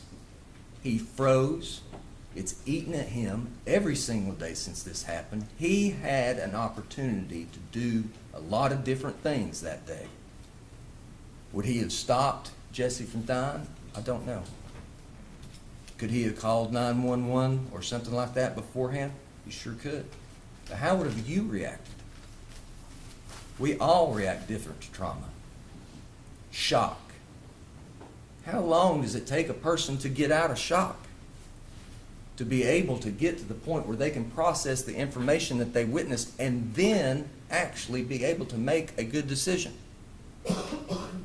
And he tried. What he needed, what he knew he needed, is he needed to cope and he needed to get to someone he could trust. And when he got to that person, he pulled him aside and he told him what happened. And then, when he tried to tell it to other people, they didn't want to listen. And so what did he do? What he's always had to do since he came from that abusive home, before he got to Sherry and Bill's house.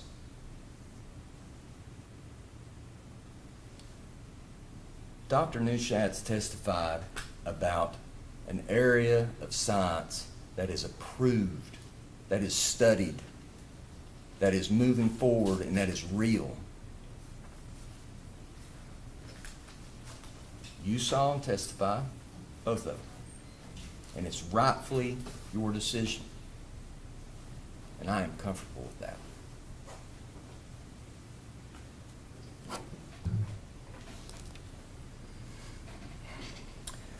In this grand scheme that the kid had come up with, he was able to walk past his grandfather with the murder weapon and not be seen, deposit a pair of boots, and get out of the house. Whereas Bill had 2 hours, from about 8 o'clock till when he arrived at Romaine's at 10. Remember, that's a 10-minute drive, so he left the house at 9:50, so we've got 1 hour and 50 minutes. Bill Cole did nothing other than walking out to the Bronco. Or maybe going up on the hill, depending on which portion of the testimony he did hear live that you caught, because he said it a couple of different ways. 2 hours. What can you do in 2 hours? I submit you can clean a hammer. And you can put it under the bed sheet of your grandson. I submit to you in 2 hours, you can neatly set a pair of boots in the room. Probably because Sherry demanded neatness. You saw bedroom number 1. And for 44 years, I imagine she had had that effect on Bill. Those clothes on the bed, folded, getting ready to be put up. If Bill was so incensed about looking for his wife, surely he would have at least peeked into the bedroom and saw her purse. What woman leaves her purse if she's going to the store to buy some Sprites? My wife don't ever leave the house without her purse.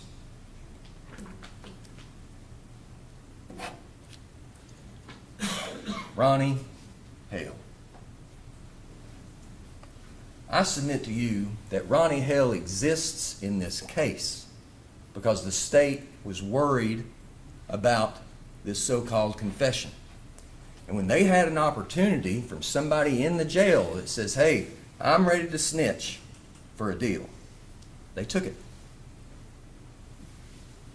They took it and gave a man 17 years for viciously shooting and killing his best friend. Uncontroverted. Admitted by the man himself.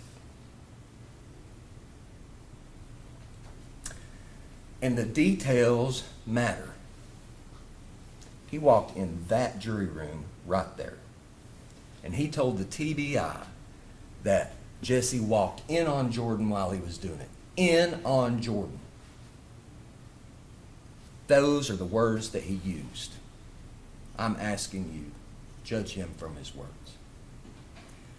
He doubles down on that when he says that he went outside afterwards to either get in a vehicle or listen to music. That doesn't match any evidence in this case. None. I submit to you, it's fabricated, it's through the jailhouse walls, from whatever anybody said, from any times they've ever been in and around the courtroom, or they come in off the street and they've read something or whatever, it's untelling. And he admitted, Ronnie Hale, that he ratted out somebody else based on things he had only heard in the jail. Does that sound familiar? Details matter. They matter in a case like this.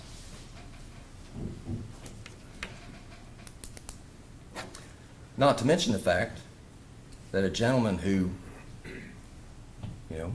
didn't want anything to do with why the reason he had to be in jail in the first place, just happened to be there and gets pulled into this because Ronnie Hale puts him at the scene whenever this concocted story is told.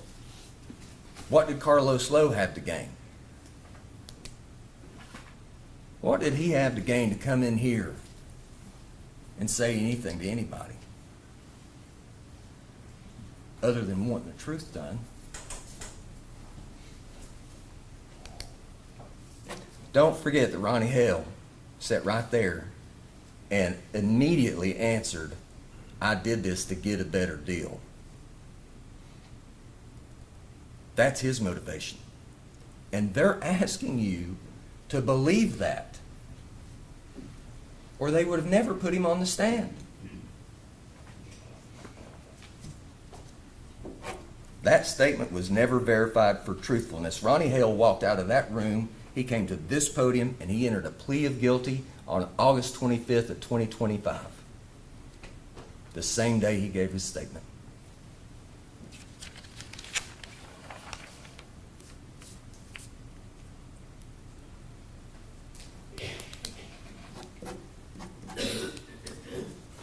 I'm going to ask you to consider a couple of things, and it's somewhat of a summary.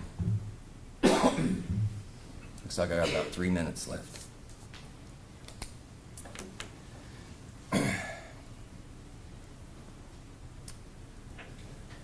Where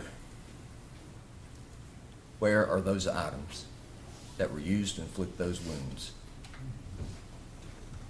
And who is the only person that had the opportunity? Who is the person who we can see for ourselves? We don't have to ask anybody for any testimony.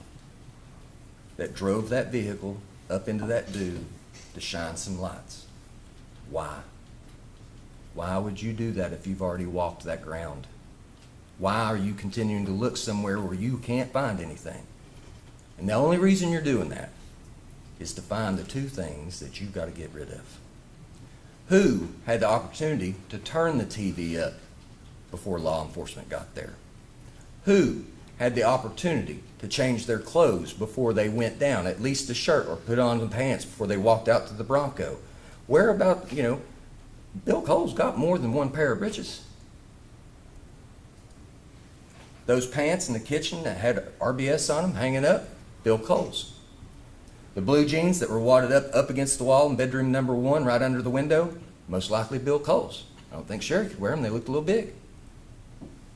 What about the dirty clothes that were up in the corner in bedroom number 1? I believe there was a pair of blue jeans up there. Did we see anything about that? Did they even touch it? Shouldn't we have something more than what we've got here today to get us beyond reasonable doubt? And I submit we should. The government doesn't exist to provide us things. We tell the government what we want. And we have told the government we want proof beyond a reasonable doubt. And I submit they have failed.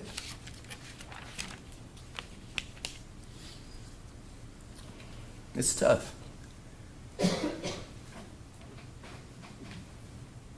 I know what I'm asking.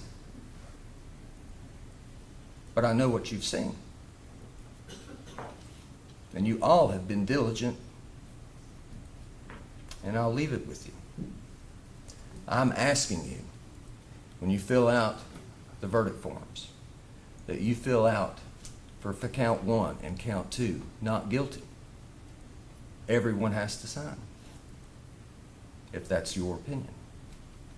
I'm asking you, when you consider the lesser included offenses, to do the same, because that is what this case is, what I submit it demands, what our Constitution and our way of life requires. Thank you. Still got a little time left. You got 31 seconds, Judge. I couldn't add anything. 4:28 is your end. Oh, that's right. I gave myself an extra 5 minutes. Judge, I'm not You win going to today. I'm good. You're good. All right, Mr. Mills, for the state, you got 14 minutes.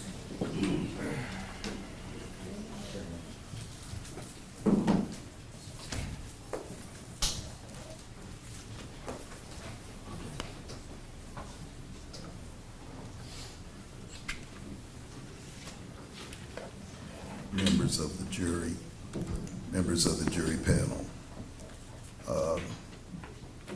If the judge will just give me some idea about when I've got 4 or 5 minutes left. I'm not even sure how long I'll be up here. I get lost in time. The judge once told me that he was gonna start putting time limits on us. You got 14 minutes. Thank you, because I had spoken 30 minutes, and I knew I hadn't spoken 30 minutes. So I actually did a check. I got a tape of my closing argument, because I knew I hadn't talked 30 minutes. And it turned out I'd spoken 45. The judge was giving me a break. So I may get lost in my words, but I don't think I'm gonna take that long. I told Mr. Collins last night, just take all he had. I know many of you all are detailed people, and that's good. You need detailed people to balance off people like me. Somebody said you're not a play-by-play announcer. I'm a color commentator. I just see things in big pictures. Wish I could see it differently. When I walked in this courtroom way back on Monday, I remembered why I wanted to be here most of my life. I saw the defense lined up. Mr. Estep and I agree, that's what this is about. People get mad at me for saying it. But there was a whole team over there lined up, and I knew that that's what this Constitution was about.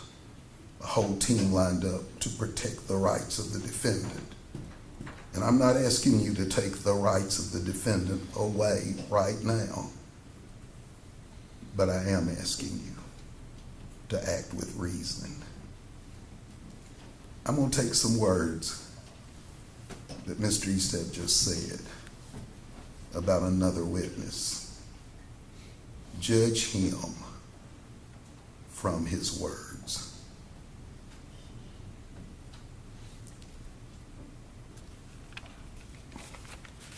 You know who the false confession experts are in this courtroom. It's not one man who can read and then spell the name Kassin as the expert.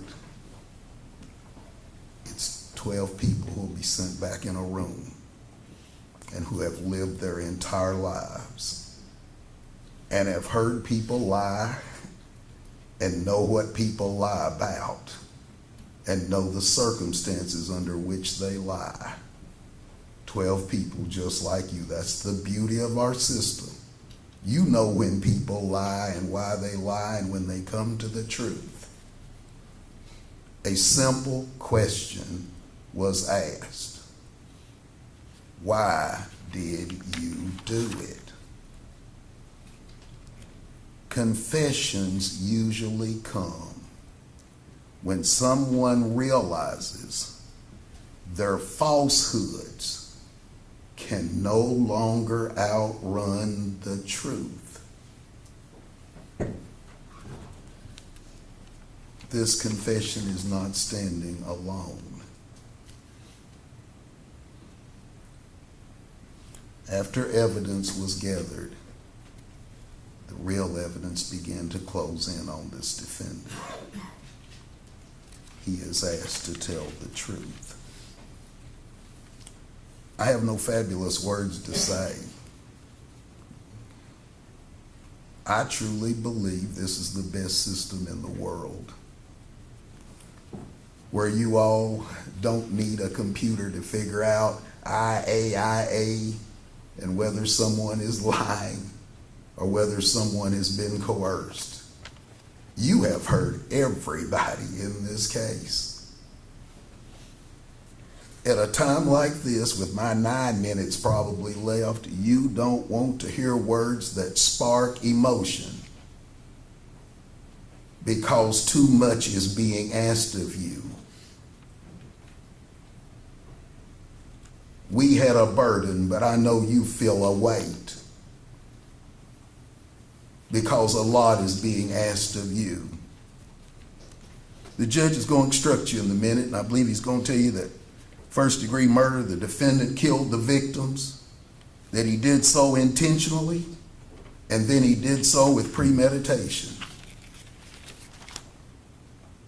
As Mr. Eastep said, judge him from his words. Why did you do it? Just kind of mad. You were just kind of mad? Yeah, just kind of.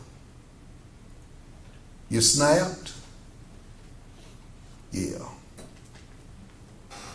Jordan, what do we find in your room what did we find in your room other than the boots? He said, I was guessing. You heard him say that up there. I was guessing. A hammer? A hammer with blood of Jesse on it? That's a good guess. Lucky. We were sitting there. We was gonna play and stuff. What's the last words Bill said? Heard Jordan say that we're up on the hill. They're up on the hill.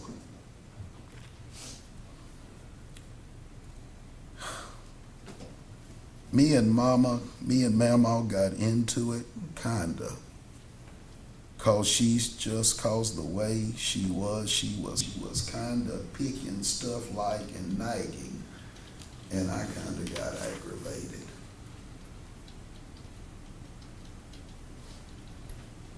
What did you do to Jesse? Are these the kind of circumstances you've heard? Did you have a vape? No. Learn they did. Did you have this? No, I didn't. Did you go over there? No, you didn't. You get a phone call, you find out they went over there. But lie about hitting your brother in the head 5 times with a hammer?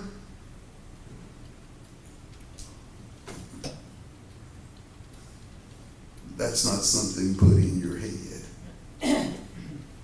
That you can tell the sound of the smack. That's not what he had said in the earlier statement with the television turned up to 50. How many times? 5 or 6.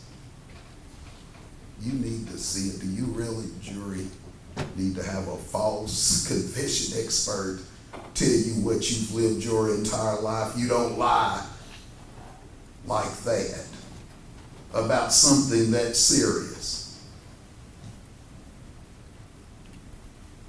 Where was you at when it happened? He knows. At the Bronco. I don't have to tell you anymore about it. You've seen the pictures.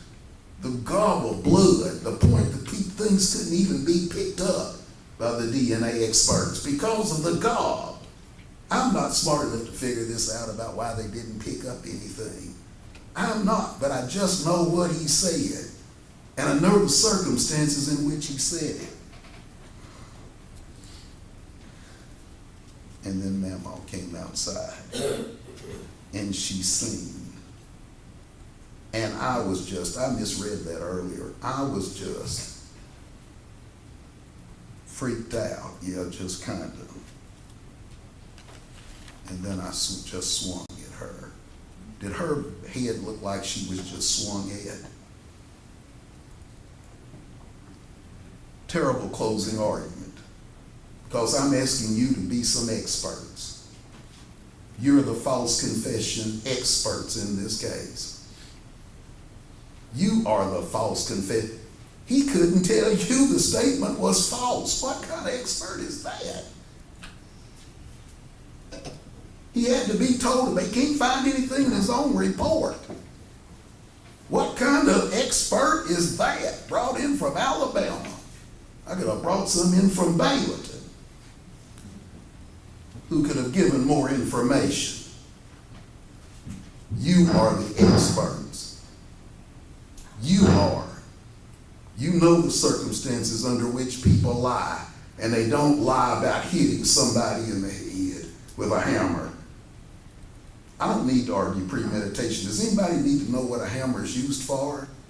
It's not used to hit heads. That's why that little boy's head was caved in. That's the word the pathologist used. And so I'm going to ask you to be DNA experts.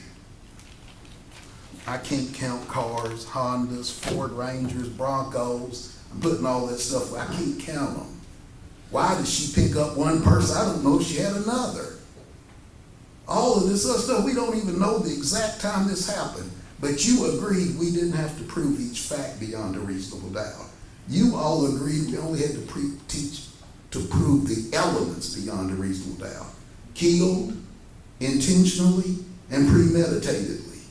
And all those words came from his mouth, not mine, not his, and not the investigators. Maybe I have 30 seconds left. I'm not only asking you to be that, but I'm asking you to be DNA experts.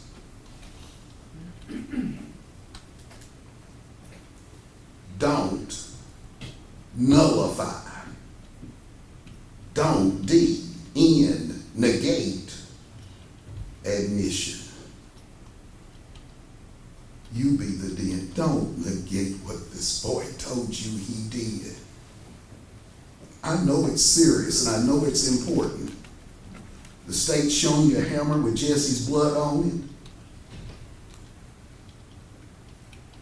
You know where it was found. We can't explain why boots are left somewhere. Boy, we sure wish we could have changed the DNA on we can't change that. But you saw what you saw at the marathon, you saw it with your own eyes, and you saw what he was wearing. You got 1 minute. That's it. You got an awesome burden, but don't add to it. We proved to you by his own words and by the things in his room and the things that were found. All this other stuff is just all over the place. But what we had to prove to you beyond a reasonable doubt, we have done. We've done it without Ronnie Hale. We did it with what you heard the defendant say. You be the expert. You know what truth is. You know when a lie is told. Don't nullify what he said and That's about did. it. Thank you. All right, ladies and gentlemen, jury, here's what we're gonna do. General Mills said I'm gonna read the charge right now. I usually do if they go out and start deliberating. This has been a long day today. I want you to be fresh in the morning. What I'm gonna do, have you come back in the morning, be here by 8:30, and as soon as everybody's here, I'll come out, read the jury charge, take approximately 30 minutes, and then you'll go start deliberating. Okay? So don't look at the news media. There's stuff on the news media. Don't look at the news media. You all know more about it than anybody else. So don't talk about it with family or anything. Just rest and come back in here rested in the morning and be ready to work. Okay? I don't want anybody to leave the courtroom right now. I want the jury to get a head start so nobody sees anybody in the parking lot or anything like that. Jury, make sure you don't have anything in the jury room, pocketbooks or anything. Everybody stay in the courtroom, let the jury get a head start.